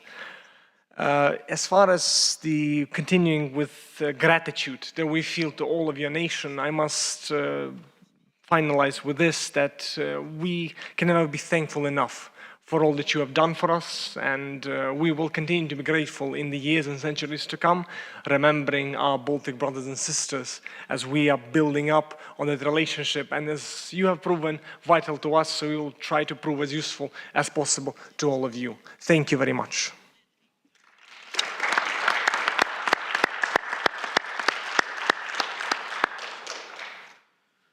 Thank you, dear Milos. Now I ask your attention to the screens, and President of the Senate of the Czech Republic, Mr. Milos Vystrich, will say some words from the screens. Vážený pane předsedo shromáždění pobaltských států Andriusi Kupčinskasi, vážení kolegové, dámy a pánové. Zdravím vás ze Senátu Parlamentu České republiky a rád bych vám poděkoval za pozvání zúčastnit se 43. zasedání shromáždění pobaltských států a 30. zasedání Baltské rady. Na konci září letošního roku proběhly volby do třetiny Českého senátu a v současné době probíhají jednání ohledně ustavení senátních orgánů na nové funkční období. Proto se vaší akce bohužel nemohu zúčastnit osobně. Jsem proto velmi rád, že vás mohu pozdravit alespoň takto prostřednictvím videoposelství. Ambicí České republiky vždy byla spolupráce s podobně smýšlejícími zeměmi, ať to byly nebo jsou země Beneluxu, skandinávské státy či právě pobaltské státy, které jsou nám svojí historií, svými postoji a hodnotami nejbližší. Na vašem 43. zasedání shromáždění pobaltských států se budete zabývat umělou inteligencí, inovacemi, mezinárodní spoluprací s ohledem na současnou geopolitickou situaci, která je poznamenána pokračujícími zločiny proti lidskosti páchanými Ruskem na Ukrajině. Všechna tato témata považuji za významná i pro naši zemi. Heslo litevského předsednictví je: společně budujeme svou sílu a odolnost. Ano, pouze společně budeme silnější a odolnější vůči tlaku diktátorských režimů. Nezapomínejme na to. Síla a odolnost ale neznamená jen vojenskou sílu, i když ta je v současné době asi nejviditelnější. Jsem rád, že naši vojáci jsou součástí alianční předsunuté přítomnosti na základnách v litevské Dukle a lotyšské Adaži. Stejně tak se vždy můžete spolehnout na naše piloty, kteří jsou pravidelně součástí alianční ochrany vašeho vzdušného prostoru. Ale, jak jsem řekl, síla a odolnost neznamenají jen vojenskou sílu. Proto velmi oceňuji, že mezi prioritami litevského předsednictví je i propojené, inovativní a udržitelné Pobaltí. Vážení přátelé, přeji vám úspěšné zasedání a těším se, že se s některými z vás osobně setkám, například na parlamentním summitu Mezinárodní krymské platformy příští týden v Rize. Mějte se pěkně.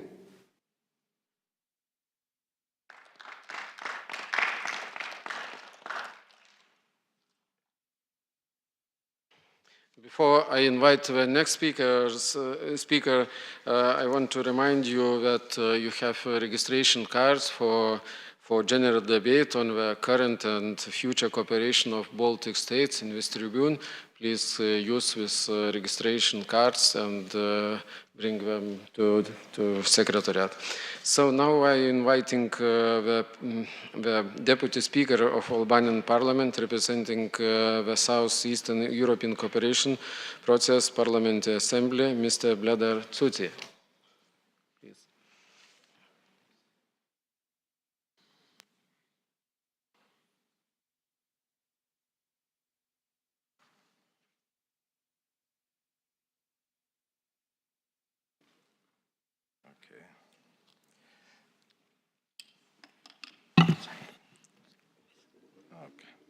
Thank you.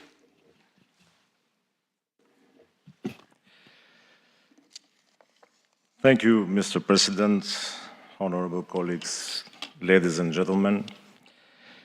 I have the pleasure to greet you on behalf of the Speaker of the Parliament of Albania, which is the acting President of the Parliamentary Assembly of the Southeast European Cooperation Process, who was unable to attend this meeting due to prior established commitments.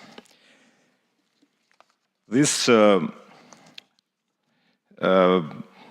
organization, which is very colorful and includes Albania, Bosnia and Herzegovina, Bulgaria, Montenegro, Greece, Croatia, Kosovo, North Macedonia, Moldova, Romania, Slovenia, Serbia, and Turkey. And the cooperation process among these countries addresses issues of security and stability, the development of economic cooperation, environmental protection, promotion of humanitarian, social, and cultural cooperation, as well as collaboration in the field of justice, combating organized crime, terrorism, drug trafficking, arms smuggling, etc. And of course, cooperation for security is one of the priorities of this organization as an important factor for the security and stability of Europe. And we will continue to take steps aimed at enhancing our region's contribution to global peace and security. Albania reaffirms its strong will to further increase regional cooperation to strengthen the rule of law implement policies that promote tolerance and religion coexistence as direct contribution to democratization, protection of human rights, gender equality, security and stability in our region, and to prevent radicalization and acts of violent extremism. Our contribution to digital future of our region is part of efforts to empower the market economy, guarantee economic growth, and enhance our region's contribution to a stronger Europe. These goals are supported also by the trend of development in information technologies in our country. And our region, as I think all the world, is facing the rapid development of information and communication technologies, which is, and of course this is, a great achievement for humanity, for today's civilization, as well as for our region. Access to these processes is increasing for all population groups, but in particular for youth. An example for Albania: in recent years, in Albania, we have taken a very positive and active approach toward information and communication technologies and their use in public services. The massive use of online public services is a fact we can be proud of. Approximately 95% of services in the country are now offered online. However, technological development and artificial intelligence, as a good from which all our countries are benefiting, can also pose risks to humanity, peace and security if used for malicious purposes. Moreover, its difficulties are increased due to risk of cyber attacks, which arise as a consequence of Albania's firm and clear stance against terrorism. Albania has faced and will successfully face these challenges and will not withdraw from its clear position to fight against terrorism for the protection of security, peace, democracy, and freedom of peoples.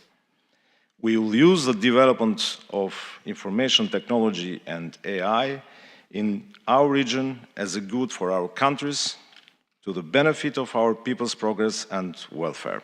Thank you very much.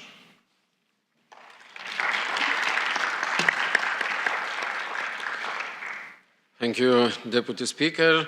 And now the final person from our foreign addresses, but it's my good colleague, Audronius Ažubalis, the head of Lithuanian delegation to the NATO Parliamentary Assembly. Please, Audronius.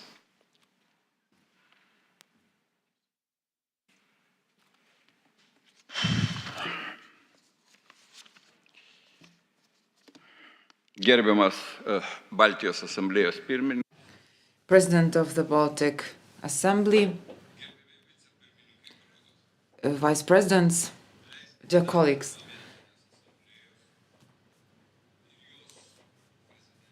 On behalf of the NATO Parliamentary Assembly and its Congressman John Connolly, to congratulate the 43rd Baltic Assembly. We are like-minded and we have the main goal of preserving our community, that Ukraine won the war and that Russia lost its influence. I remember the first event of NATO Parliamentary Assembly. It was Rose Rod Seminar in Vilnius. It took place in 1991. It's difficult to believe that the video footage of that seminar includes Soviet military officers who still were not able to understand that they were no longer relevant. Our path was long. My colleagues from NATO Parliamentary Assembly, when visiting our countries, they highlight the incredible progress that was achieved. and that we managed to achieve by developing our democracy under NATO guarantees. Hadn't we used that short window of opportunities, we would be torn apart by conflicts. We would live in a corrupt country. Parliamentarians of the Baltic states in the NATO Parliamentary Assembly for many years tried to convince their fellow colleagues in NATO about the dangers that Russia poses to the West. It's paradoxical, but even now, not everyone can be persuaded that Europe has been devastated by war for 3 years, and that the totalitarianism in Russia is prevalent.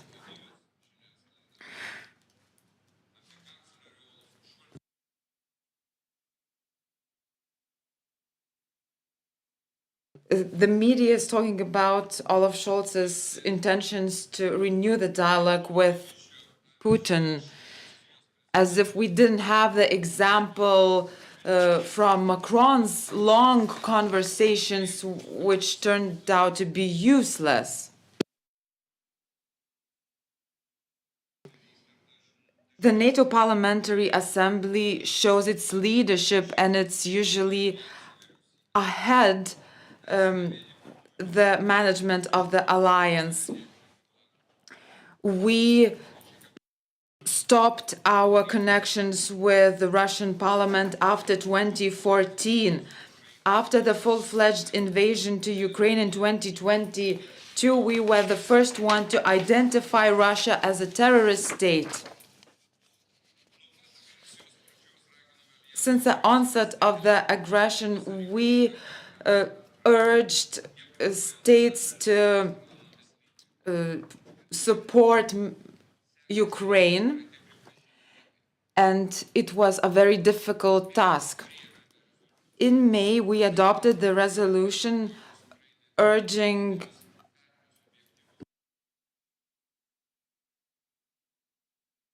ginkluotę. Rezultatai nuvilinti. Unfortunately, the results of our efforts are failure. The US delegation voted against that, irrespective of their Republican or Democratic affiliation. Bundestag also supported that. And some politicians say when we show that there are no alternatives and we urge to take concrete action in order to make it a reality. There's no understanding that the fear of escalation and its avoidance results in escalation itself.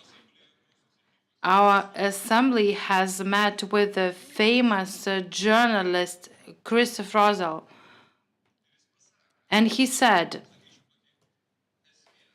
a very important diagnosis.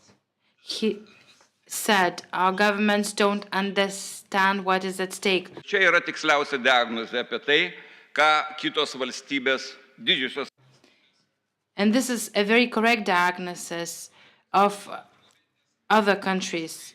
NATO Parliamentary Assembly has been traditionally pushing forward the NATO open door policy in order to ratify Swedish and Finnish membership of NATO as soon as possible.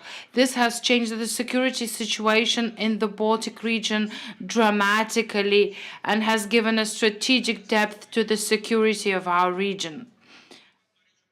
I also want to mention a very important priority of the NATO Parliamentary Assembly. We need to implement our loyalty to democratic values. And this would be the Democratic Resilience Center, the establishment of such center. It is necessary. Iran, Belarus, and other totalitarian states continue to support each other. And they want to divide the West and to instill their own order in other countries. Therefore, Western democracies must mobilize and stop this global marching of globalism, both within and beyond the Euro-Atlantic space. One of the measures that we are proposing is establishing a democratic resilience center. The narrative by Russia of fighting against NATO is very popular in the world, especially among the third countries. In the worst case scenario, if Russia achieved its goals in Ukraine, NATO would be compromised and the autocrats would gain even more influence around the world. Dear colleagues, Putin has made bad calculations. He thought that he would put Ukrainians on their knees. Our alliance and its members adopted important decisions, and the Baltic states were often at the forefront of these efforts. However, much has to be done so far. On behalf of the Lithuanian delegation to the NATO Parliamentary Assembly, I call on the parliamentarians of the Baltic states to work actively together to achieve the consensus in the alliance on the invitation extended to Ukraine for its membership within the NATO. Invitation does not mean automatic membership. This would be a signal, a clear message to Russia and Ukrainians that are fighting in the trenches. Colleagues, acting on our own, we will not be able to achieve that. We need to generate ideas together. For example, the proposal by Estonia to set a minimum amount of support to Ukraine based on the GDP. Such decision was adopted by our government, and I also invited members of the NATO Parliamentary Assembly to follow suit. And I thank those delegations that support our proposals within the NATO Parliamentary Assembly. Colleagues, we need to jointly fight despotism and to convince our allies to use our knowledge about Russia in order to be strong and resilient to the blackmail of the Kremlin. We can stop the aggression of Russia and re-establish the stability in Europe. This is quite feasible for our community with this large level of population and GDP. Mr. President, colleagues, finally, I hope that we will all remain in unity, be courageous and wise in our decisions. Thank you. Thank you, dear colleague. And now we have half an hour for debates organized for members of Baltic Assembly. And I have some requests for the floor. And first one is Andris Kulbergs. Please, the floor is yours for debates about past, about future of Baltic Assembly.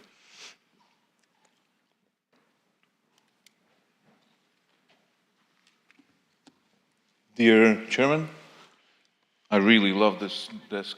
This can be raised to my needs. We need it back in Latvia. Colleagues, I wanted to come and say briefly about what I've experienced and I've seen specifically today here. We have been witness that our ministers gave speeches and gave their opinions, they gave their answers, also the presenters here. And looking outside and looking at the risks what we're every time facing and discussing, and especially what our Ukrainian colleague here explicitly pointed out, we see that the propaganda machine, the bribing, the agency work, the threat what Russia brings to us, we are too vulnerable being alone or facing it alone. And what we still continue to see, that our parliaments are really, in their actions, looking very narrowly at their own countries. And we're discussing too little commonly Baltics. What do we do as Baltics? How do we face it as Baltics together? And I would really, really like to push this message that our parliaments should think as Baltics. Especially, I mentioned today, Rail Baltica project. It cannot be, there cannot be made solution that it's a single country talking to EU. It is one common position, and let alone better that it is us three countries plus the Finland plus Poland together with this. Why? Because we have to form a bloc of outside border countries with aggressor. We are Europe's border. We are not Latvia's, Estonia's, Lithuania's border to aggressor. We are Europe's outside aggressor border, and it should be treated that way. And I think we lack this. We sometimes speak about it, but today's speeches also showed you we are bragging about each other's countries' achievements, but we should speak more in the Baltic terms. And we should give this message to our parliaments that whenever we look in these circumstances, in this geopolitical situation, we have to look from the Baltic perspective. Because our voices are heard way more if we speak, and we've gained this respect that we are listened finally, and we are treated what message we have to bring, but commonly it would be much stronger. So that is something which I wanted to point out, that our parliaments should cooperate way more. Energy sector, security, Rail Baltica, Via Baltica, these projects have to be coordinated way better. Thanks.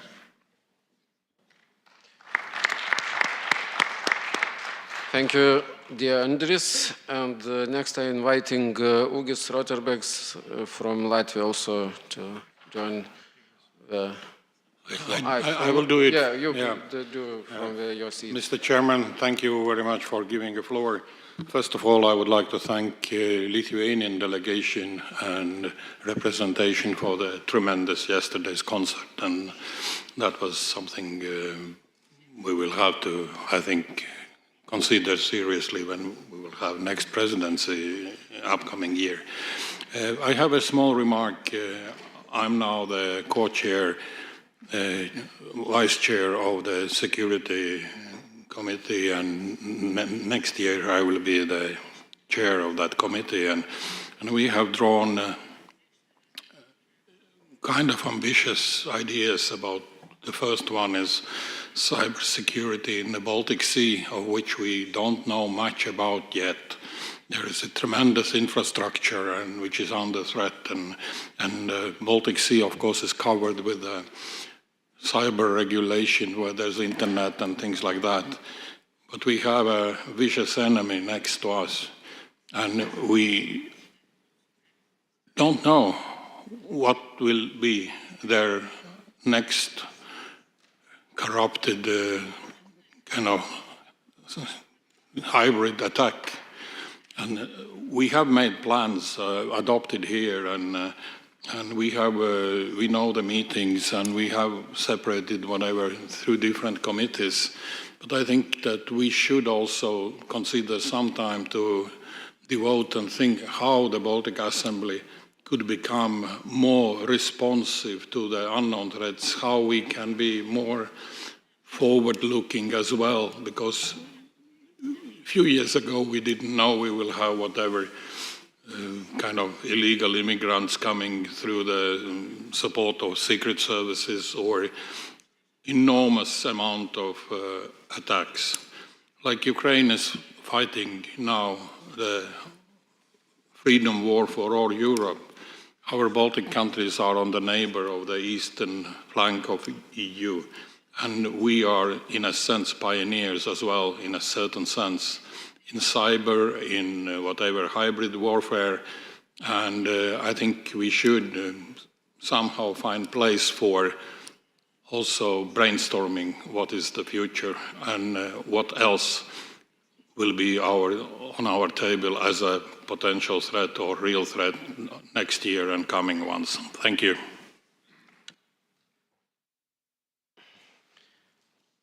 Thank you, dear Ugis. And next is Jānis Reirs, also from Latvia, please.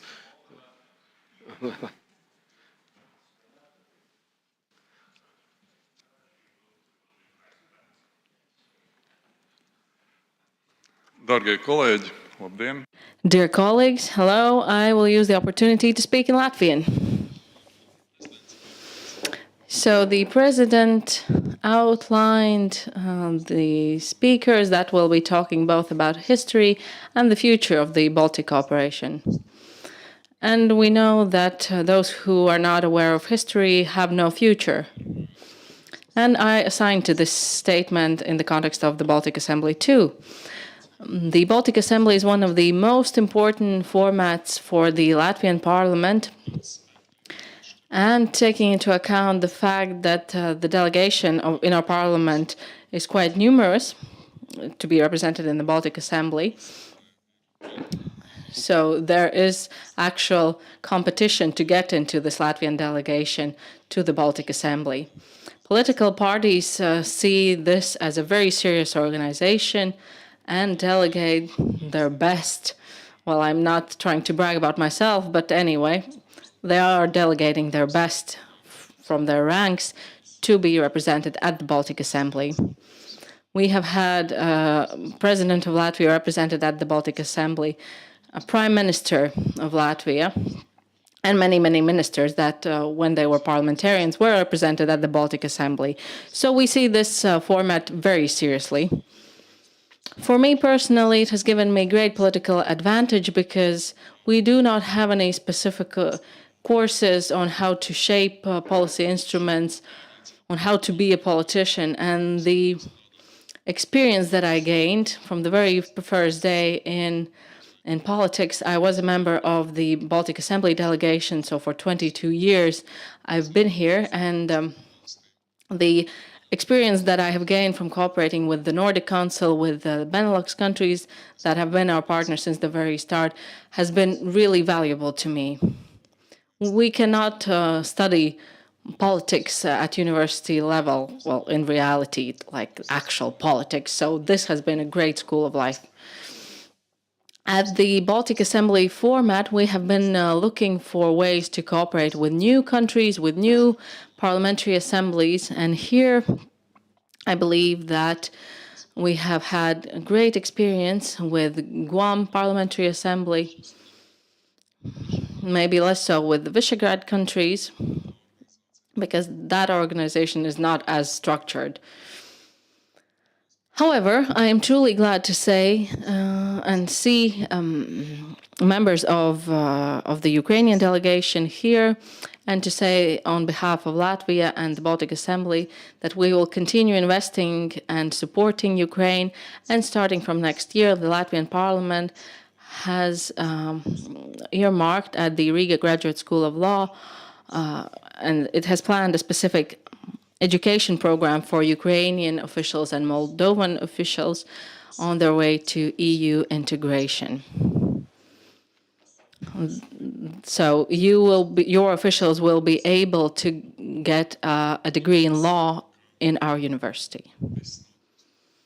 Of course, not everything is as bright as I may be portraying it now.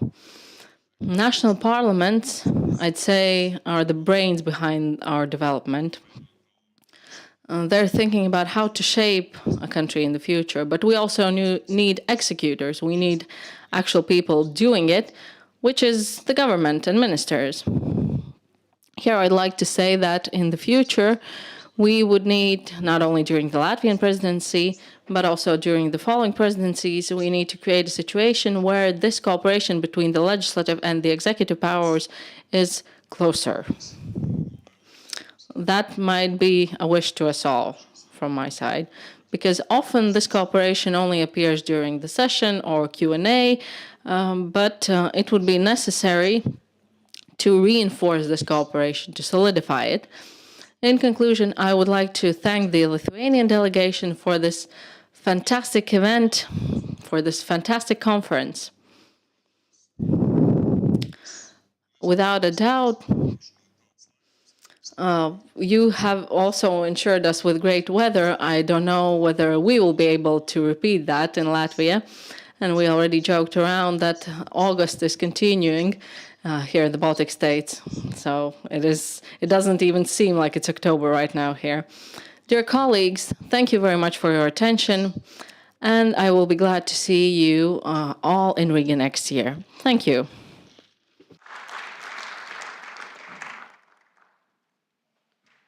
Thank you.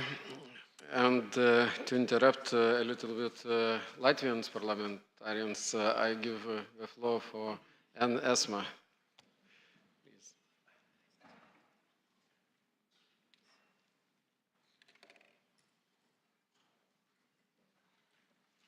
Hello.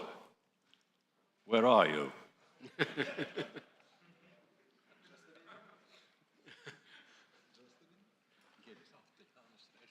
Here. Thank you very much. To stop the Latvian tsunami, I take the floor. With thanks and compliments to our interpreters, I continue with my mother tongue, Estonian. I believe that in what we do in the most important topics, we think alike.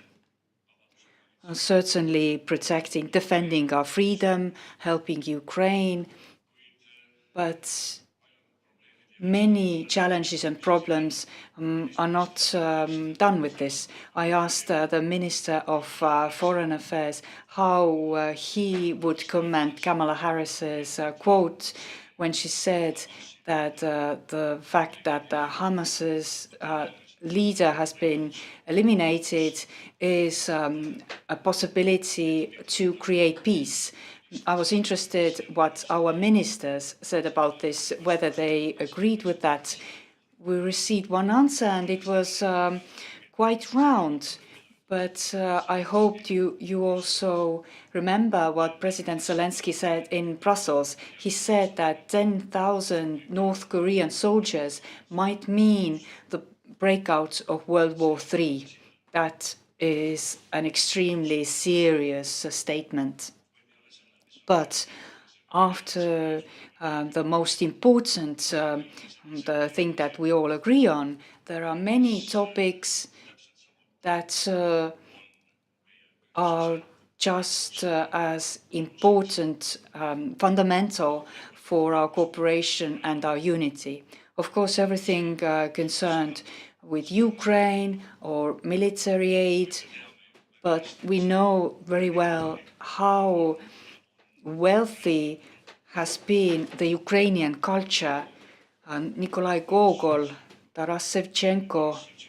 By the way, Taras Shevchenko has been to Tallinn, although he was quite hungover and spent 2 years in Estonia recovering. But still, I create radio programs. By now I have made nearly 100. And when I decided to become a radio host, to make radio programs in honor of birthdays of the nearest and dearest to us, I asked some of my colleagues, do you know who compiled the Latvian epic novel, Large Places? And I did not receive a single correct answer. Andrejs Pompurs is the same for Latvians that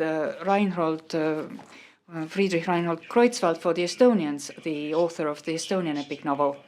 I celebrate the day of Large Places on the 11th of November, and I also celebrate the 18th of November when Latvians declared their independence.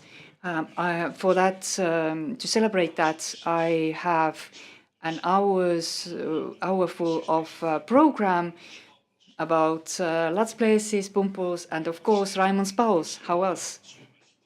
Very soon I will also do a program on Finland, because the 6th of December is the Day of Independence for Finland, and all that program will be about Marshal Mannerheim.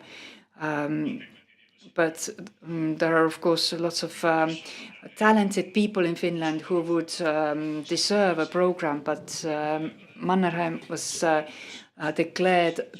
voted the Finn of all times by his compatriots a couple of years ago, so this program will be about him. More specifically, yesterday we awarded quite many medals and awards. Let's try to do everything from our parts that these literary works are translated into the languages that could also carry forward this work of art. Let's make sure that musical works would be performed as much as possible in the TV and radio of the other Baltic states. I could bring quite many examples, but believe me, our awareness of the culture of our nearest nations is not particularly good. During Soviet Union, we knew more about the culture of Latvia and Lithuania and their scientists than we do today. In part, this is because right now we have the world open in front of us, and back then we kept more together because we had one opponent, the opponent in Moscow. I think that one of the tasks of the Baltic Assembly is and should be that we talk more about the lives of nations that close to us and their culture. Maybe Estonia should send a reporter who would permanently work in Latvia and Lithuania. Maybe it's difficult right now, but if we want it, we will definitely find a way. When there were elections in Lithuania, and there was the first round of elections, then the Estonian TV made some reports about that, but we could do that. And even we have like at least 10 TV channels in Estonia, so they should all do something. When I have been a member of the Baltic Assembly for some time, we need to cooperate more and more in depth with the Nordic countries, with Guam, also with the Benelux countries. And only a few months ago, we made the first step in order to have a better cooperation with UK. But not only the Parliament in London, but also in Scotland, Ireland, North Ireland and Wales, also in Germany. We don't have cooperation only with the Bundestag members, but also with members from the parliaments, local parliaments. And this is a great step. And we usually know more about them than they know about us. This is something we need to keep in mind. Thank you. Thank you, dear Anne. And final debate member is Ervin Labanauskis from Latvia also.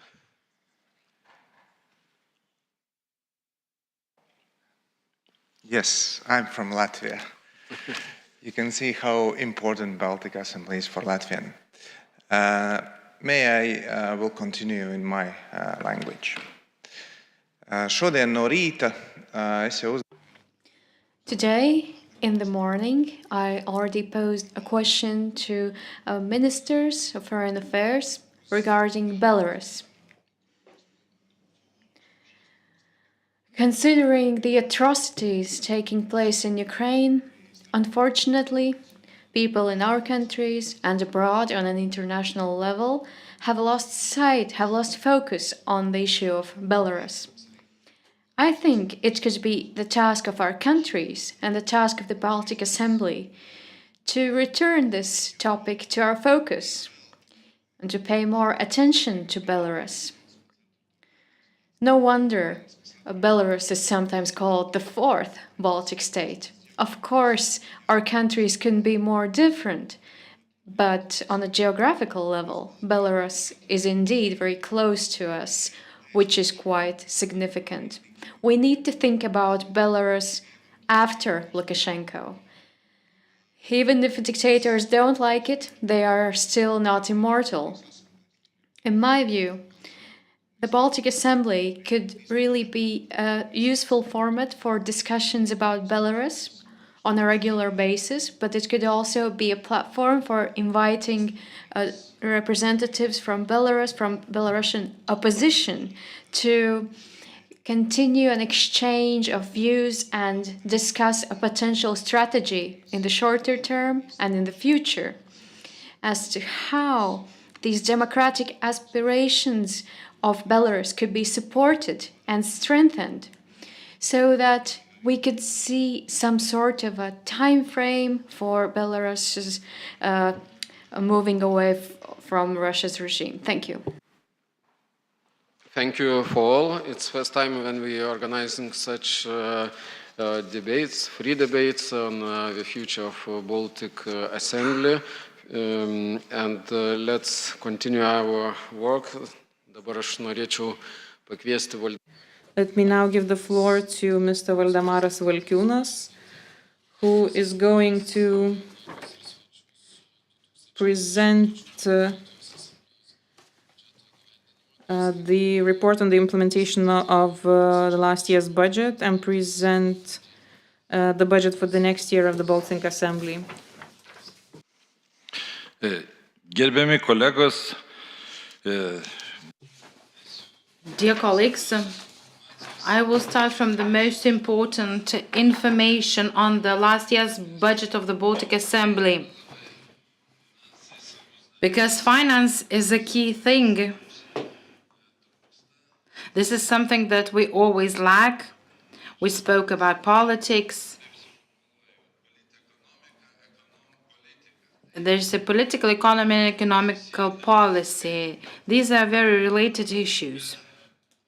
And without the budget, we are unable to achieve anything. And in our capitalist world, money means everything. The budget for 2023 consisted of membership fees from each of the national parliaments of 91,380 euros. The total budget of the Baltic Assembly for 2023 was 244,965 euros. I will tell you how much we spent for each of our main budget positions. For the 42nd session of the Baltic Assembly and the 29th Baltic Council that was held on the 23rd and 24th of November last year in Tallinn, we spent 42,074 euros. For the meetings and other activities of the Presidium, we spent 12,883 euros. For the meetings of the Budget and Audit Committee, we spent 184 euros only. From the total amount of funds allocated for international cooperation, 73,895 euros were spent. This includes 37,512 euros for the international parliamentary seminars, 13,349 euros for the Eastern Partnership Conference, 8,991 euros for the annual summit of the Baltic Assembly and the Nordic Council, and 7,482 euros for cooperation with the Baltic Sea Parliamentary Conference and with other Baltic Sea organizations. We also spent 2,730 euros for cooperation with the Nordic Council, 2,993 euros for cooperation with the Benelux Parliament, and 838 euros for cooperation with the Guam Parliamentary Assembly. From the total amount of funds allocated for informative activities of the Baltic Assembly, we spent 14,510 euros. This funding was spent on Baltic Assembly medals, our website, the basketball tournament, and also informative materials. For the work of the national juries and the joint jury that chose the winners of the Baltic Assembly Prize, for the prize itself and the ceremony, we spent 52,342 euros. From the total amount of funds allocated for the day-to-day work of the Secretariat, 88,628 euros were spent. We also spent 449 euros on changes in currency exchange rates and commission fees for money transfers. Now I continue with the budget for 2025. Our budget for next year is planned on the assumption that each national parliament will pay its membership fee of 114,500 euros. The total budget of the Baltic Assembly for 2025 is expected to amount to 358,000 euros. For the session of the Baltic Council, we have planned 46,000 euros. For the activities of the Presidium, we have planned 14,500 euros. For the meetings of the Budget and Audit Committee, we have planned 300 euros. For international cooperation, that includes international seminars, cooperation with our partners, and other international organizations, we have planned 99,000 euros. For informative activities and other events, we have planned 17,000 euros. For the prizes of the Baltic Assembly, we've planned 56,000 euros.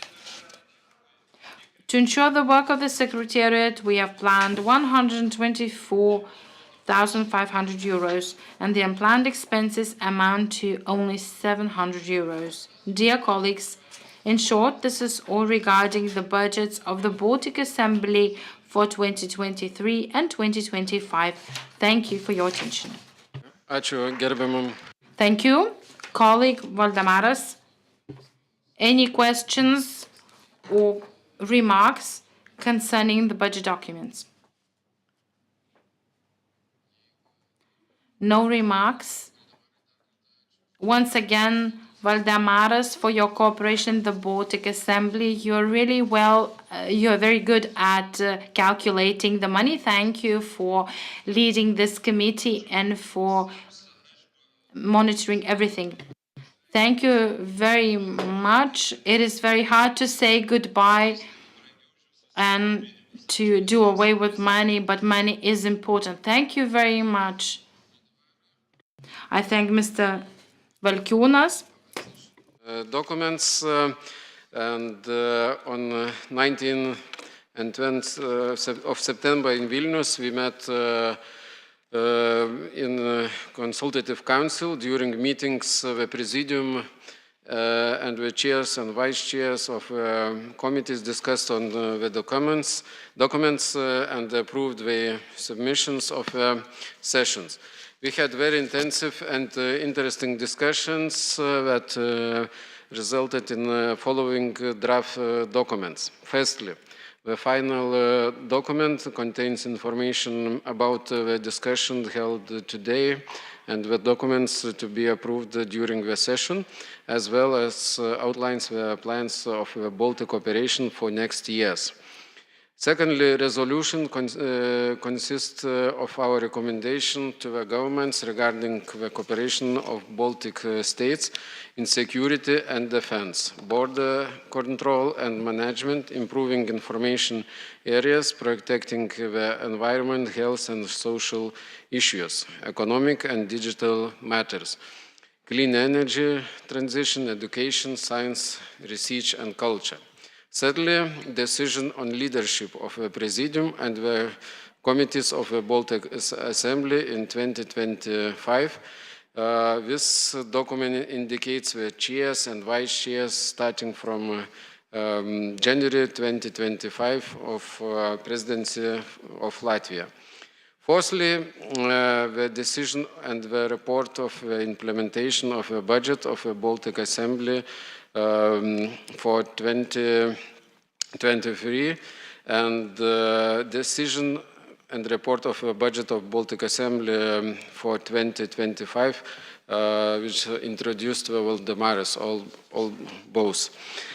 And finally, the decision of the Secretary General of the Baltic Assembly. With the decision, we are appointing Agne Antonovic for another term of 4 years. Dear colleagues, any comments and remarks about this draft documents?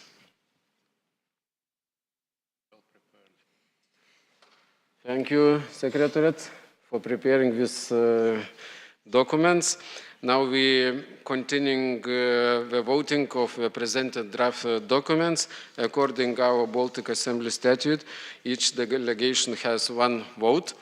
I propose that we vote for the draft final documents of the 43 session as all the documents are included in this final document. Could we vote, dear colleagues? Yes, please rise. Okay, it was approved in 1 vote.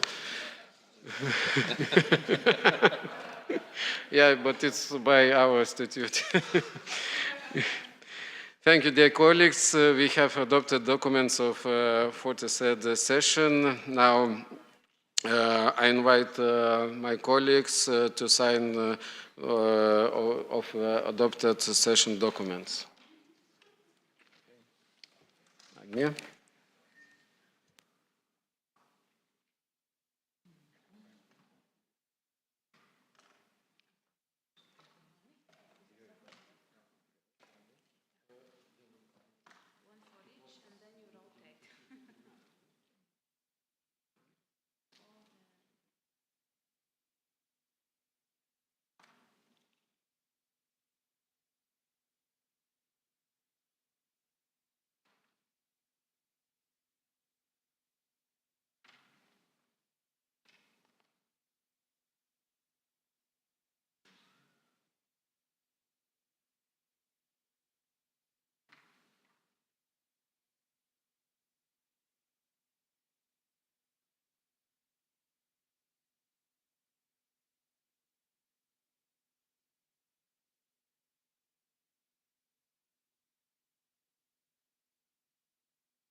Okay.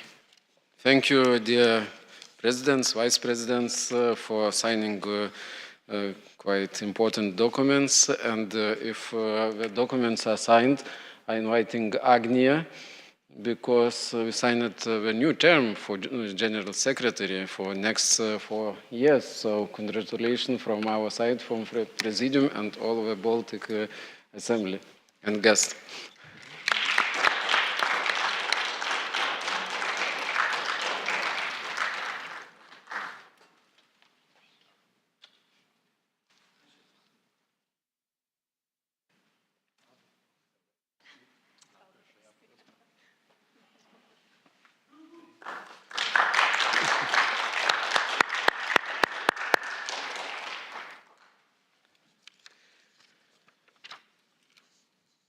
So, at the end, I want to invite the newly elected President of the Baltic Assembly, Mr. Jānis Vucans, to introduce the Latvian presidency program. And please, the floor is yours, Thank you. Mr. Jānis.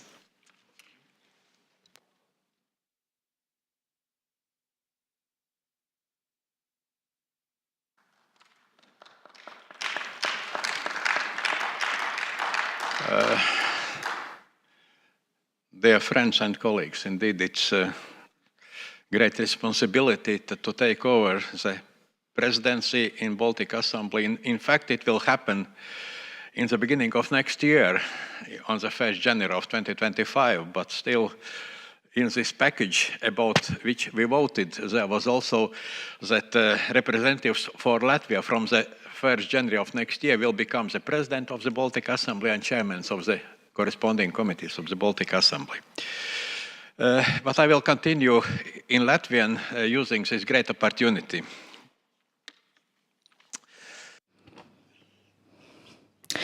Ladies and gentlemen, esteemed colleagues, guests of the Baltic Assembly, it is a great honor for me to address you all. We have gathered today a discussion full of valuable insights.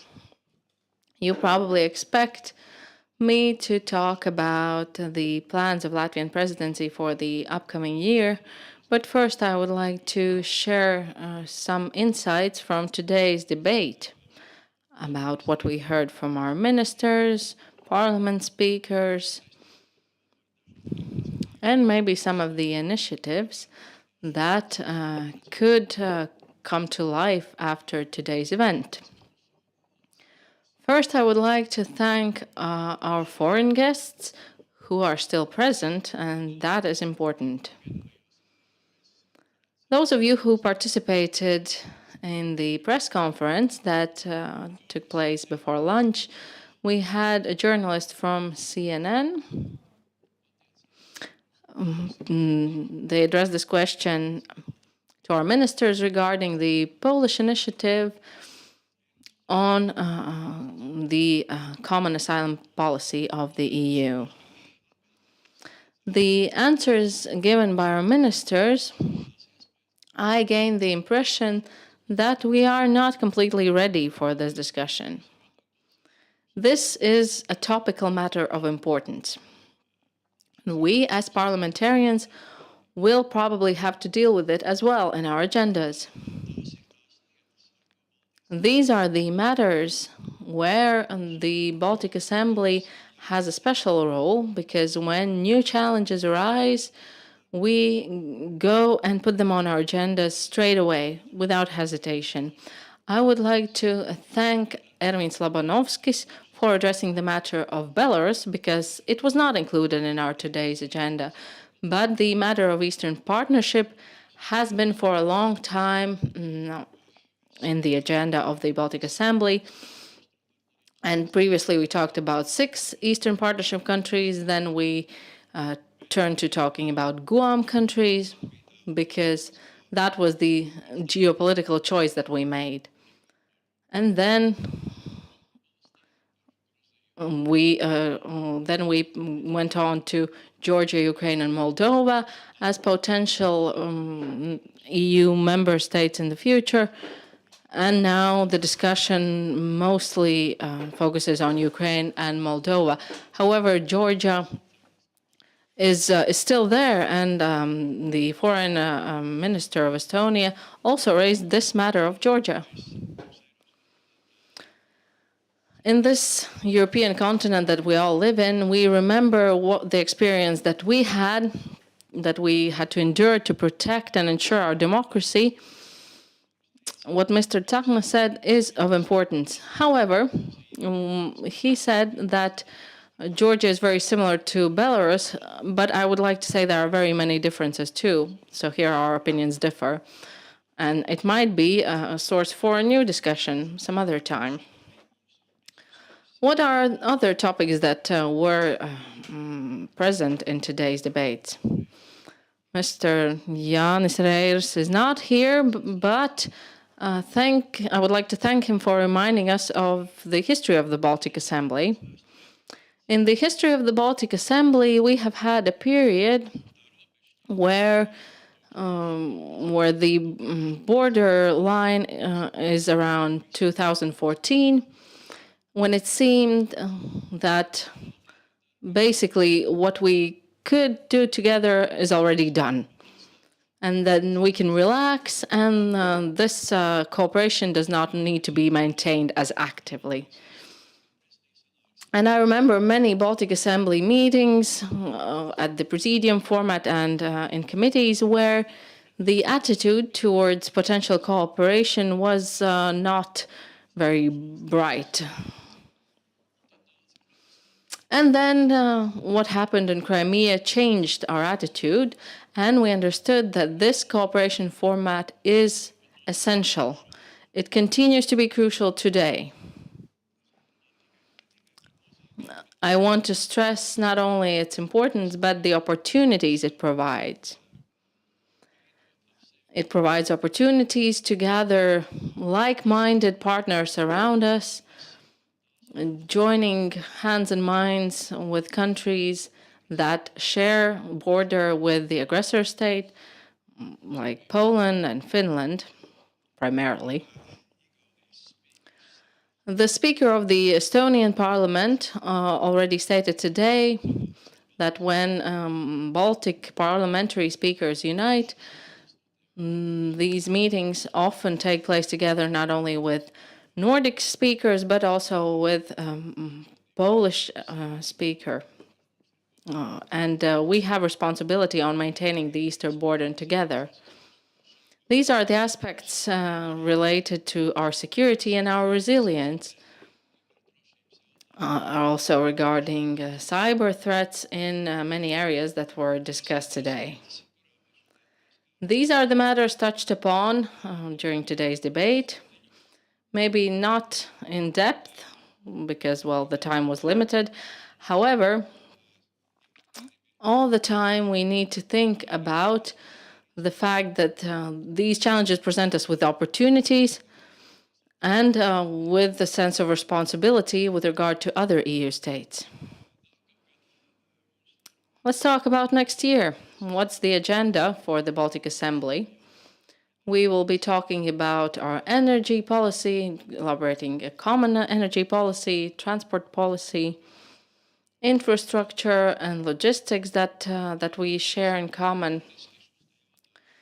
It is important that these topics remain hot in our agenda. And in case of Latvia, it is no secret the hottest topic on our agendas is the further development of the Rail Baltica project.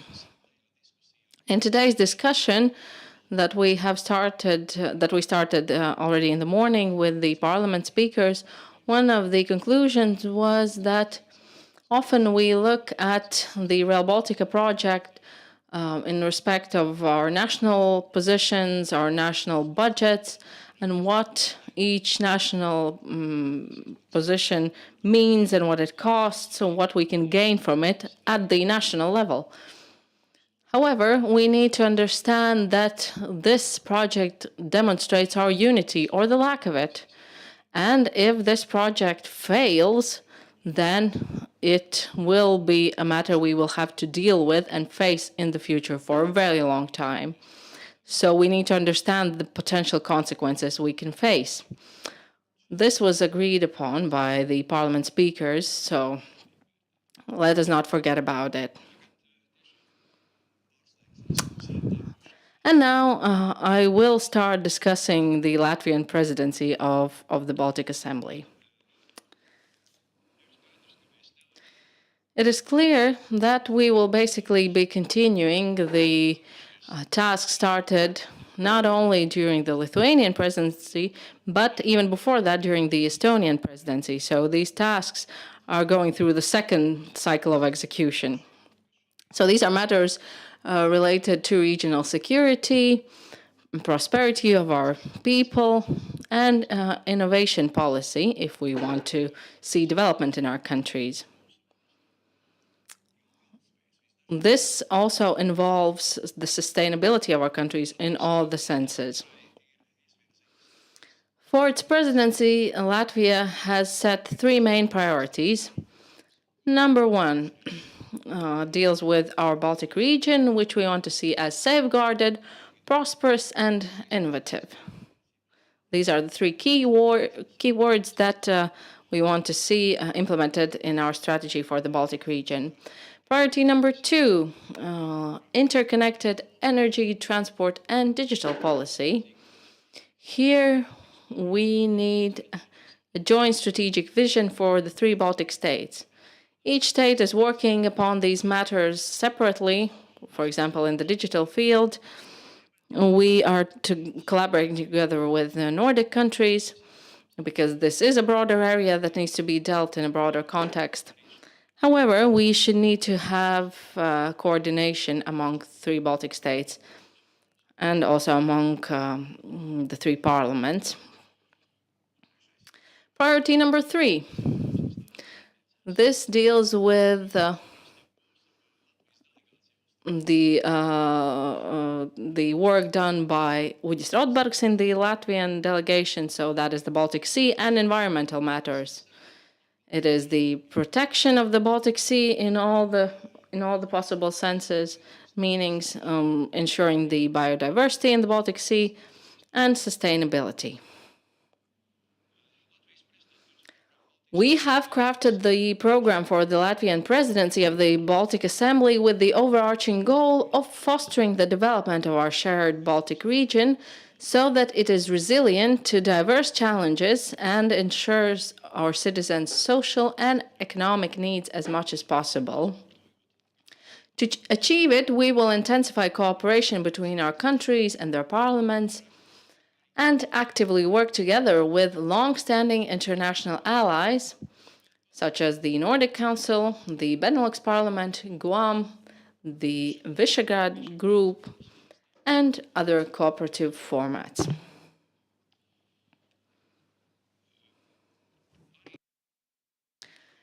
In 2025, too, the Baltic Assembly will remain committed to enhancing cooperation between Estonia, Latvia, and Lithuania, deepening partnerships in key areas.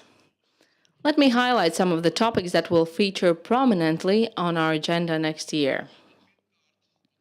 First, the obvious topic that will probably not disappear in the next year's agenda is Ukraine, and all the support necessary for this country as it bravely resists Russia's ongoing brutal aggression. In this crucial fight for democracy, the Baltic states must provide Ukraine with comprehensive assistance, including military, humanitarian, and diplomatic support. The Ukrainian people's resilience and courage merit our unwavering solidarity. Let us therefore continue our efforts to ensure that Ukraine and its people not only survive this war, but also emerge from it stronger and more united. We stand firmly with Ukraine, confident that the principles of freedom and justice will always prevail over tyranny and oppression. Enhancing collective security will be one of the key pillars of our efforts in the coming year. In the Baltic Assembly committee meetings, we plan to address crucial topics such as maritime cybersecurity, fostering cooperation of the military industry in the Baltic states, and building societal resilience and patriotism among the younger generation, also in the context of conscription. This has become a topical matter for the 3 Baltic states. We will also seek ways to integrate comprehensive defense elements into the Baltic education systems, a necessary step towards bolstering our societal resilience against various threats. In addition, the protection, biodiversity, and sustainability of the Baltic Sea are vital to ensuring the environmental well-being and sustainability of our region. The Baltic Assembly will focus on strengthening cross-border cooperation in environmental protection with a particular emphasis on reducing pollution and safeguarding marine life. Furthermore, promoting cooperation of the Baltic states in sustainable agriculture and forestry is crucial for maintaining the ecological integrity of the Baltic Sea and its surroundings. These topics will also be on the agenda of the Baltic Assembly committees in 2025. Some of the matters have already been raised by the Lithuanian presidency this year. We are committed to active involvement in addressing the challenges that have impacted the implementation of the Rail Baltica project and exploring new opportunities to jointly develop connected, sustainable, and resilient transport systems. We will examine logistics networks and their development within the Baltic states. Another significant issue for discussion will be improving the cross-border healthcare data exchange among the Baltic states, an essential factor in enhancing the efficiency of healthcare systems across the region. Colleagues, you are well aware that one of the core responsibilities of the Baltic Assembly is parliamentary oversight regarding matters set as priorities. For this reason, we will remain committed to advancing the proposal for an advanced particle therapy center in the Baltic states based on CERN technologies, and we will continue to push for progress on the establishment of a new Baltic Science Fund. You already heard today when I addressed this matter with the ministers, I did not hear a clear answer from the part of the government. However, the Baltic Assembly will stand up for this matter. Additionally, we will maintain oversight of the development of the Baltic Energy Strategy. The creation of the strategy demands a comprehensive approach to address both the immediate energy needs and the long-term sustainability goals of the region. The Latvian presidency is equally dedicated to strengthening and enhancing cooperation between the Baltic Assembly and the Baltic Council of Ministers. We firmly believe that regular and active collaboration between the legislative and executive branches serves as a powerful catalyst for the security and development of our region.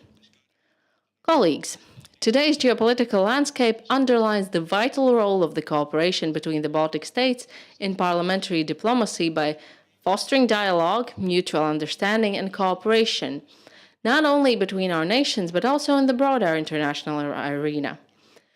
The importance of parliamentary diplomacy cannot be overstated, as it provides a platform for both formal and informal exchanges that often surpass the scope of traditional intergovernmental diplomacy. Parliamentary diplomacy equips us with tools to advocate for peaceful conflict resolution and regional stability anchored in democratic values.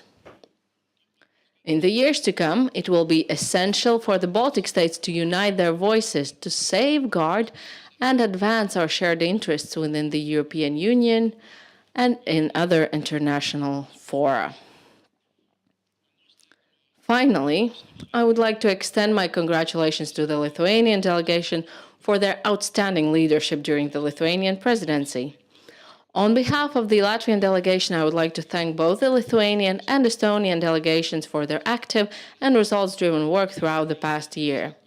Many thanks also go to the entire Secretariat of the Baltic Assembly and the re-elected Secretary General, whose dedication has ensured the productivity of our efforts. And we need to also stress that our own contributions matter too. We have truly become a strong and united team. Let us keep building on that momentum. Thank you.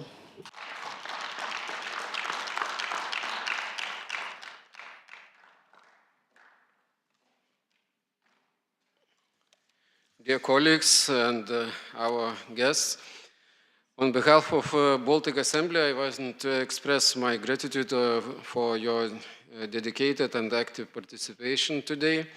We also set new goals for the next year under the Latvian presidency. Thank you, Yanis.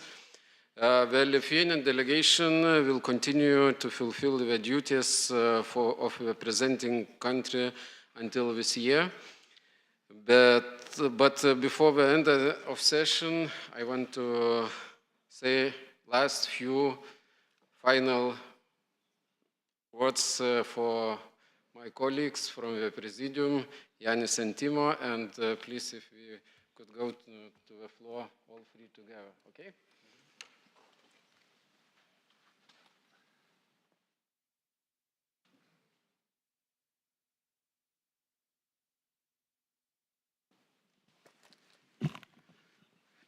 Gerbimi kolegos, iš ties prieš 3 metus, kaip jau iš...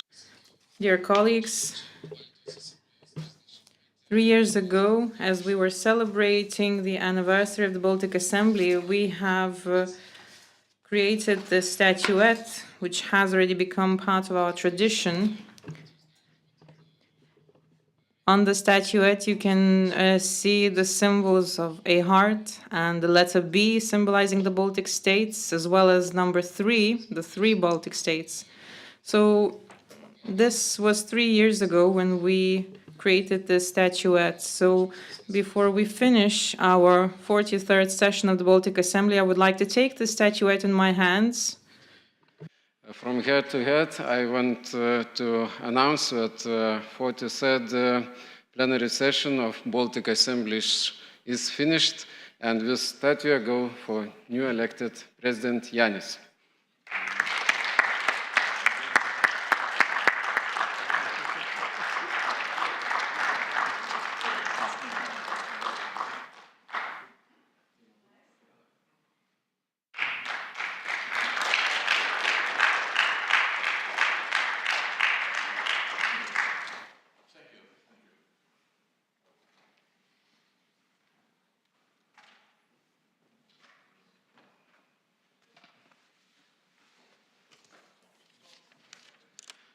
So, dear friends, the last announcement. At the 19th, the Presidium of Baltic Assembly invites you to the dinner at the restaurant Stikley.